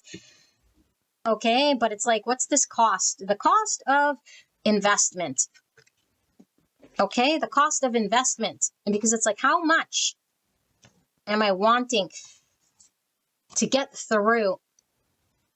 And we could really have the ego desire very strong. And how much do I want to attain some sort of victory, some sort of role? You know, I'm this person's official, or this person's now chose me, or whatever. I'm now this person's only one. We want that strongly. That's the ego hold. There's a strong ego. But underneath it, there's suffering exists, and it keeps turning louder and louder because it's the greater truth that transcends beyond ego that needs to be seen and needs to be dealt with, which is the actual hidden cost. The cost of actually finding true happiness, the cost of actually coming into a union is doing the work. There's no working around this. There's no, I'm going to look better. I'm going to taunt them with the ego. I'm going to do all sorts of things here. And then they're going to want to choose me. It's like, well, that's not really the cost of it. The true cost is facing the greater fear. The true cost is the narrow path. The true cost is saying there's something going on that's 3 swords here. And unless I go through it and look at it and deal with it and be honest with it, I'm sort of stuck here. And this sucks, being stuck here, you know, can't move on. This person haunts my every day. And they haunt you because it's a karmic understanding. And it could be really anybody at this point in time. It doesn't matter, but it's your true divine mirror. Okay, and so we experience a separation until we can see what it is that's divine's trying to show us. And it feels as though we're sort of on hold here. It's like, there's my beginning, but I can't see this truth, you know? And you might really, really want a new beginning and really, really, really die for the truth here. But all the actions are sort of feeding the illusion. All actions are feeding the separation. All actions are feeding the illusion of lack. And it's saying, what are we watering here? Are we watering the truth, or are we watering the wound? Okay, because I feel like your person is avoidant. I feel your person's MIA, and they're like this by design. They're like this removed because the ball is with you to really stand in this present moment. What are you doing with your energy? What are you feeding with your energy right here? Okay, so it doesn't change that there's love. It doesn't change that there's a bond here. It doesn't change the ultimate truth underneath it all. Okay, and I don't feel like this is something that's just going to fizzle. I feel like there's something that's going to be manifested. But what is fizzling here, okay, is this stronghold that I feel it has, because there seems to be something that's, well, there's two things I'm getting. There's the preservation of what is true. It can't be impacted. So this person's love for you can't be impacted by what they're doing or how long they're doing it. They're misaligned, they're with someone else, they're distracted, they're avoidant, they're non-confrontational, they're lazy, whatever word you want to put to it, they're narcissist. The truth is always the truth. There's nothing we can sort of do to make the truth go away. We could pretend it doesn't exist. If I close my eyes, it doesn't exist. Well, no. If I avoid it, it doesn't exist. Well, no, it's there. Okay, so that should be comforting. What's true is there. It's comforting. The truth is there, but we're not seeing it and we're not connecting to it. The other thing I'm getting is this dying love, because the love that we're connected to right now is the unhealthy, transactional, fear-based, ego-based understanding here of something. And that's what we're sort of having to figure out. Okay, so the next move that's happening is a shift through cycles, through experience, seeing through what's real and what's illusion. Okay, what makes me feel like a part of the suffering, what's sort of draining on me, and really going through. But you're safe. Spirit is saying there is no danger in experiencing what you need to experience. But we might feel like it's, the end of the world here with 3 swords. It doesn't make it less intense. It's like being a child in the dark. It's like, it's so scary, and I could be a parent saying, look, there's nothing in the closet. Like, turn the light on, but the light on or off, it's the same reality. There's no monsters. There's no boogeyman. There's no, but the child sees boogeyman, sees things under the bed, sees things in the closet, and it's like very real. And we can't just say, there, there's nothing there, get over it. And so the tarot reader, like me saying, get over it, and I'm not saying get, but I'm saying get through it. There's no boogeyman. There is no dark. There is no separation. There is no rejection. There is no abandonment of you. There is no choosing something else. That's all an illusion, because you and this person are already interconnected here. You're having to see the divine truth, okay, that there is no separation. And once you work through this, I feel like this is when the shift sort of happens. Okay, there's a soul contract here. There's a strong bond between you and this person, and Spirit is saying, until we resolve what we need to resolve, whatever this belief is, this emotional hang up we have, that could have been stemmed from childhood, whatever this was, it needs to shift, and we need to work with the divine. That's greater than what's happening in the 3D, whether this person's coming, going, making me feel appreciated or not. Now, all of you guys are in a different sort of progress here. Some of you guys could still be in a period where this person will literally come forward because they're attracted to you. Okay, like you literally come, they're attracted to you. They want to sort of test the waters here. And we could feel very used. We could feel like this person's not wanting to invest. We could feel like all sorts of ways. And we could go through a whole cycle. I'm going to withhold. I'm going to reject. I'm going to get angry. I'm going to deny. I'm going to stand in my value. I'm going to have my boundary. And we could do all of these things. And Spirit's pulling, because the truth is the truth. No matter what, lights on, lights off, it don't matter. What's the truth? There's great love here. There's a divine lesson to be learned. This person is learning how to work through change. And for them to be able to make shifts and changes, they have to work through releasing the past in which they've been telling themselves is where they must stay, because the shift and change here would require some courage, would require some dealing with the 3-sword energy, okay? But they're too tied to their image. What would people say? How would I look? So if all of a sudden I did something different, okay, well then they could stay there unhappy, And I think, like I said, you see this very clearly, but it's like we don't see our own shadow, of course, because it's a shadow for the reason. And your person sees this as a real thing, just like the child in the dark. I really can't, and as long as we believe the boogeyman's in the dark, we believe it. And Spirit's just like there in the corner saying, hey, the truth is here. It's always here to be accessed. You have access, they have access. It's preserved. Okay, and this is the truth between you and this person. And I think you feel it and you see it because it is a divine truth. Okay, but the cost to get here is going through the journey. There's no going around it. We must go through, okay, whatever this sort of thing is. And there's no way to sort of engage without strings. Okay, this says joy with strings attached, because it's like, how do we get to peace, joy, harmony, and balance? And we have to get to that state. And that takes a lot of energy. Okay, but I feel like there's a need to find a state of balance, healing, peace within oneself. And this is why we're sort of in this separation period. So there's a mixture going on here of what's next.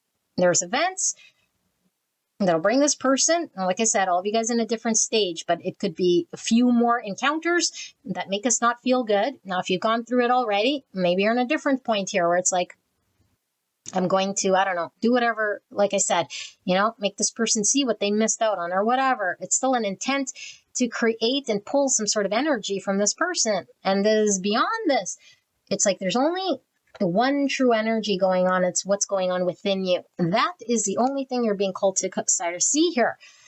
Okay, which ties us into your advice and your guidance, which I'm going to get into. But are you going to hear from this person? Most likely. I feel it very strong here that this person is not done with you, and this person has things definitely that they're needing to see and work on.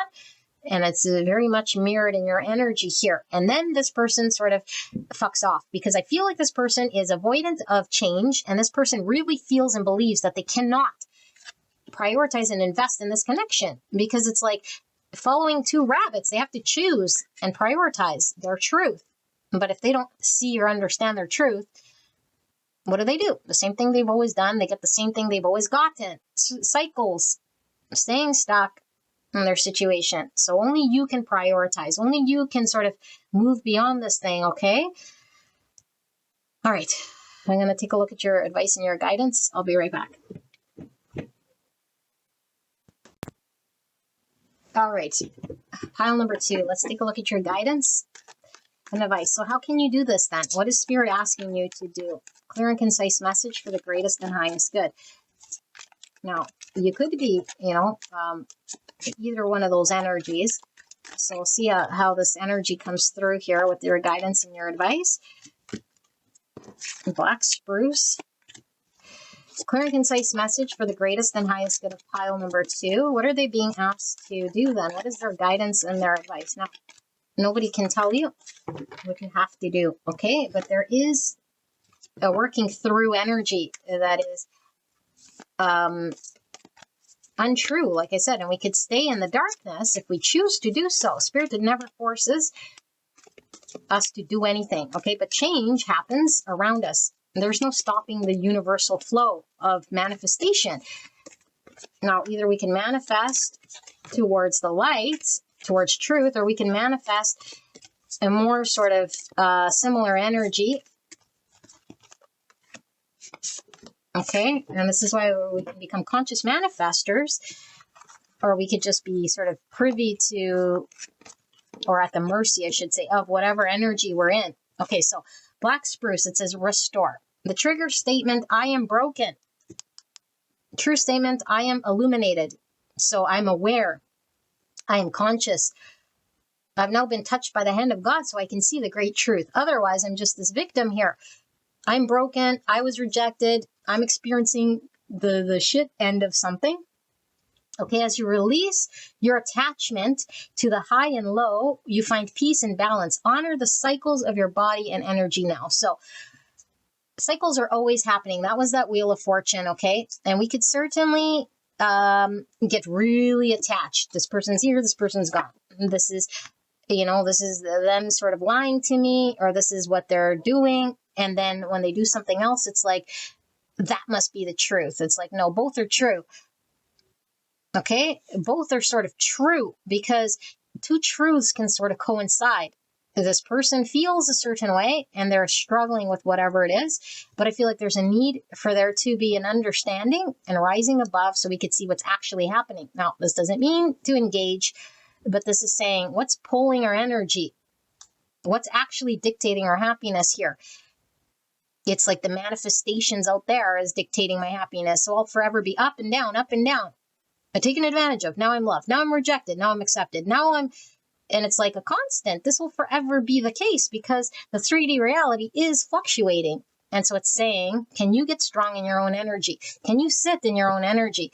Can you develop your own energy to sit in peace and self-mastery over what's going on here around you so that you can transcend beyond what other people are doing or saying? Because that's your sort of lesson here in order for there to be a shift in energy, okay? Black pepper, integrate. So remember I said separation is a period of integration. Okay, so it says, trigger statement, I'm trapped. So like I said, 6 cups in reverse, trapped. I feel your person as well. 6 cups in reverse. I can't. Okay, I can't. I'm trapped. I'm broken. I'm stuck. The universe is dictating and calling on my shots. There's no way. And I feel this is mirrored. Okay, no matter what you're sort of saying, because I feel like that with that baddie or whatever that energy was, but we're still reflecting this sort of trapped energy because we're still entangled and meshed in their energy. Why aren't they going? Why aren't they doing? Okay, so there's this trapped feeling of giving our power away. And it's saying integrate this illumination, meaning this new truth or this higher awareness, integrate this understanding. This will find peace and balance and allow you to move. It'll allow you to be free, okay, of whatever's sort of holding you captive. So it says, true statement, I am whole. Absolutely.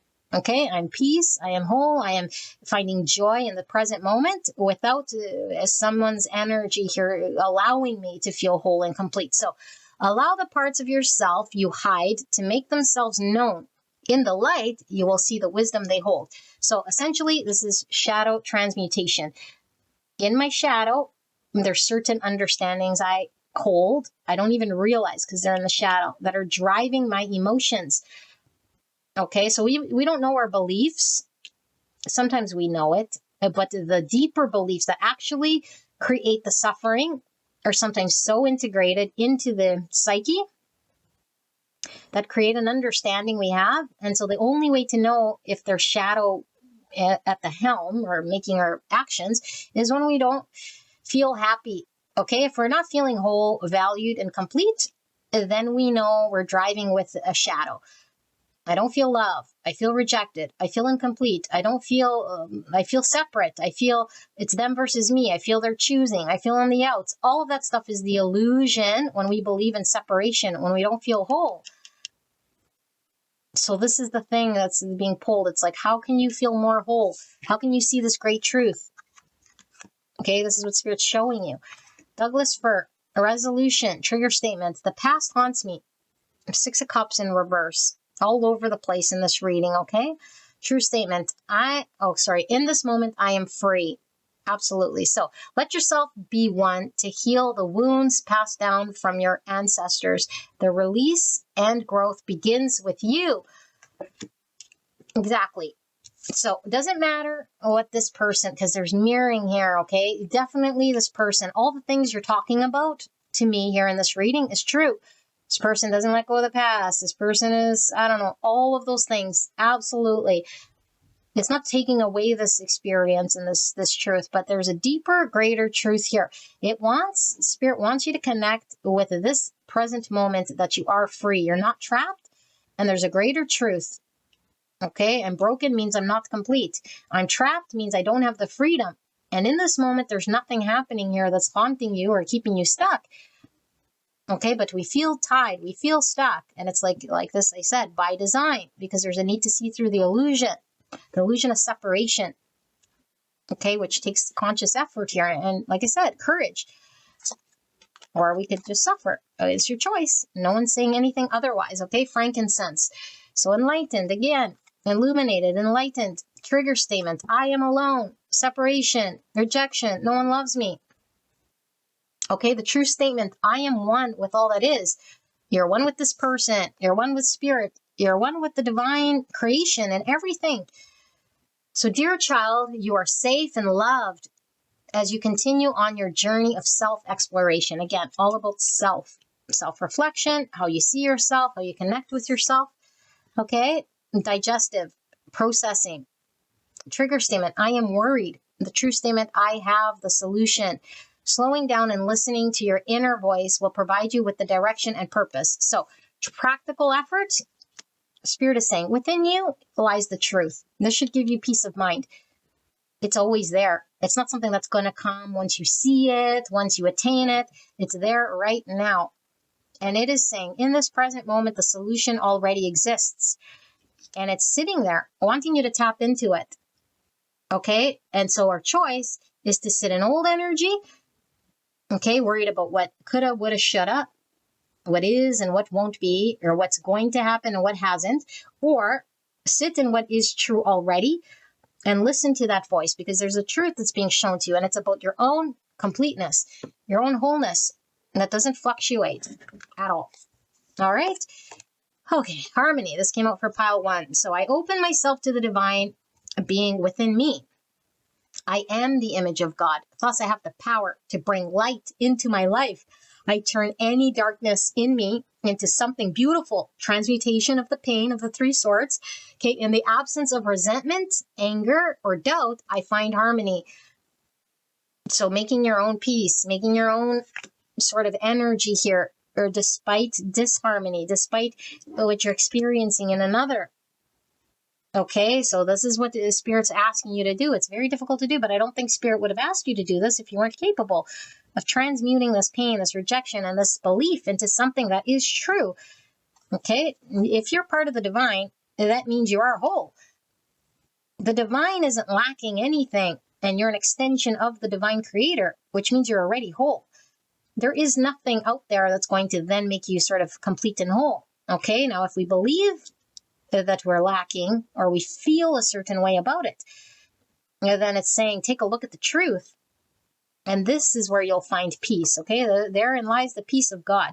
And it's always there for you to connect to, okay? Inner strength. Nothing moves me from my path to the light because I have complete confidence in myself.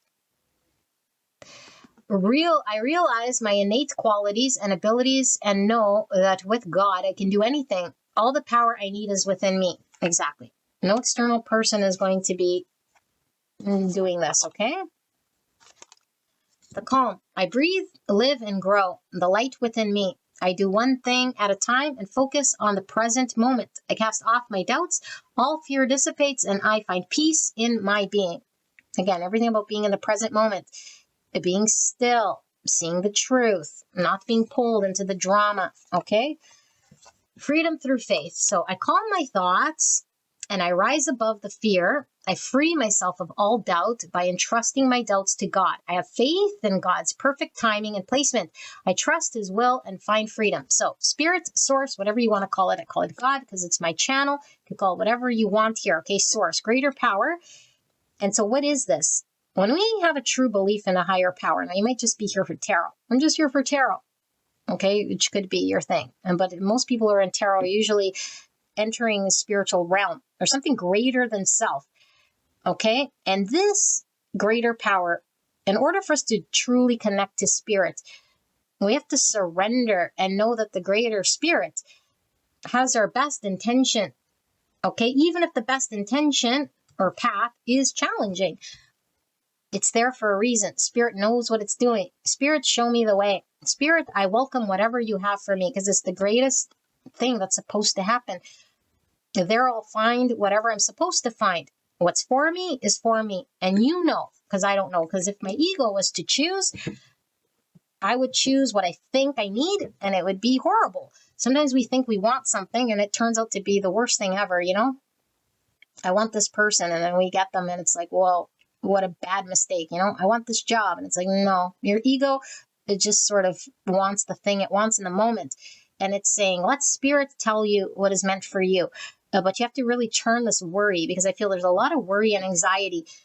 And that tells me that there's no belief in Spirit in a higher sort of power.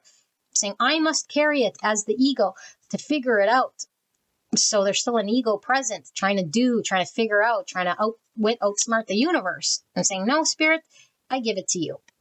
Whatever is going to unfold, I give it to you. You know. And every time this worry comes up, it's like, no, Spirit, I give it to you. Okay, but it takes time to sort of develop that habit of giving it to Spirit and saying, Spirit, higher power, you know. And so here comes the worry, here comes the belief in doubt, or here comes this anxiety, or here comes this resentment, or this anger, or this desire to attain something I feel is not within me. And it's like, Spirit, I give it to you. I'm here in this present moment, not lacking anything. Show me. And Spirit will show you. This is where you find freedom, okay? Because in this present moment, you're always free. So there's something about the chakras coming through as well. Okay, so we have the heart chakra, we have the sacral, we have the throat chakra, and we have the third eye chakra. Okay, so I feel like there is a need to balance oneself. Okay, like balance our energy for sure. Something's going on internal. Blocks, an imbalance, disharmony that happens, and this is stored energy that we hold on to. It doesn't matter when it originated, past life, child, whatever, childhood. There's a dysregulation here of energy that needs balancing, I feel, okay? So you're just asked to balance your energy. Okay, choice. So I choose serenity, light, and positive energy. No matter what I go through, I choose happiness. I rise above the fear and I direct my thoughts to God. Exactly. So what did I say? Surrender to God's will. I'm not going to give in to the worry because I feel like it could be very intense when we sit with the worry and what's not and what we want and what it should have been and what it could have been. And we could sit here and it's saying the choice is in your hands. What freedom to be able to choose to let it go, to surrender and give it to God and say, hey, I'm going to choose light here. Even though it might be new for me to do this, I have to start to believe that spirit source God is going to take this and do the best thing for me. But I got to be open to see it. So this choice only comes when we're conscious. Okay, but if the wound is acting, if the fear is acting, if the ego is acting, we have no choice. The fear is just firing off, doing things. I got to do this. I got to do that. I'm thinking this. I'm thinking that. And it's never in truth. It's always a knee-jerk reaction to the fear. Okay, so if you want choice, you have to sit still. You have to see the truth for what it is here. Peace. I'm unwavering in my face of fear. I come to my senses and embrace challenge. I am determined to think with gentleness and calm. I find inner silence and become a manifestation of peace. Calm. Okay? The present moment. You already have the solution. Peace. So I think there's a busy mind going on within you. And it starts to feed that story more and more and more and more. That is an egoic fear. And that is the false. That is the illusion. And we could believe in it and feed that, and it's so strong. And Spirit is saying we have to start somewhere. The calmness is detaching from that thought which is untrue. The strength is found not from the ego and attaching to something. I'm going to do this. I'm going to do that. It's like, no, that's the fear talking and trying to outwit, outsmart, or do something in order to make something. And it's like, it's not a doership here. This is all about a release and a handing it to spirits through trust. I trust spirits to release this. I trust spirit to surrender. I trust spirits to figure this out. This is above me, beyond me. There's something greater here that I'm being called to see. And I'm going to see it when spirit says I'm ready to see it. There we find peace, balance, harmony, and can sit in calmness because we've already surrendered. So this energy is saying surrender. Okay, and that's how we do it. So easier said than done, like I said. But once we surrender, then the choice becomes ours. Because then we have the freedom. And we might feel very tied, unfree, attached. I have no choice. They're pulling at my energy. I keep getting sucked into drama, or I can't move on beyond this person, place, thing. It's like, no, that's the ego talking. That's the fear and the abandonment or the childhood wound or the experience of the past. Okay? And so there's a higher experience here, and spirit is pulling you to experience this thing. Okay, so I do feel there's an awakening here, awakening to spirit, awakening to the divine truth. There's a connecting to the heart. There's seeing our authenticity and working beyond anything here that's trapped Okay? Trust in the divine, trust in spirit, trust in one and the same, trust in the process. Okay? Because I feel there is this, it's like the ego is really sort of pulling through here, through the experience that's created this block, this need to work through releasing the fear. Okay? Pile number 2. I'm going to kick it off to the extended, and we're looking at this person's message to you, direct channeled message. Now, I think it channeled you, okay, for the most part here. But if we're sort of getting your energy, and then we'll ask to get the other person as well, okay? But I do feel for the channeled message, we're going to get the other person what they want to say to you, okay? But it could be that Spirit was more focused on your energy here, because there could be a lot of suffering going on here. And Spirit's like, I'm using this opportunity to show you a great truth here. Okay, and this person could be completely checked out. And because I feel, like I said, there's like this preliminary early stage really of healing that hasn't been done here. And so it's like if two people are sort of tied energetically in the karmic dance, the one person has to sort of bring up the energy so both people can sort of start to work through this thing. But if we stay sort of in the dance, and then we sort of stay in that level, okay?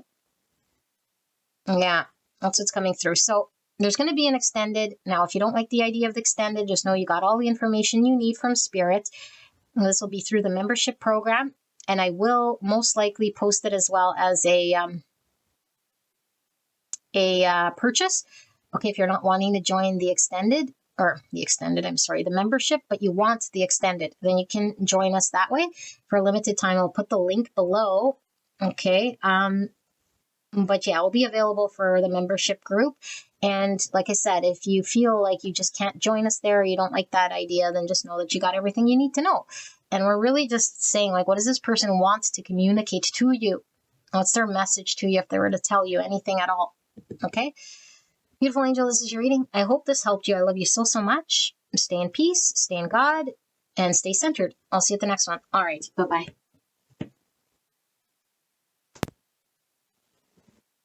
Hello. Pile number 3. You guys picked the Sun and Moon Tarot with this purple ribbed paperweight heart. And we're going to get into this no contact reading. So this is a thorough reading, okay? We're going to be looking at the overall energy of the person you came here about, what they're feeling and thinking, and the predominant energy, and then how they think you're feeling and thinking.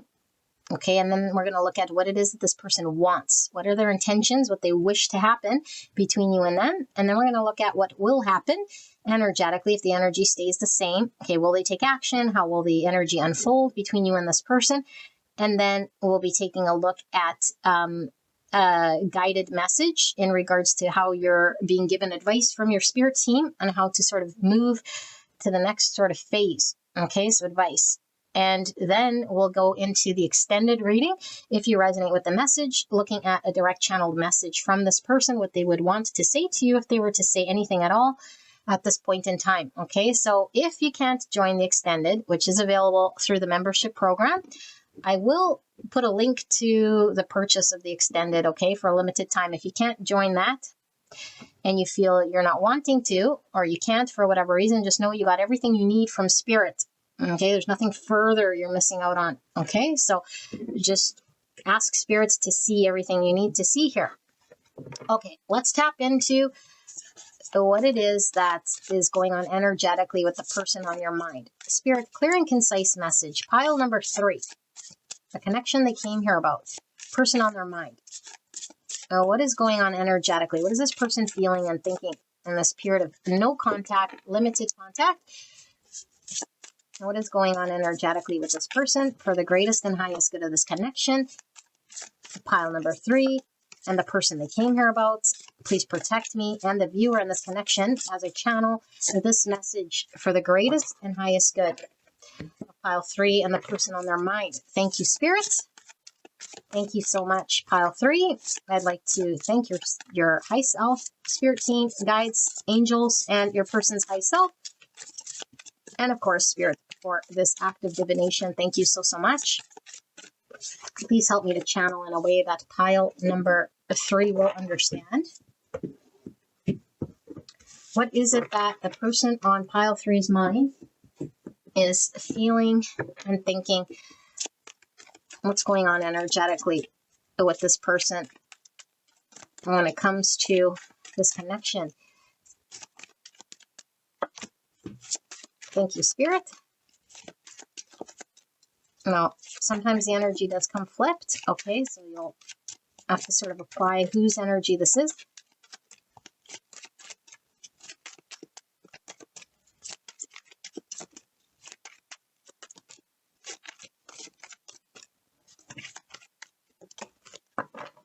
Oh, weird. I'm getting a smell. I'm getting a smell. It's like, I don't generally channel in smells, but sometimes, I don't know if this is like Barbie doll smell. Is it Barbie doll? I don't know. I can't put my finger on the smell. Is it plastic?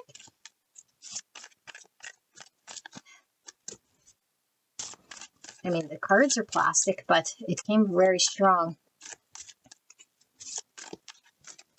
Interesting. Okay, let's see. Whoa, one card flew. Clear and concise message. What is it that pile number 1's oh my gosh, pile number 3. Pile 3's person is feeling and thinking at this time, pile 3. I feel there's one more. Pile 3's person they came here about. Yeah, it's a very distinct sort of smell. I don't know what that. There's burning plastic. Well, it doesn't smell like burning, but it smells kind of like Barbie doll. Okay. Hierophant. Taurus energy. I don't know why I just looked at the bottom of the deck. How weird is that? Let's see. Spirit, clear and concise message for pile number 3. What a very interesting energy that I'm tapped into here. Okay. So Hierophant can talk about convention. Okay. Although there's nothing conventional about how I'm reading. I don't generally pick up with smell. There's like looking at the bottom of the deck. I haven't even shuffled. Clear and concise message regarding pile 3's person on their mind. So Hierophant talks about tradition, talk about higher states of learning, higher states of commitment. Okay, our lifestyle, things that we value and commit to based on beliefs. Taurus energy. Clear and concise message regarding pile number 3. 7 of Cups in the reverse. And it says debauch. Okay, 10 swords in the reverse. 2 cards. Wow, look at this weirdness. Okay, 2 of Wands. Weird just because cards are flying. So 2 Wands clarifying the 10 swords in the reverse. It says Dominion. Interesting. Okay, Judgment. The Aeon. All right, so what's the bottom of this deck? 4 Cups. Under that's the Tower. Alrighty. Death and Rebirth. Scorpio energy. Clarified by 10 swords in the reverse. 2 Wands clarifying that. And then we have the 8 of Cups in the reverse. And it says Indolence. Okay. And then we have the Princess of Swords, which is the Page of Swords, clarified by the 3 of Wands in the reverse. And then we have 7 Cups in the reverse, clarified by the Judgment, which then we had the Hierophant here. Okay. Let's take a look.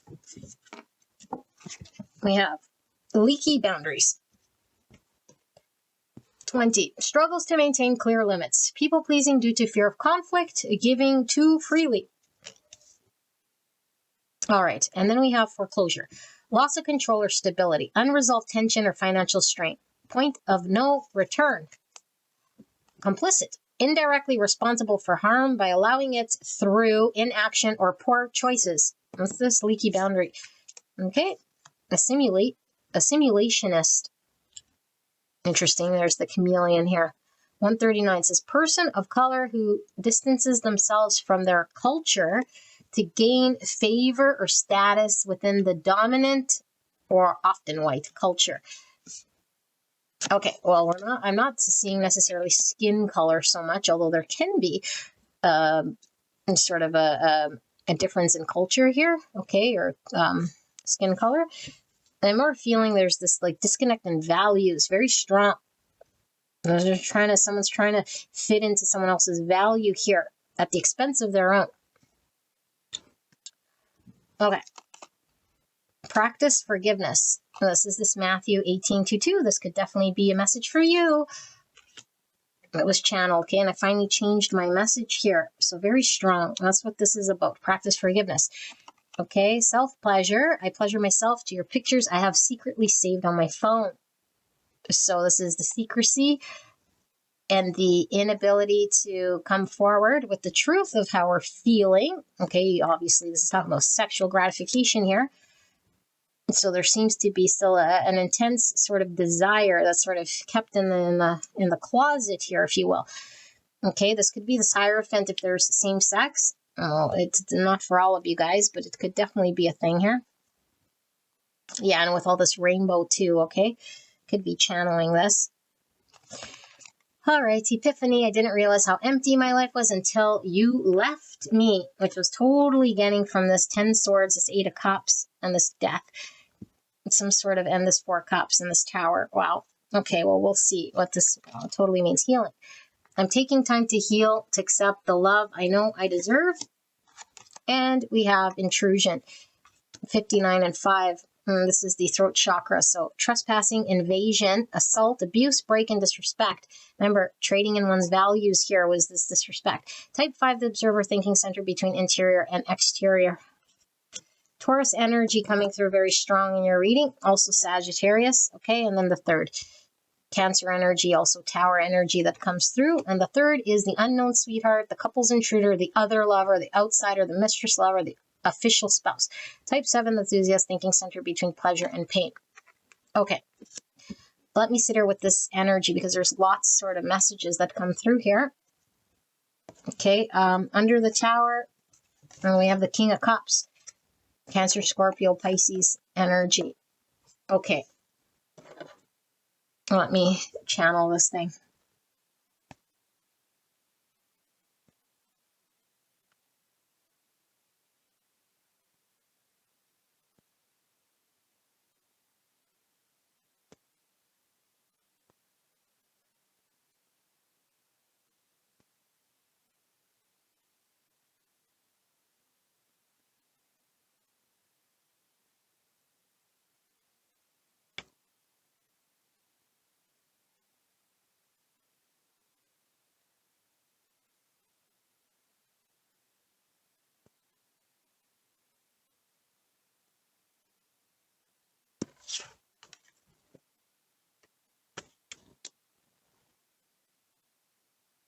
Okay, this message is super clear. It's kind of similar to 1, okay, because it's kind of the same messaging. Although it could definitely be a different connection. I do feel 2 energies here, but I do feel I could channel the person on your mind, okay? But I also feel another energy here, which I do feel is your energy, but you apply whose is what. So Scorpio, Cancer, and Pisces, and strong Taurus, some Sagittarius.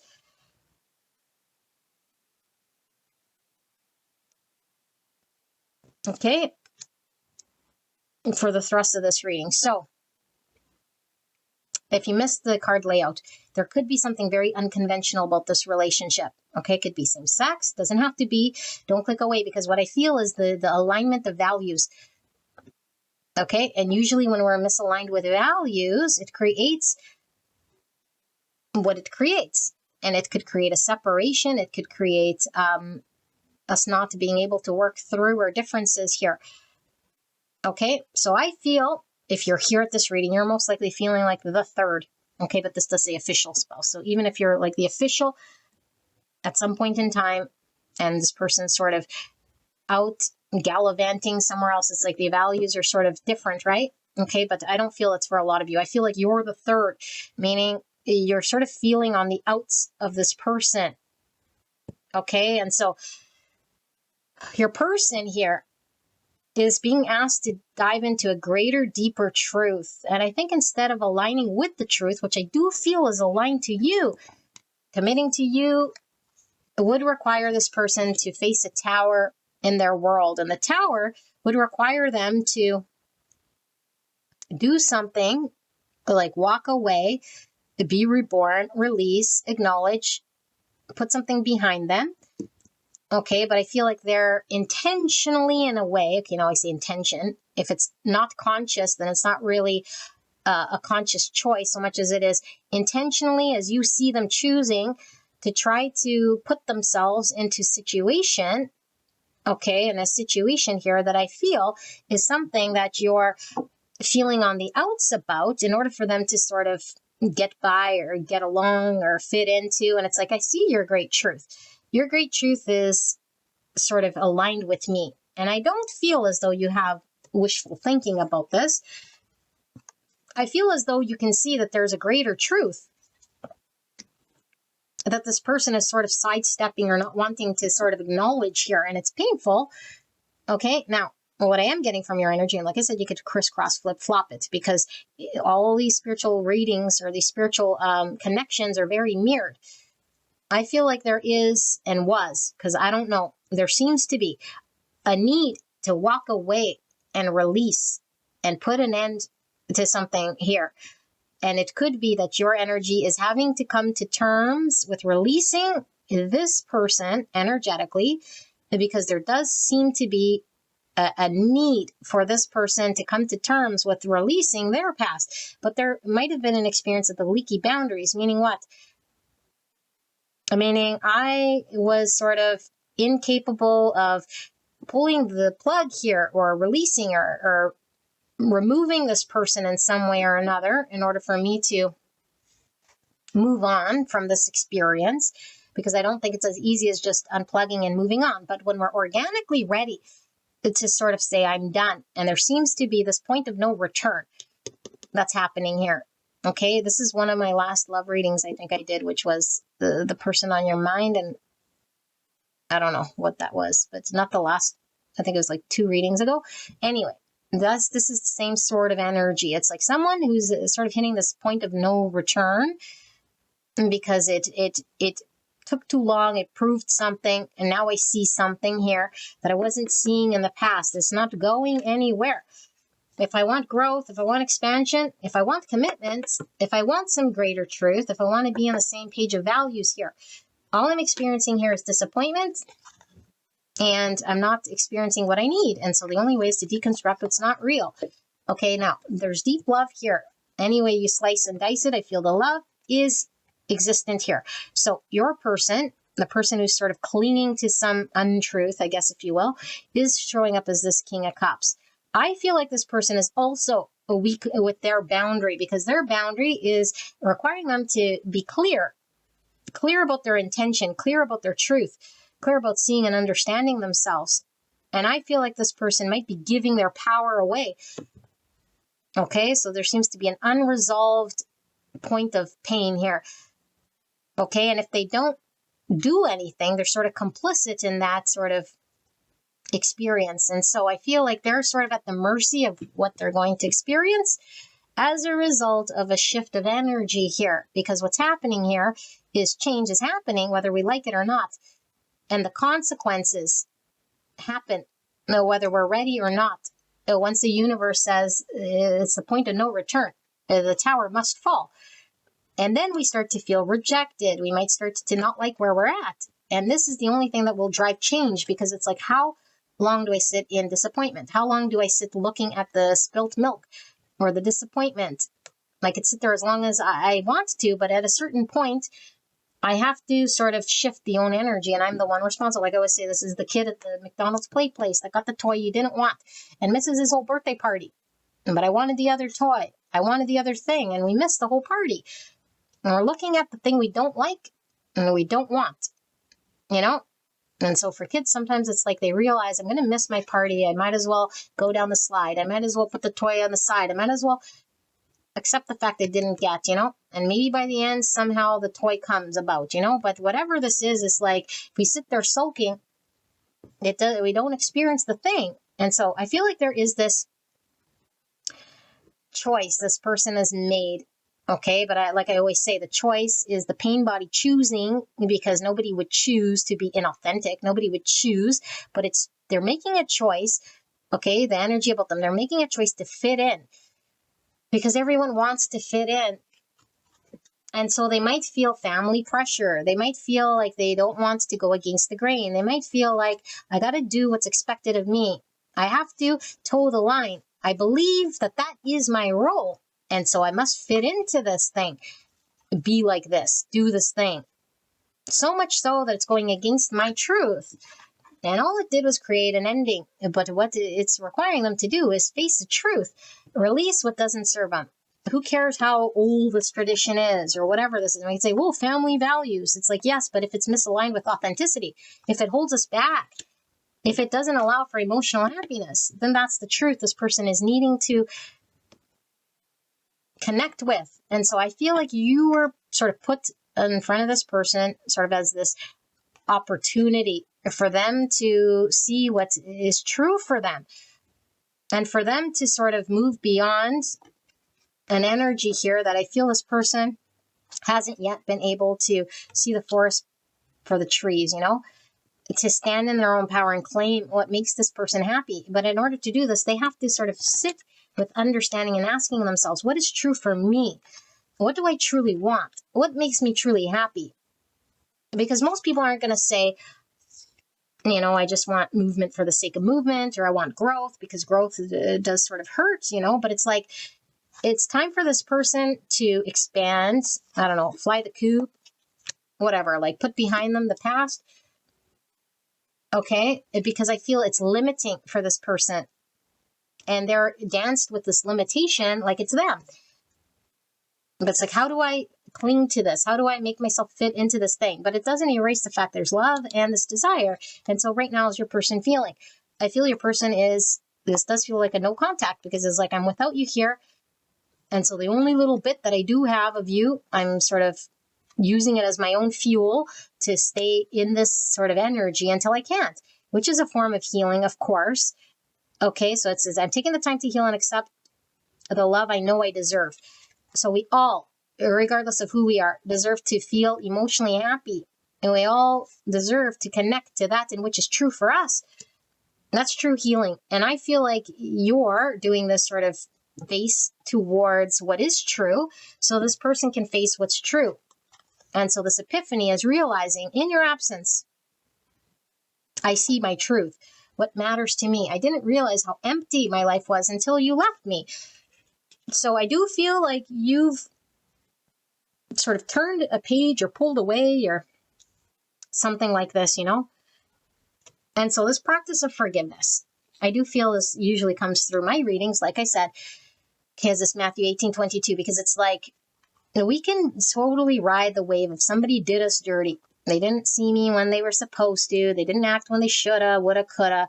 They said something, they did something. They rejected me. They made me feel whatever, And we could sit in this energy. And as long as we sit in this energy, we're not sitting in forgiveness. This connection requires forgiveness, because forgiveness is essentially what is coming from the heart here.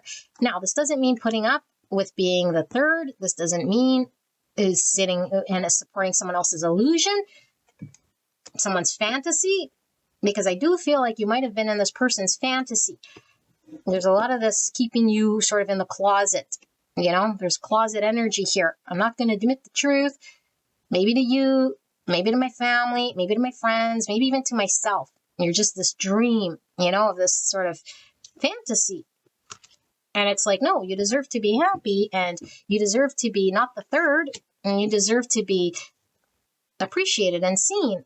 And this needs to sort of come out, Someone needs to come out of the closet here. But it's like, whoa, then what would my family think? What would society think? What would, the image I created about my lifestyle, regardless, even if it's untraditional, there's an understanding of my own world that's been built upon. Okay, and so we can't see the choice in front of us until the fire gets set under our behind, It's like the fire, the urgency must be there in order for us to see. And I feel like there is a fire. Now, we can't create a fire just so someone can jump and move. Okay, but I feel like the fire here is the urgency because there is a need for this person to align with truth and speak their authentic truth and choose and see beyond this hierophant that's been choosing their decisions here. Okay, because I do feel like there is a need to align with greater value. And I feel like you, if you're the other person, might even feel like disrespect here. It's disrespectful to keep me in our love a secret, or my energy sort of on the back burner here. I'm this unknown sweetheart. I'm this side person. I'm this secret being here. Okay, and even here, she's like blindfolded here. He's like coming from behind with this axe. So I feel like it's like I'll leave myself open to being vulnerable here if I don't put whatever appropriate boundaries I need to in order to choose what is valuable to me. And what's valuable is honoring and respecting myself. Okay, so I don't know if this is a lesson you've been working through seeing and understanding, but it does require there being connecting to many perspectives. Okay, this is how we know we're in a higher state of consciousness. We can hold many perspectives at once. And it's not this black and white understanding. Okay, hold the perspective does not mean that I put the same weight and the value. This just means I hold the perspective. I get it. I understand it. I can see it. Okay, and so when we see it, we understand, we can extend forgiveness, compassion.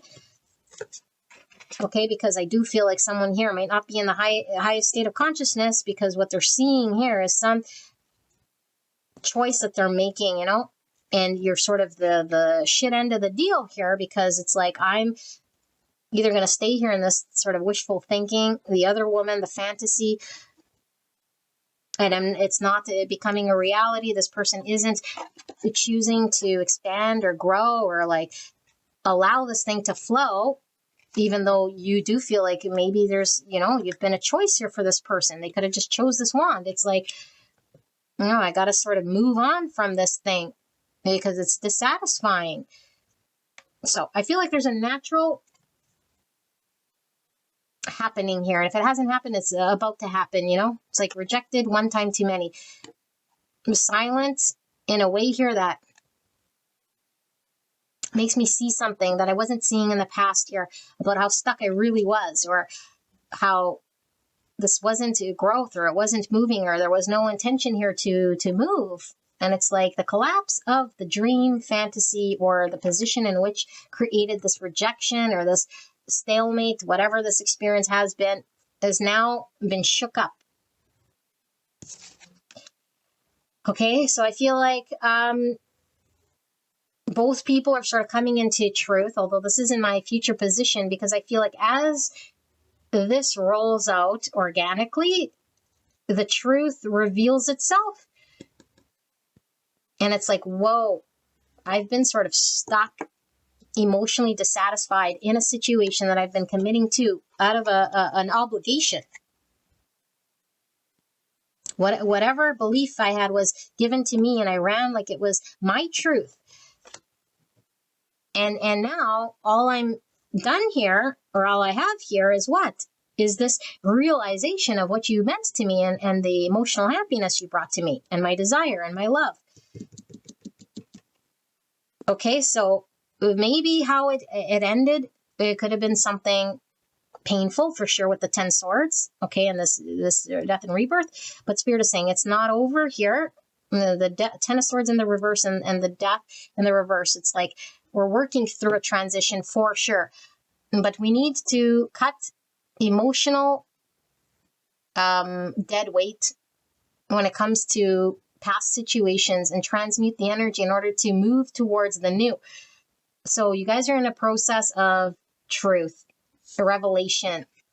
Okay, this is the epiphany card here. It's the revelation through an understanding that I would not have unless I went through an experience here.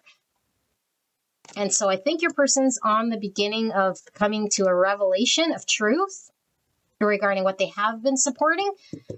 But I do feel like your person feels maybe rejected if you've decided to sort of I don't know, cut them off or limited contact, or say, I'm no longer wanting to sort of be the third person here in your world. Okay, like I'm actually understanding where I might need boundaries, where I might need to do this sort of point of no return. I can't remain here. Something must change, and you must be responsible for your own choices. And if you're making these choices at a certain point in time, they become poor choices because you're sort of on notice. And we could deny, suppress, avoid as long as we want, but it becomes a choice when we repeatedly sort of get the experience we're not liking. And so I feel like this person has been inactive when it comes to doing what they were being called to do here in order for them to move towards the growth wand. Okay, so yeah, we're going to see what it is that they think that you feel like. Okay, give me a moment. I'll pause this and I'll be right back. All right, pile number 3. Let's take a look at how this person on your mind is thinking that you're feeling and thinking about them in this connection. Spirit, clear and concise message for the greatest and highest good of pile number 3. Now, what is it that the person on their mind is thinking that pile 3 is feeling and thinking at this time about this connection? Thank you, Spirit. What is it that pile number 3's person on their mind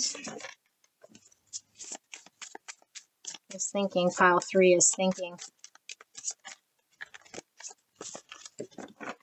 about them in this connection? We have these 3 and this one. Wow. Lots of cards. Okay, let's put these away. Lots of cards from this deck. Clear and concise message regarding pile number 3, person on their mind. What it is that this person thinks pile 3 is feeling and thinking at this time about this connection. About them, about the connection. Work. 21 and 3. We'll read it shortly. Clear and concise message for the greatest and highest good of pile number 3. It's so hot in here. What is it that pile number 3's person on their mind is thinking pile 3 is thinking at this time?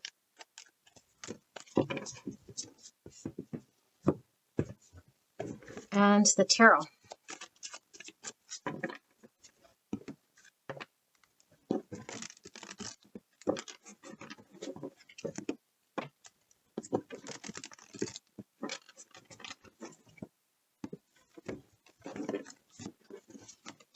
I'm doing that one. All right, clear and concise message for the greatest and highest good of pile number 3. Person on their mind.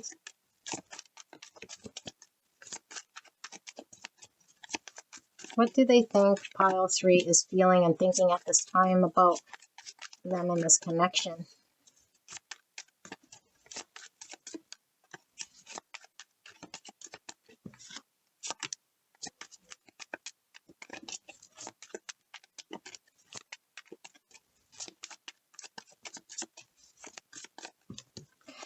One more.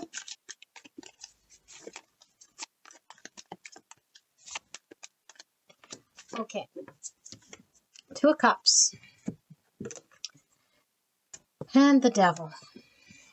Capricorn energy. 4 Pentacles.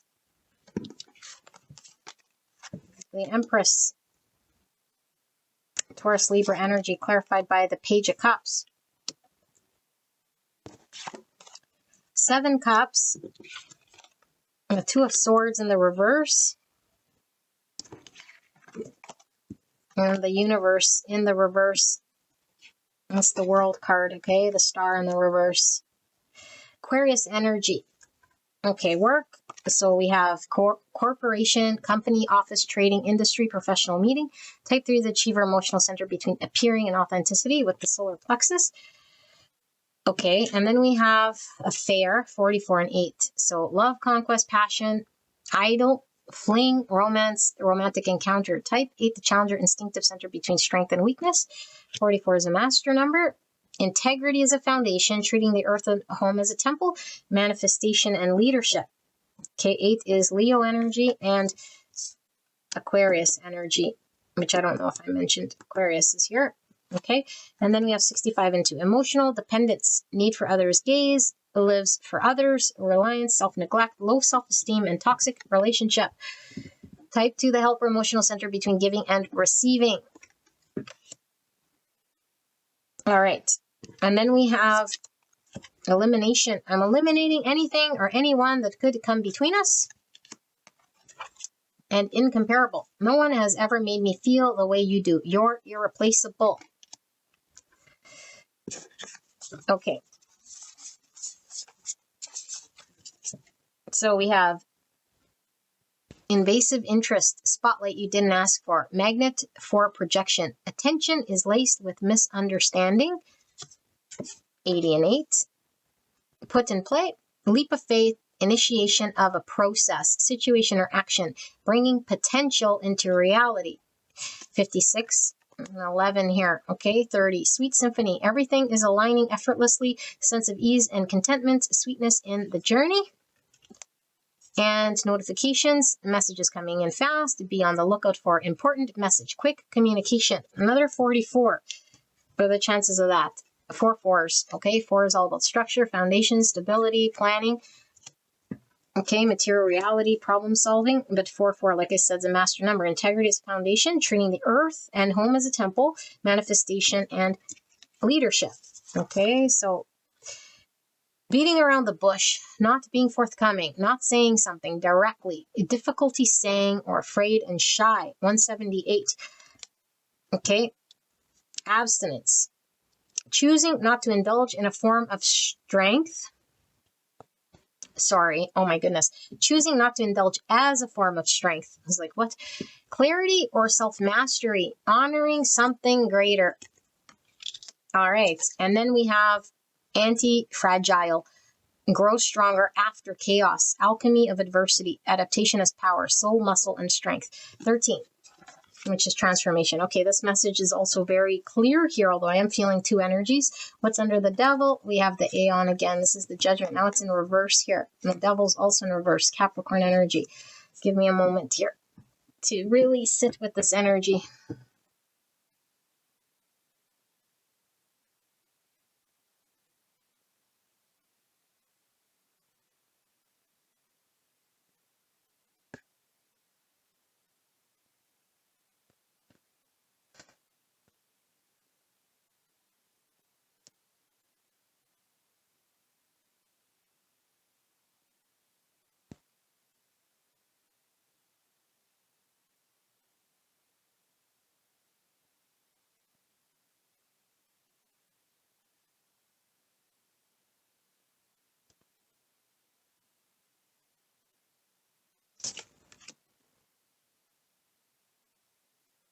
Okay, beautiful people. I do feel like this energy is coming through from their higher self. Somewhere within themselves, there's an understanding here. Okay, whatever you were engaged with this person, if I read the energy accurately, it was at the expense of your own value. Someone's seeing their value here, and that's you. Okay, your person understands this. And there's only one thing that can happen when we see our own value. We gain strength. And we stand in integrity and truth. There's nothing bad that's going to happen from standing in one's truth of value. Okay? And so I feel like there is this seeing of you leaning into the truth. And although it might seem very difficult when we're unhealed to choose ourselves. Is she pregnant? Looks like she has a hairy belly. See a hairy belly here. Okay, so anyway, to choose ourselves, Okay, when we are unhealed is a difficult task, but it's something in which we have to go through, where we have to see our own value. Whatever you experience with this person, I feel has been challenging here with this devilly energy.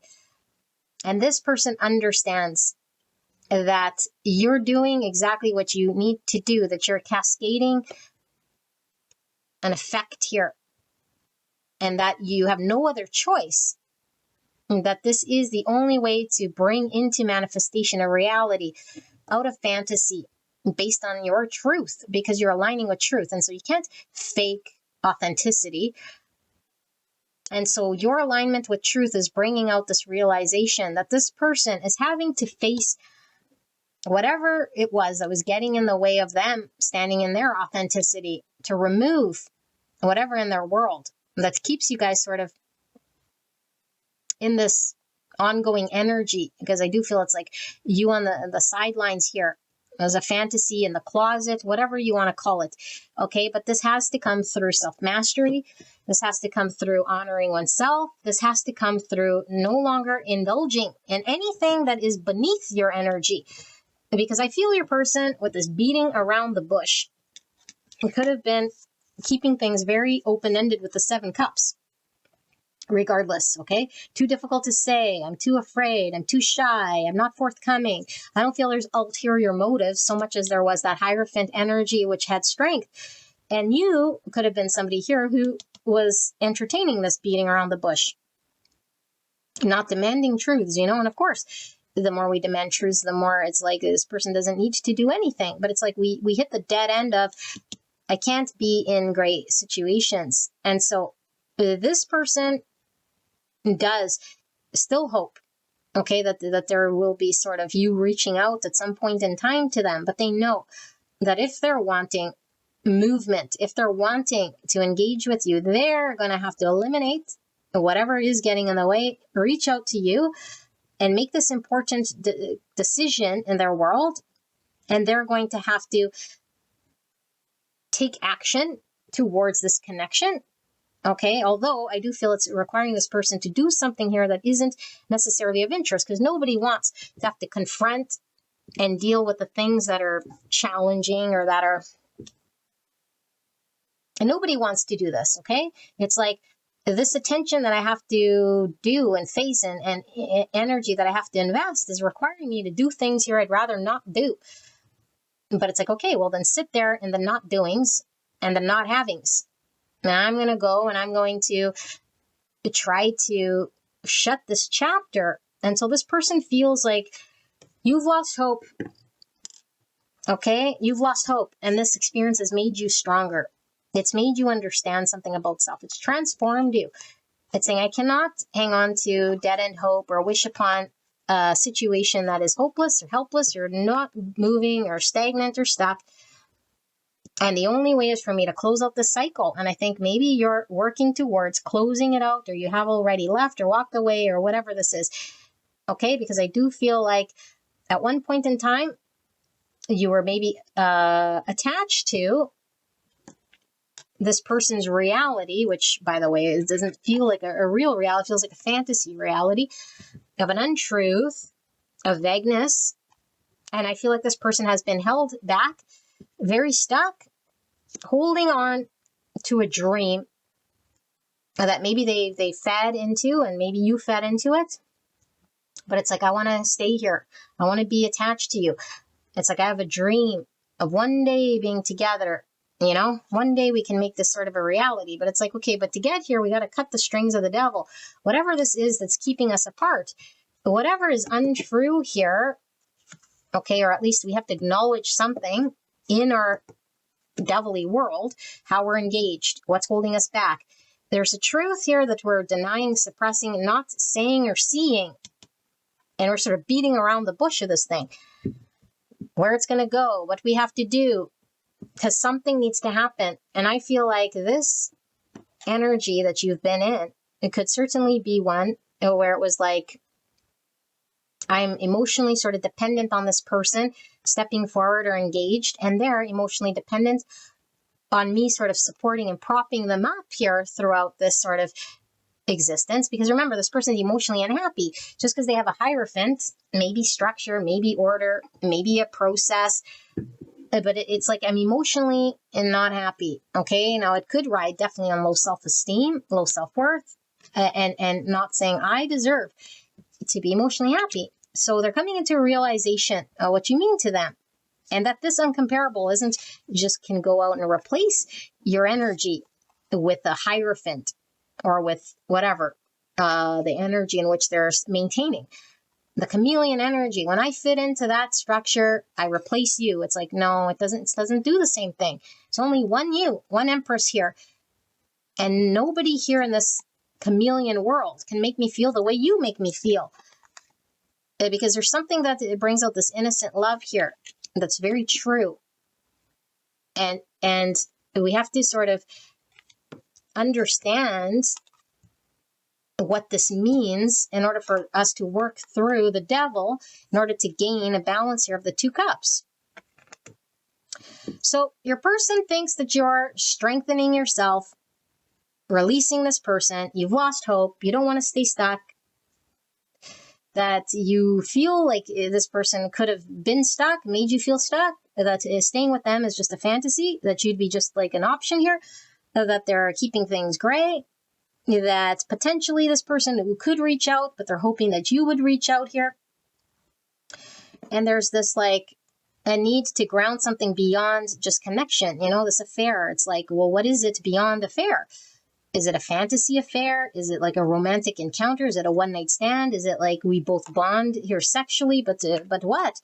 What's beyond this thing, And so I do feel with this work card, a lot of them could figure you're putting your energy into your work practice. But this is giving me 8 Pentacle energy. You're committed to and consistently working on self-love with this Empress here, seeing your value and your commitment to putting this effort towards yourself, which could have been really directed towards, I don't know, trying to fit in with this person or accept this person or work with this person or do whatever, and that's fine, because we do need to accept and work with people here, but not at the expense of our own sort of truth, because I feel like there was a truth that was being suppressed. And it's like, how long do I stay in the closet, or how long do we sit here without a game plan or an understanding of a vision of where this can go, or put my dreams on hold so that I can play your game in some way here? But it's like, no, I can't no more. So there's a growing stronger after a period of disappointment.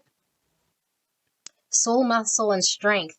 Over time, I developed my strength in choosing what I value here over this. No matter how much I was emotionally dependent on maybe connection or feeling you in my life, okay, because I was living sort of through you or relied on you, or there was something here, definitely having to see one's own value, one's own self-esteem. And it's like I was putting up with a less than situation. So toxic relationship, it could become very, very toxic very quickly, because we could become resentful, bitter, angry.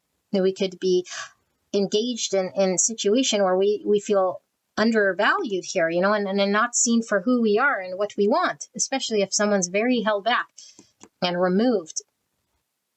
Okay, and I don't think you want it to go. According to this person, maybe it was something very difficult, but it's like understood that you sort of have to move. You have to initiate some form of action here to bring this potential to reality. You had no other choice. It's like, otherwise it's just potential. Otherwise I just stay an option. Otherwise it just remains as a fantasy in someone's mind that they get gratified to in the closet, and then there's no manifestation.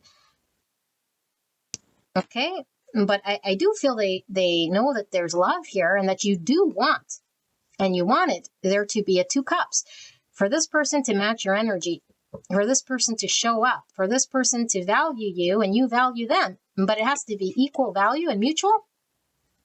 And whatever this other thing is, they'd have to address. Okay? This other thing that they're getting in the way of this connection. Because at a certain point, no matter how honorable it might be, tradition, family, whatever, okay? But devil usually could even indicate substances. So there could be sort of falling back on things that aren't healthy.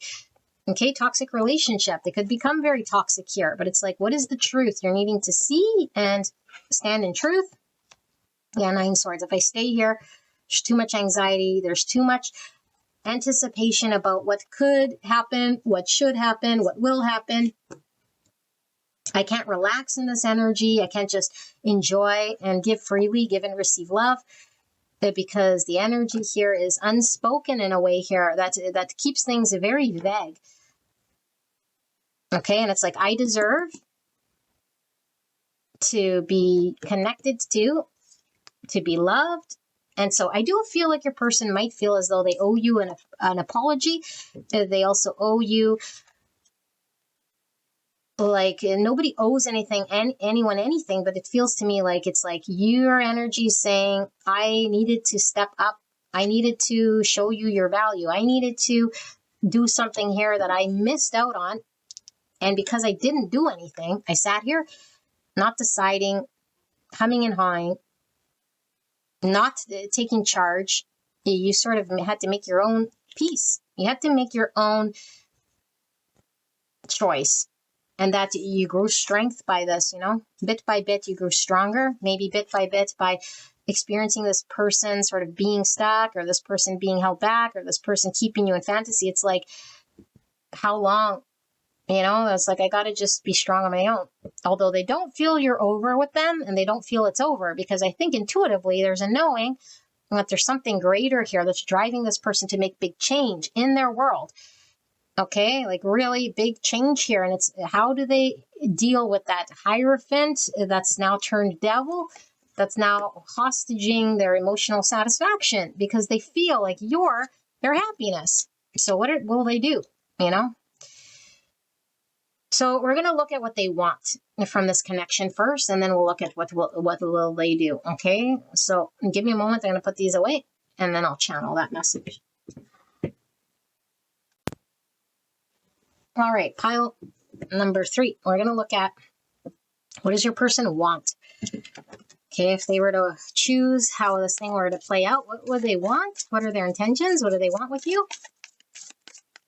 Now, of course, if we don't need to go down the challenging path, this person would keep you in that fantasy pocket, I don't think they want that to be their reality, but I feel like the alternative is to face something here that they've been not facing, and it always stems from some place within, and it was coming through as a low self-worth or some sort of thing that they're getting from the Hierophant potentially that doesn't allow them to connect to their own happiness emotionally. Okay, that's being revealed by this experience. So what is it that pile number 3's person wants? At the end of the day, what do they want to happen between them and pile number 3? What is their intentions, their desires to have what exactly?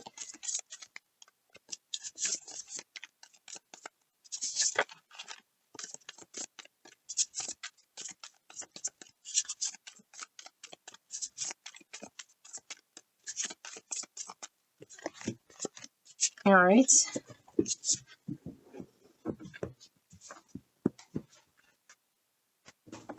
So many cards in that deck. It's falling over. All right. Clear and concise message for the greatest and highest good of pile number 3. What is it that pile 3's person that they came here about wants, but with pile 3 specifically? What do they want from pile 3 or from this connection? We got solitude. Are these 3 spirits? Yes. Okay. I'm taking a break from everyone and spending time alone. Perfect. Hermit energy. So even the Hierophant isn't gaining my energy right now. In order for me to really see what's true, what I truly value. Okay, so fear is not going to get me to move, even though I'm having this epiphany that you're incomparable and that there is this emptiness that I experience when you're not around here. But there is this desire to sit with oneself. And the only way we could be conscious of what we choose is to be centered in what we need and want. So this person right now is wanting it's to sort of surround themselves with their own energy. And I do feel it so they can gain the clarity that they were lacking because of the 7 Cups, keeping things sort of gray or unclear. But what do they want? What do they want at this time?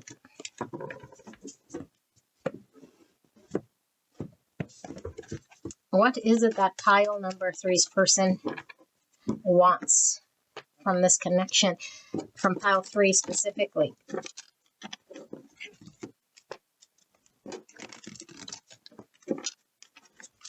So this could be why they're quiet, okay, with the Hermit. They're reflecting. They might be internalizing. They might be reflecting on everything that has transpired, for sure. Okay. What is it that pile 3's person on their mind want from this connection? They're the 5 Swords in the reverse. So maybe I'm used to sabotaging or people around me. Okay, because 5 Swords could definitely talk about other people sort of interfering here with the 5 Swords. So my lifestyle, the people around me, and circumstances create this 5 Sword energy. And I don't want to be in 5 Sword no more. Yeah, Ace of Cups. What makes me happy? Good. This is really good. Okay, Ace of Cups is all about self-love, emotional new beginning, connecting to one's emotional truth. 7 Cups under that. So working from all the 7 Cups, all my options, keeping things vague and choosing the cup that matters. Because 7 Cups, there's so many choices and options and different ways and things. It's like, I got to choose the right cup for me, the one that's aligned. But in order to do this, I must sort of sit with my own energy, okay? Ace of Pentacles. So 2 aces, new beginning. This is an official offer in the 3D world of what I can create and manifest that can grow to something solid. Okay, beautiful. The Hierophant in reverse. Because again, this Hierophant that I saw as sort of the be-all, end-all, the thing I'd commit to was the obstacle in the way of the manifestation of this. Oops, I'm so sorry. That might have been really loud.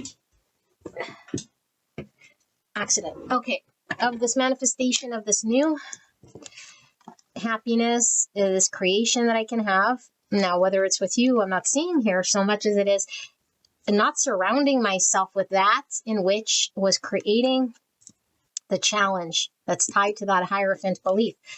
Okay, yeah, there's the Queen of Pentacles. So it's really about aligning with my person.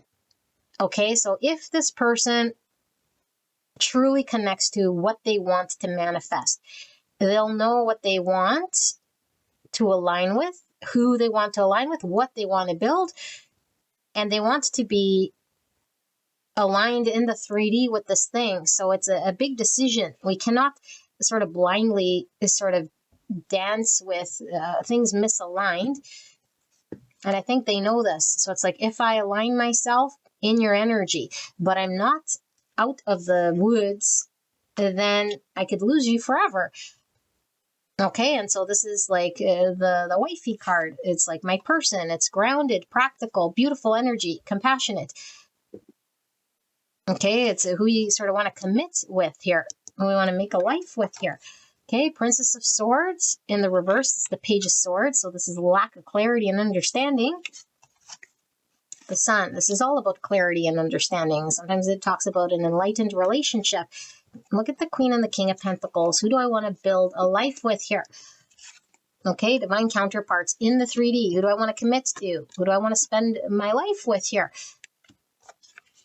Okay, Virgo, Taurus, Capricorn. Both you guys could definitely be earth signs. We have Leo here and Taurus. So very strong earth energy. Both you guys could be Taurus. Okay.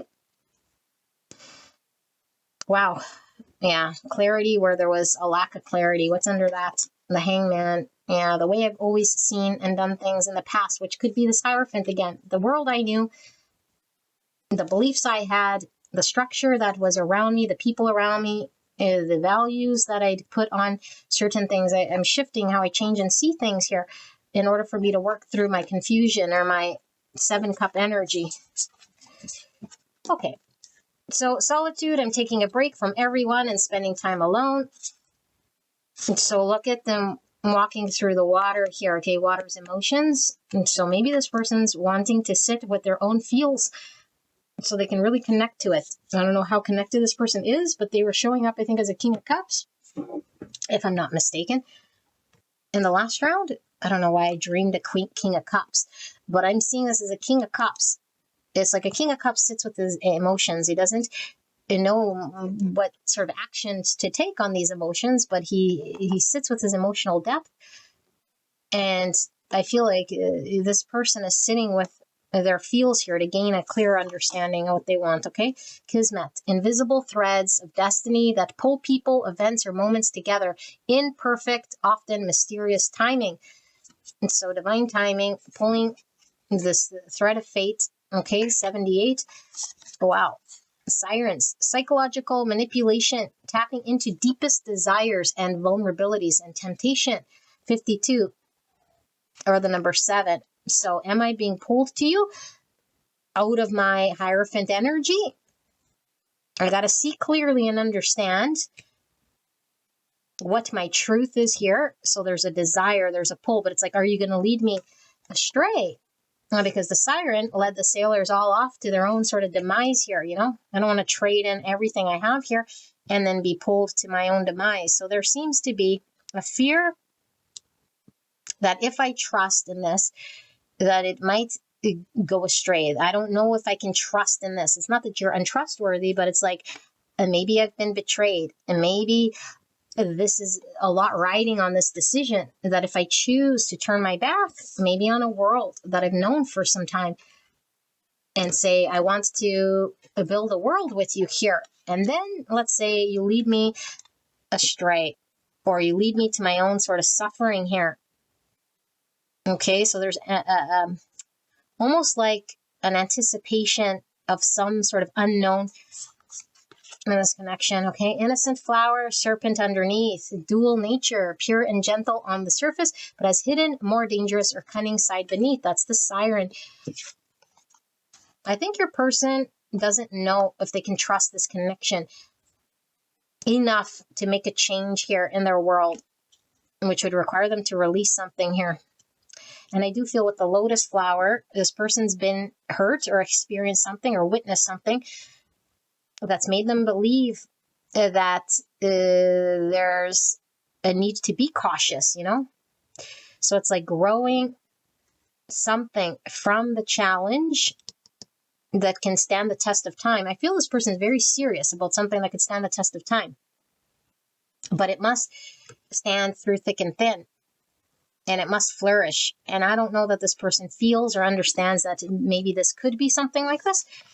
Okay, freeloader, benefits from others' inability to say no, takes advantage of situation, twists situations to their benefit. Remember what I said. If I could keep things gray, if I could keep visiting you, but not sort of having to risk anything here, then this is what I freeload off of. I gain the situation, the benefits, okay, the milk for free, without buying the cow. Modest genius. Someone is brilliant, but unassuming, not boastful, let their work speak for itself. So proof is in the pudding. This person's going to have to sort of show some level of commitment and interest here in choosing, okay, to choose to do different decisions here. Oh boy, apology. Yeah, remember I said there was an apology right there with the Page of Pentacles. I'm sorry for disappointing you. Will you accept my apology? Okay, hard to read. You confuse me. You give me mixed signals. Again, are you giving mixed signals? Or do they see you here as a threat, as the siren? What if I give in to this and you're not what you seem? And you could be giving this person mixed signals. Maybe you're walking away here like, I've had enough. It's like, whoa, I feel abandoned. Will you abandon me in my time of need here? But again, there was this need to choose yourself because it was very challenging when you had a freeloader over here. Okay, when there's a greater truth.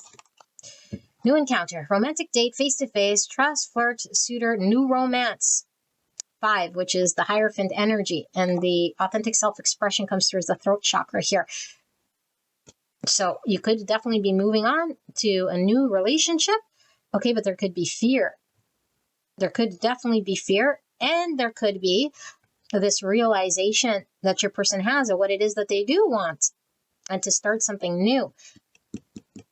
They'd have to go through this process, you know, and you've awakened this, whether they align with you or align with someone new. It's time for them to see where they're emotionally going to be content. Okay, yeah, commitment. So more Hierophant energy here. I don't feel your person's committed to you, but there's a need for commitment here and a need for change. 55 is a master number. Change is the only constant, divinely orchestrated change. This person is being asked to shift and change, to commit to something in this connection that they're too fearful to, because their commitment, I feel, lies with the Hierophant in their world. Solemn promise, engagement, implication, signature, word given, union to come. And then good news, pleasant announcement, encouraging message, open dialogue, healthy talk, positive information, joyful communication. Type for the individual's emotional center between lack and abundance. Okay, let me sit here with this energy. Pile number 3.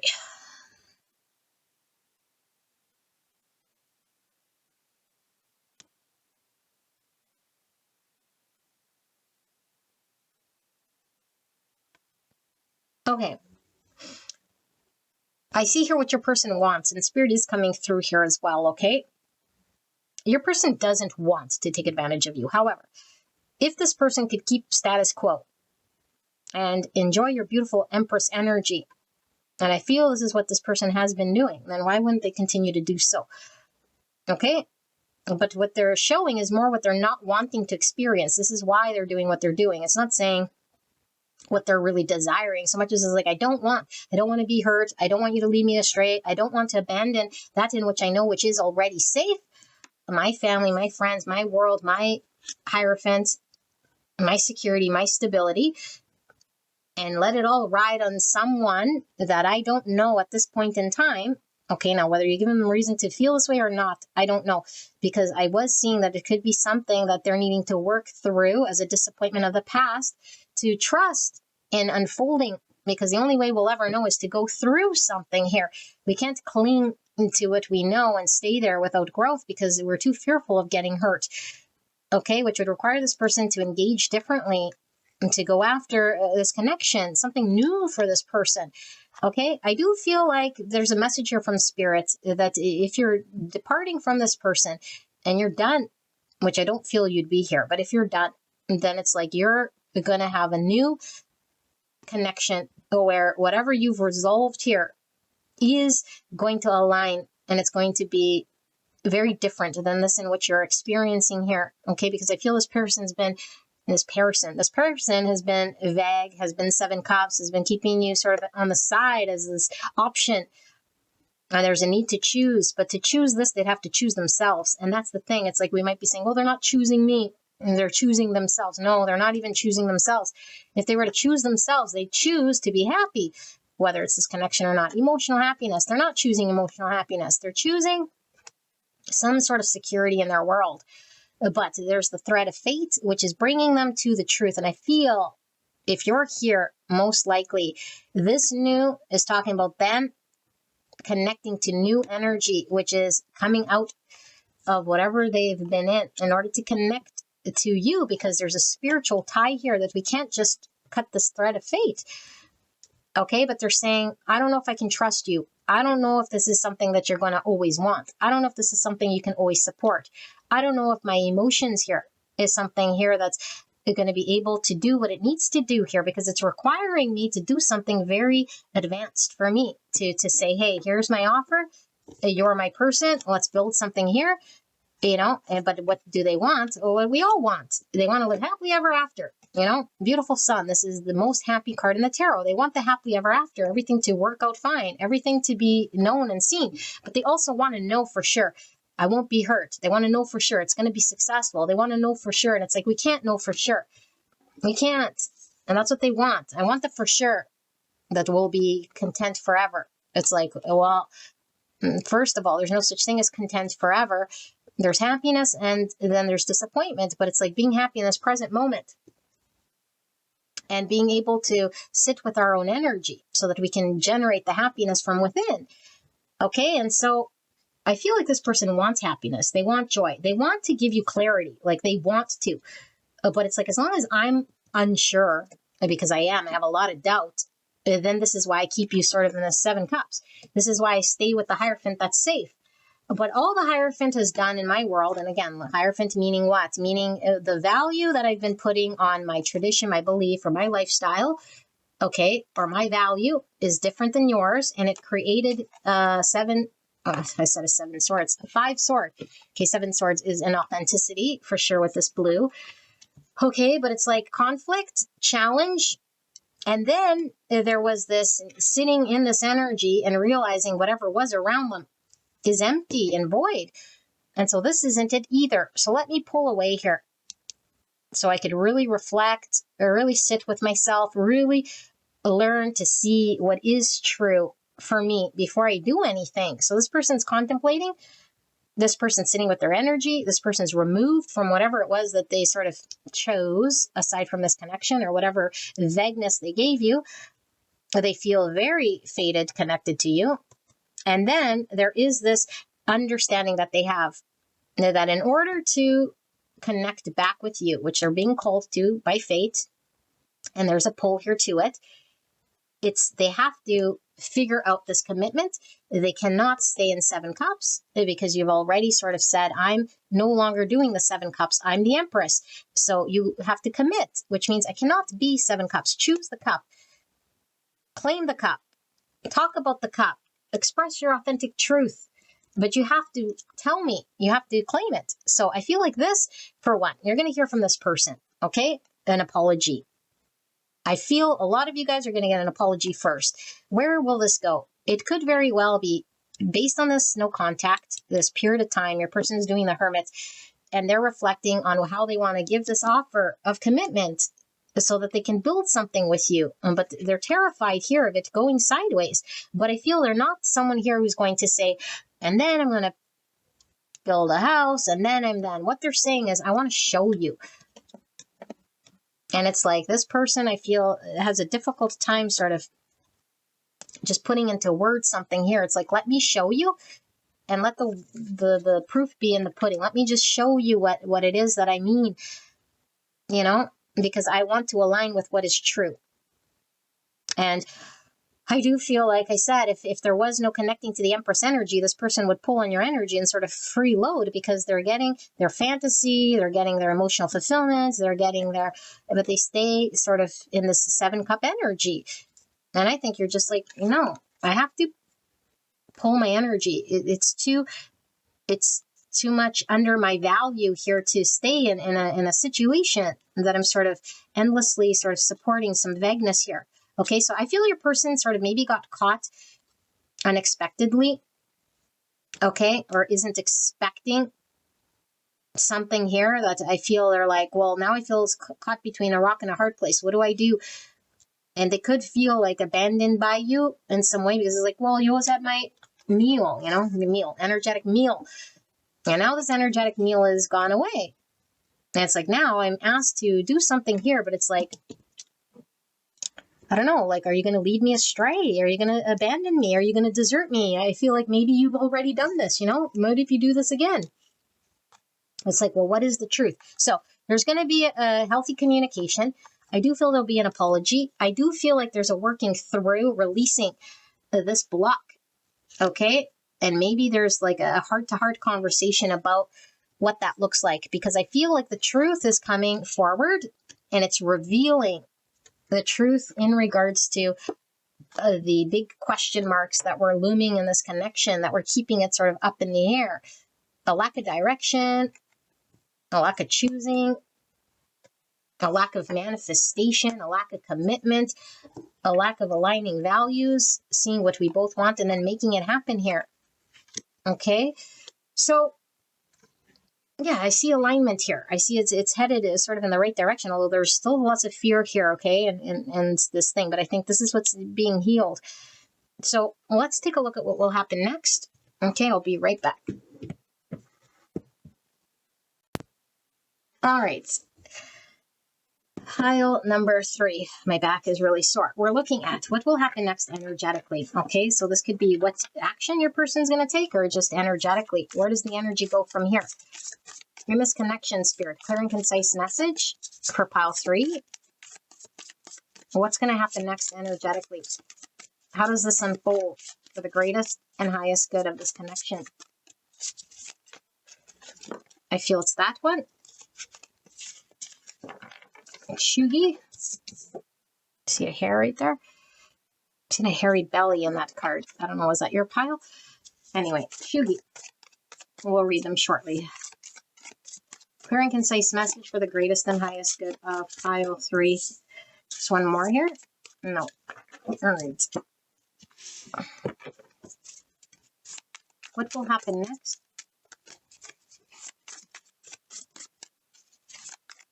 In this connection. What will pile number 3's person do next? What action will they take? How will things unfold?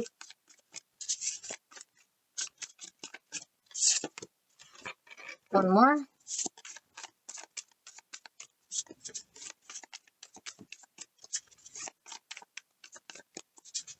Now your person could be, you could be, okay? This could be your energy, your person's. I feel there's a flashy energy. There's a tattoo. Could have a tattoo, but the animal print here. There's something maybe about, I don't know, trendy. Okay, but it could just be the superficiality of how this person sort of connects. Now, your person could like to wear sunglasses as well, okay? And I feel like this is also representing this sort of not being able to see this person's eyes, which means what? Like the authentic self that gets to choose and speak its truth. So I can hide behind my truth here. Okay, something sort of superficial that I feel is tied to this person's energy. Okay, but maybe loud personality. I'm feeling a fiery sort of energy here. So let's see. Spirit, clear and concise message regarding what will happen next. So we saw the apology card. Communication. Both. Yes. Okay.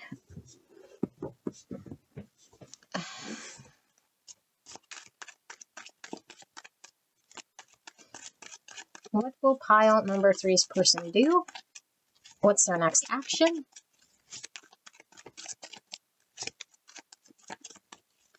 Towards pile number 3.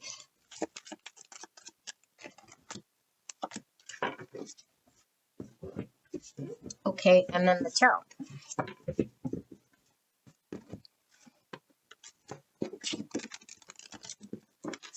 I think I saw the devil there. Clear and concise message for the greatest and highest good. What will happen next here in this connection? Oh my gosh, it's so hot in this reading room. Do I have the air on? Page of Swords. Now it's in the upright. Okay, that's the communication card. But let's see. High Priestess. Okay, this is all about gaining understanding. This is what's hidden. Interesting. Pisces energy. Under that, we have the 5 of Cups in the reverse. Sitting in disappointment. And 4 of Cups in the reverse. We sit in there till we can't no more. Strength. The courage to face our fears. The held backness. Okay, Magician in reverse. Needs to manifest what we want. 2 Swords sitting in limbo. Need to choose and decide and get clear and pointed. Okay. And 10 of Wands. Surrender. And that's in the reverse. And then the Moon. That's the fear that we're being called to face. That's the uncertainty that we fear. Oh, what if it doesn't go well? What about the unknowns? What about what I can't see? Okay, 10 Swords. Need to put an end to something here. Okay, so we have Chugi. Outdated and trying too hard to be trendy. No longer considered cool, especially by younger generations. All right, well, I think that looks pretty cool to me. That suit. All right, so deep fake. Makes it appear as if someone said or did something they never actually did. Deception, distorted truth. 223, or the number 7. Look, she has a fake face here. Okay, 7 is 7 swords. Cakeism. To have your cake and eat it too. And that's that freeloader energy. Okay, entitlement and denial. Denial is this. Say something they never actually said or did. Fantasy versus reality. Greedy. Yeah, the fantasy again. Look at how blinged out. Someone's really blinged out here. And sunglasses again, which is really coming through. Someone really likes to wear sunglasses here, okay? It's your person, you. Blackballed, ostracized, or excluded from the group due to disapproval or negative actions, intentionally shut out. So remember the Hierophant group and the chameleon energy? Okay, so is this blackballed from you, or is this blackballed from their society or from that energy? I think there's a lot of fear from being expelled from that whole group think. Okay, divorce. I'm ending my long-term relationship to be with you. That's that Hierophant energy, not for you. So this is the misalignment of values. Family. My focus has been on my family. They mean the world to me. That's the Hierophant. Okay, well, this is the dilemma here. All right, so we have passion, and this is the Pluto energy here. So intense fascination, ardent affectivity, impetuosity, exaltation, get carried away, irresistible attraction. Type 8, the challenger, instinctive, centered between strength and weakness. Leo and Aquarius, 71 and 8. 25 and 7. Place and activity, party, anniversary, event, trip, meal, festivity, and celebration. I'm getting 3 cups from this energy. Okay, 3 cups is reconciliation, celebration, coming together, making peace, a network of people and our friends. Okay, 7 could definitely tie back to tower energy, but 7's chariot, success. This is the heart chakra, and more green. Okay, another 7. 77, trust the flow and adventure that arises from deep wisdom, trust of self, trust of life, journey, adventure, travel, trip, exodus, discovery, and migration. Type 7, enthusiast, thinking, centered between pleasure and pain. Okay. Let me sit here with this energy and channel what your message is here in regards to what will unfold here next. High Priestess, bottom of the deck. What's under 10 swords? The Page of Pentacles in the reverse. Okay.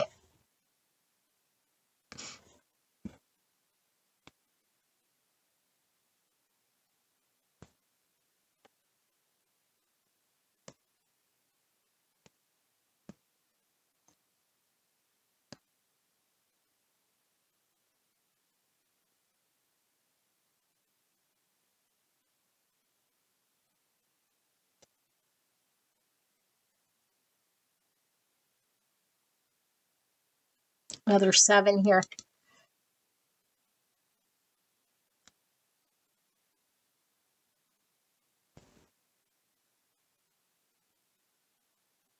Okay, this message is very clear to me what it's saying here, okay? Lots of people come through here, and we could shift our energy, and all you guys are in different timelines, and everyone can use their free will to make decisions. Okay, one thing is for certain here. There's a connection between you and this person, in which this person is having to come to a point in time. Whether it's going to be right away or not is still undetermined here. In time where they're going to have to sit with their great truth that transcends beyond what they're sort of forced based on their own understanding of who they have to be in order to fit in. This person wants to fit in. That's their main priority. And it's not because they love you less than fitting in. And there's an underlying thing that makes this person have to fit in. It's woven into their beliefs. And if I don't, I'll be unaccepted, blackballed, no longer a part of the group or the family unit or membership program, whatever it is. And they're going to try to maintain that as long as they can ride that wave until they cannot. And for all of you guys, the cannot could be right away. It could be who knows how long. Because what's happening here is they come to a point where trying to fit in is no longer cool, meaning it's no longer outweighing the fact that I'm dissatisfied here. I can't pretend I can't distort the truth and be the chameleon for the sake of just fitting in because something is empty here. And it'll come to the point where I have to divorce myself from that reality and choose my own happiness, which happens to be in this spread, if you're here and you feel fated, connected to this connection. So there's something about the family unit, okay? I don't know if this blood family, a group of friends, their hierophant in their world, in which it has a lot of weight. And we could say, well, of course, family is going to have a lot of weight. But this has nothing to do with choosing the family to be honorable in a way here that's like aligned with a great truth. This is choosing it because I fear being ostracized. I fear being judged. I fear that if I go and branch outside of this, that I might fail or that I might be judged, that I might not work, that all of these things. And so I feel like your person is putting on a front here with the glasses. I don't think they'd be, I'm a fake person. I don't think they'd say this. But it's like, no, your truth isn't being lived. Where you're at, your truth is not being lived. And so I feel like this person, if they could have their cake and eat it too, is where they would stay. And so this is why your energy, if this is faded, because your energy was sort of pulled in towards disconnecting from a freeloader or a person here who would keep you in a 7-cup energy. It's like, no, this needs to end. And one way or another, something is going to blackball me. Either you blackball this person. Now, of course, we never outrightly judge a person here and block them in a way here. But blackball is they miss their boat. There's no trust here to be built on anything because you're no longer a candidate. There is no more we can do here. And what they will be left with is a disappointment of their reality of what they chose, which is misaligned. And so either which way, or they could stay there and be misaligned, okay, and totally lose out on this connection, or choose you and then face the thing that they feel that they don't know, because there's a big mystery. There's big fear here. What if it doesn't work? Which it could. It could fall apart. They fear the unknown. It falls apart. And then not only did I lose my connection with my whatever, my family or my position or my thing that I was riding. So this person feels like they're riding some wave, you know? It's a wave that is supporting this person's illusion or this person's safety. And Spirit is saying there's change upon this person to align with a greater truth. And maybe at one point this was this person's truth, or it supported that growth in which they were needing. And I feel this person puts a lot on their own image, you know? And I feel like there's a lot around their own understanding of what that image looks like that no one else sees but them. So they see themselves in some way, you know? And it's like only they carry that sort of understanding. And so what it's saying is even if they're in that situation and you don't hear from them, or it's like what's going on, the passion and the desire towards you is there. The love is there. The understanding deep within is there. They can't do anything about this pull. You have siren energy, but the unknown, where would this lead me to? Okay, so your person has to get out of this 5-cup energy and this 4-cup energy once there's an ending experienced here, because I feel like this ending is a final. We can't come back from a 10 swords. Things cannot be the way that they are here. And this person will feel like they missed out. And this person will feel like, I don't want to sit here in emotional unhappiness. Because remember, you were bringing emotional happiness to the picture. But this experience is not emotionally happy. And if they want this more, then they have to put an end to their current situation here. They're being called, divinely guided, and they have to trust the unknown. They have to trust what they can't see, no matter the fear. Okay, and so there's a potential and an opportunity for a new beginning for them in the 3D, which is expansive, which will allow them to be happy, which will allow them to work through, working their way out of a situation which is limited. I feel like this person wants to know that they can control their future. Okay, so this person could be somebody who's very much like, if I can't control it, then I just don't engage in it because there's too many unknowns. But it's like, no, you can't control relationship. There's a need to be vulnerable, a need to trust spirit, a need to expand and grow. Now, of course, we can try to stay little, but eventually the universe rotates and we're left looking like the person who attends a 2026 party looking like 2010, I don't know. But all I'm saying here is that this person's being pushed to surrender, and our surrender point is different for everyone here because they can't no more in an environment carry the burden of emotional dissatisfaction. And that emotional dissatisfaction, if you're around, can persist because I don't want to pull the Band-Aid. I don't want to be ostracized by my community. So if I stay there pretending or living that up, then I am safe and secure and I could be two swords. But who pays the price? You sitting two swords here, because it's like, no, be clear, pick your truth, understand what you want. Okay, so I feel like there's a 3 cup. Either way you slice and dice it, because this 3 cup is saying we can have peace and harmony. The truth is going to prevail here, whatever this truth is. There's a journey of revelation here, and it's sitting with the heart, because the heart is the only place where this truth sits. And so regardless of our egos, regardless of our beliefs, regardless of our fears, the truth is sitting in there, waiting to be acted upon. And we can only go through the experience before we connect to the truth. So I feel like this person is being called to connect to the truth of their heart and see what is not for them. And what's not for them is anywhere where they are sort of clinging to a version of who they think they must be, or where they are giving their power away to something where they might feel they need to belong at the expense of their own happiness. Okay, because I don't feel as the Spirit saying this person and you are not meant to be together. Although I do feel Spirit saying it's not for you, this energy. Somebody who wants their cake and eat it too and is in denial and is clinging to some version of their world that they've outgrown, or that they're being called to move beyond in order to get pointed and clear and put down. And they're not doing this. Well, that's not for you. I mean, you're not meant to sort of attach to this thing. You're being called to divorce yourself from that. But there's an intensity, there's a passion, and there is a need to deal with this, because the truth is sitting here saying, hey, don't let fear stop you from aligning yourself with truth. Surrender. Surrender means what? It means I don't have to control. I don't have to know where it's going to go. I don't have to know end game before I shift and change and embrace my truth. And I feel like the truth of where they're at, it has nothing to do whether you're aligned or whether you're scary or not, or whether they know the future with you or not. And that's the truth, is like there's something in their world they're having to see.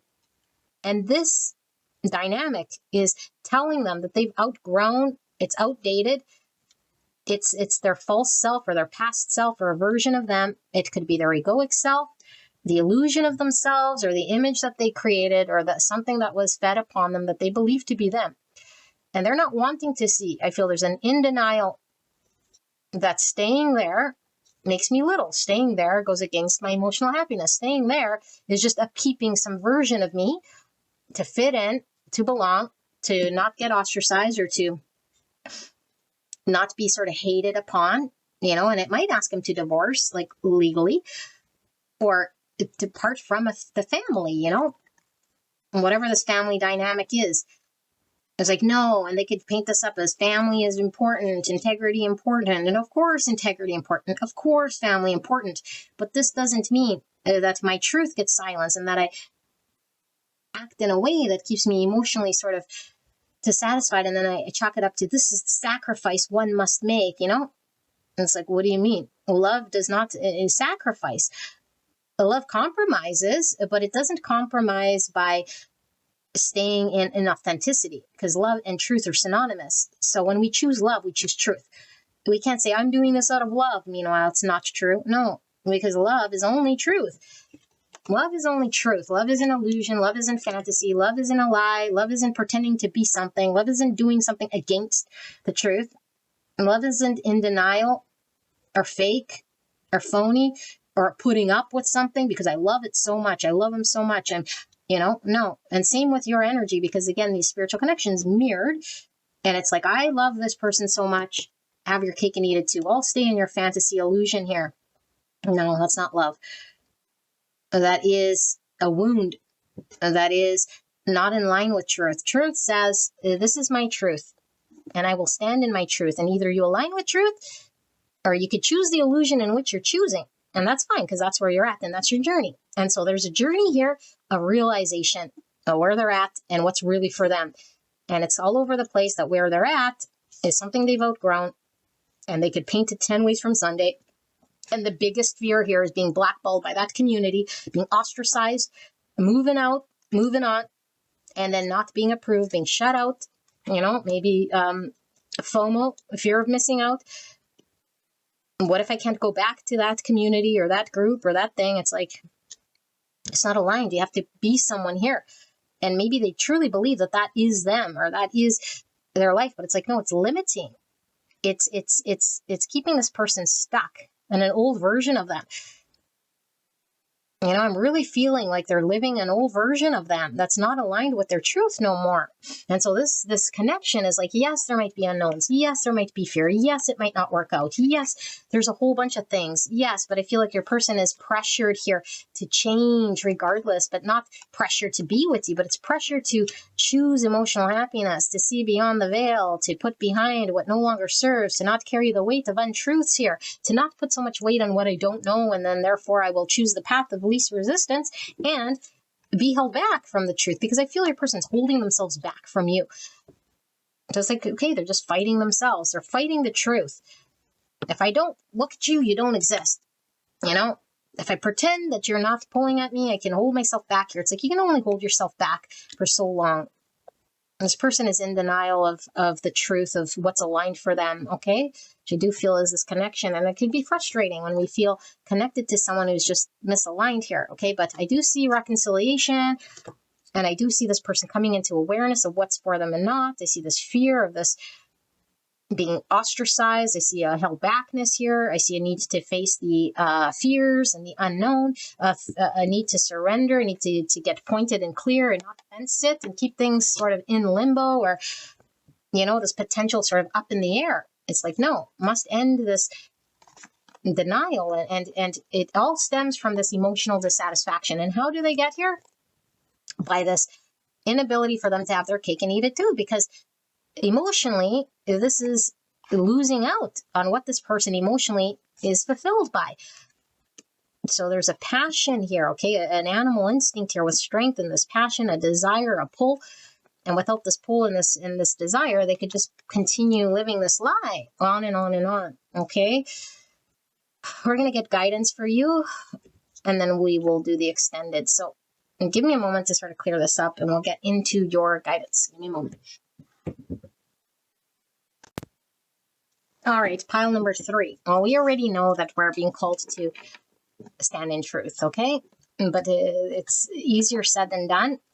But I feel the truth is here not sort of sitting in limbo and allowing this person to sort of sit undecided on the sidelines here, okay? Because that's not in line with your value. But I think you know this. So we're asking Spirit for clear and concise message regarding your advice. Now, this could come through as advice for your person. Okay, like if that maybe was your energy and maybe you're having a difficult time sort of breaking out of some situation here, then this might be your advice. But we're going to ask spirits to give us what we need to know exactly. Okay, clear and concise message for the greatest and highest good of pile number 3. What is the guidance and the advice for the viewer regarding this connection? Just because I read it that way doesn't mean it's your person. Some of you guys could certainly be your energy, okay? So keep an open mind. I feel there's still a bit more here. Clear and concise message. Guidance, advice. What should pile number 3 do in regards to this connection? Wow. Lots in that deck too. Guidance, advice, how to handle this situation. What can they do energetically here to align themselves with movement for the greatest and highest good of what needs to happen? Healing, truth. 2 cards. There, one there. Okay.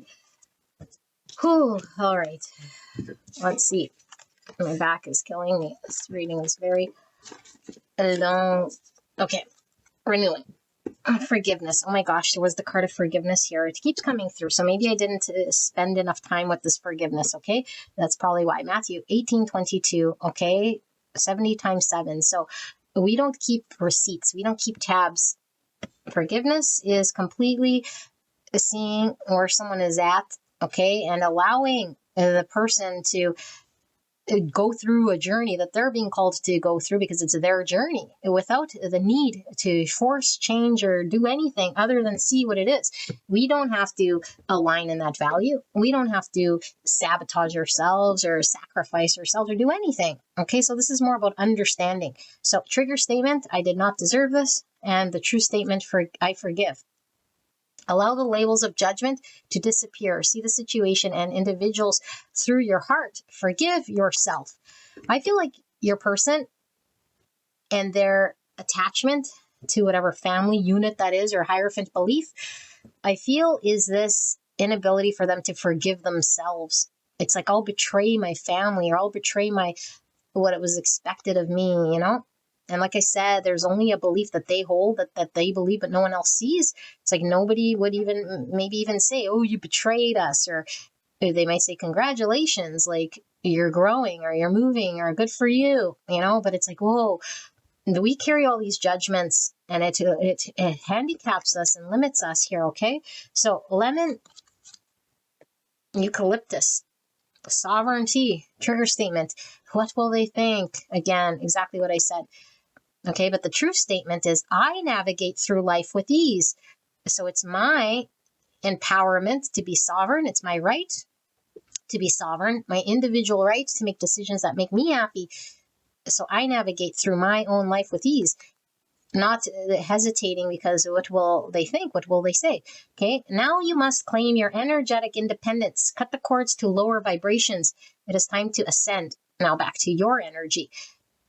If I move on, this person will think that I'm judging them or hate them or angry at them. And you could be. It says saying no, forgive, move through your own life. And do not sort of tie yourself to the person's untruth. Okay, because there's a need to sort of move on here. And I feel it's for both of you guys, okay? Pink pepper, grace. Yes, trigger statement. What do they have that I don't? True statement. We are all special. Allow your inner critic to be silenced as you find the perfection in yourself and those around you. So this kind of sounds like other people deserve to be happy, you know? It's putting ourselves sort of below. And we do this because we feel we're not sort of good enough. And this could reflect in, I choose a connection here where I'm sort of 7-cupped, where somebody's sort of energetically not being direct in any sort of way here. And it's like, I don't feel deserving of stepping into my Empress energy. Okay. And this person could feel that they deserve to sort of be in a situation because subconsciously going after what emotionally makes them happy is like selfish in some way, you know? So grace and forgiveness. Wow. Very beautiful, strong energies here. But this is grace and forgiveness with self. 100%. So we could be holding on to hurts, judgments about ourselves. And it's saying, forgive self. Have grace on self. Don't be so hard on self. Hope. Okay, trigger statement, I will not forget. But the true statement is, I open my heart. Wow, forgiveness, grace, open the heart. Release the suffering and take another step forward. Sweet one. With each step, you will see more light and healing. So this is all about movement. Take tiny steps. Do not get stagnant and stuck. And with every little step, even if we're not at this sort of end game, it starts to reveal itself. The truth starts to grow stronger and stronger, okay? Because we say, Spirit, I'm trusting you enough to make little steps and decisions. And so we're showing Spirit the trust, and we're allowing this light to come through.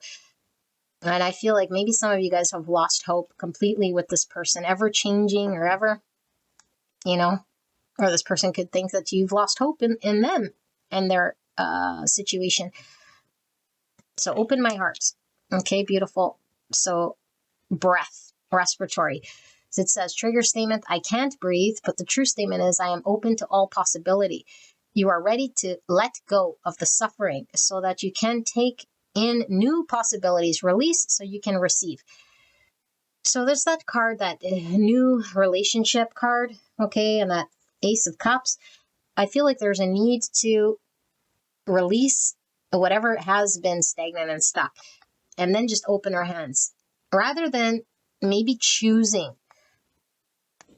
Okay. Yes, we can choose to release, but I feel like opening our hands means, Spirit, give to me, because now all possibility can happen. Okay, but all I'm being required to do is let go of the suffering, let go of the beliefs, let go if I'm feeling anger, if I'm feeling resentful, if I'm feeling wounded, if I'm feeling sort of hopeless in my situation, or like others have control, or they will judge me. Let go of that and see what happens. Okay? Wow. Cedarwood, connection. Trigger statement, it is too much. The true statement, I'm grounded in my body. Use your empathetic abilities to connect with others. Discern the information you receive and do not take on what is not your own. Exactly.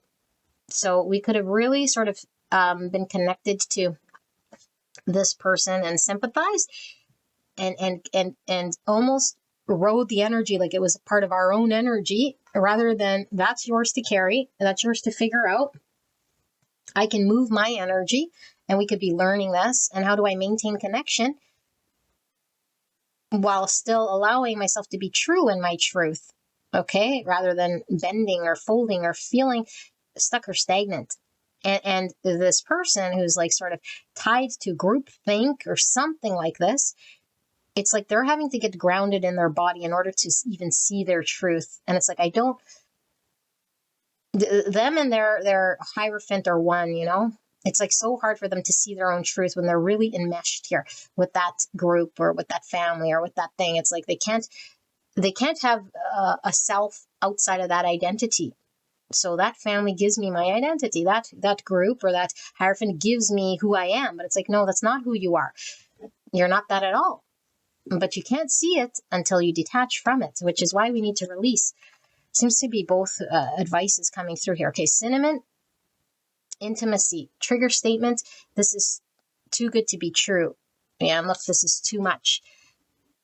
So it's like the intensity of truth is scary. Okay, it's too good to be true, therefore it's going to fall apart. It's all going to end bad. And you're luring me in. It's going to be the end of my demise. I'm going to be vulnerable. I'm going to be intimate. I'm going to expose myself, and I'm going to be foolish. Might as well stay put. Okay, cinnamon, the true statement, it can only get better. So remember, Spirit wants what's best for us, even if it feels challenging. It can only get better. So yes, sometimes we have to hit rock bottom. Yes, sometimes things can get worse, but worse is getting better, because on the path, even though it's spirally, things sort of happen that might put us back. But it was the greatest thing that could have happened. So even when things are going poorly or when there's obstacles, it's still momentum for the better. And so we need to see this is getting better. As long as there's growth, there's better. Okay, allow yourself to experience more joy and love. Raise your resonance by swimming in the sweetness of life. Yeah, but if we don't swim, we sort of stay put. The other person's staying put so they could be safe, okay? And you could be connected to that energy rather than release and say, hey, I'm going to move forward and on. And if there is new love or new light or new experience, it can only get better for me. Trust in this, okay? So peppermint and inspire. Trigger statement, I am stuck. The true statement is, I am filled with possibility. Allow yourself to float up above any thoughts or emotions and see what is needed for you to process them and move forward. Yeah, so when we feel stuck, it's because we're really enmeshed. It could be in other people's emotions or energy, or the ego of what it appears like we have to be or do or say, or feel stuck to some reality that is untrue. And so this possibility is opening our hands to all that is. I'm open to possibility. I'm filled with possibility, because Spirit wants you to have many, many options, and not to be sort of tied to or pigeonholed to one sort of thing, especially if this thing isn't in line with truth. Okay, so don't lose any sort of hope here with this inspire. So we have freedom through faith. I calm my thoughts and rise above the fear. And that's what this was talking about, rising above the emotion. Okay, I free myself of all doubt by entrusting my doubts to God. I have faith in God's perfect timing and placement. I trust His will and find freedom. So I think the person that is fearing what will happen, you might leave me to my demise. What if it doesn't work out? It's like not trusting Spirit to say, if that is what's to happen here, rise above that fear and experience. What you need to experience here is the way of God. And so we're resisting, which becomes very uncomfortable, resisting growth, resisting truth. It becomes very uncomfortable, emotionally depleting and heavy. So we must surrender to that of God's will, which is what is in line for me. What am I supposed to experience? Even if it's disappointing, it's still momentum and movement. Okay, joy. Yes. So like a child, I discovered joy in the simplicity of life. Happiness lies in magical moments, not in the material. Even the smallest joy is a great source of light. Beautiful. And so it's in our innate nature to experience joy and happiness, but we have to sort of get there and allow it to flow. And right now, it's like we have to be the captain of our own energy. And so I feel like what Spirit's telling you is, yes, momentum to move forward and not be stuck. You will align with your joy. And this person, in order to align with their joy, they have to release what it is that they're sort of enmeshed with here in order to get centered, to emotionally be fulfilled here. Their inner child knows what brings them joy here, okay? Inner beauty. I open the eyes of my heart and direct my gaze to the light within every being. Personality and physical appearance are in the image of man. Beauty and goodness are in the image of God. Wow, that's beautiful. So yeah, something about the superficial here, you know, what are they going to see me as? What am I going to appear as? The physical appearance with that suit. I don't know. There's something very superficial image I need to upkeep. I need to fit in. I don't want to be blackballed. I want to appear a certain way. It becomes very tiring. It's not in line with a deeper truth, God's truth. Okay, and inside God's truth, or inside of us, is God's truth, which is this desire to be loved and connected to, with connection. Otherwise, it feels very disjointed. Okay, gratitude. I am aware of the light in my life. I direct my thoughts to the beauty in and around me. I give thanks to God for every little thing that brings me joy. Thus, I enlighten my thoughts. Riches surround me, and I appreciate all that life brings me. So all we can do, while someone might be working through something, is connect to the gratitude of what is, you know? It's like, I can only be capable of dealing with the energy that is in my present moment and be grateful for this reality. I can't will something to be different. I can't wish it to be anything other than what it is. And this is true love. Okay, and gratitude for what is. And so I feel like there's a need to be authentic, and there's a need to sit with present moment, and there's a need to really remove what the superficial sort of energy is that's not in line with truth, in order for there to be a connecting to God's truth here. So, beautiful angel, there is going to be an extended, and we're going to look at the person on your mind and their direct channeled message to you, what they want to say to you. Okay, so that is available through the membership. I'll put a link below, and if I end up posting it separate from that, there'll be a link to purchase the extended reading for those of you guys who do not want to attend the membership. And if you're not able to join the extended, just know that you got all the information you need right here, right now. There's nothing more you're going to be missing out on, okay? So if you can join us, great. If you can't, then don't worry about it. You got what you need. And I will put all the information below. I love you guys very much. Thank you so much for being here, and I will see you at the next one. All right, bye-bye.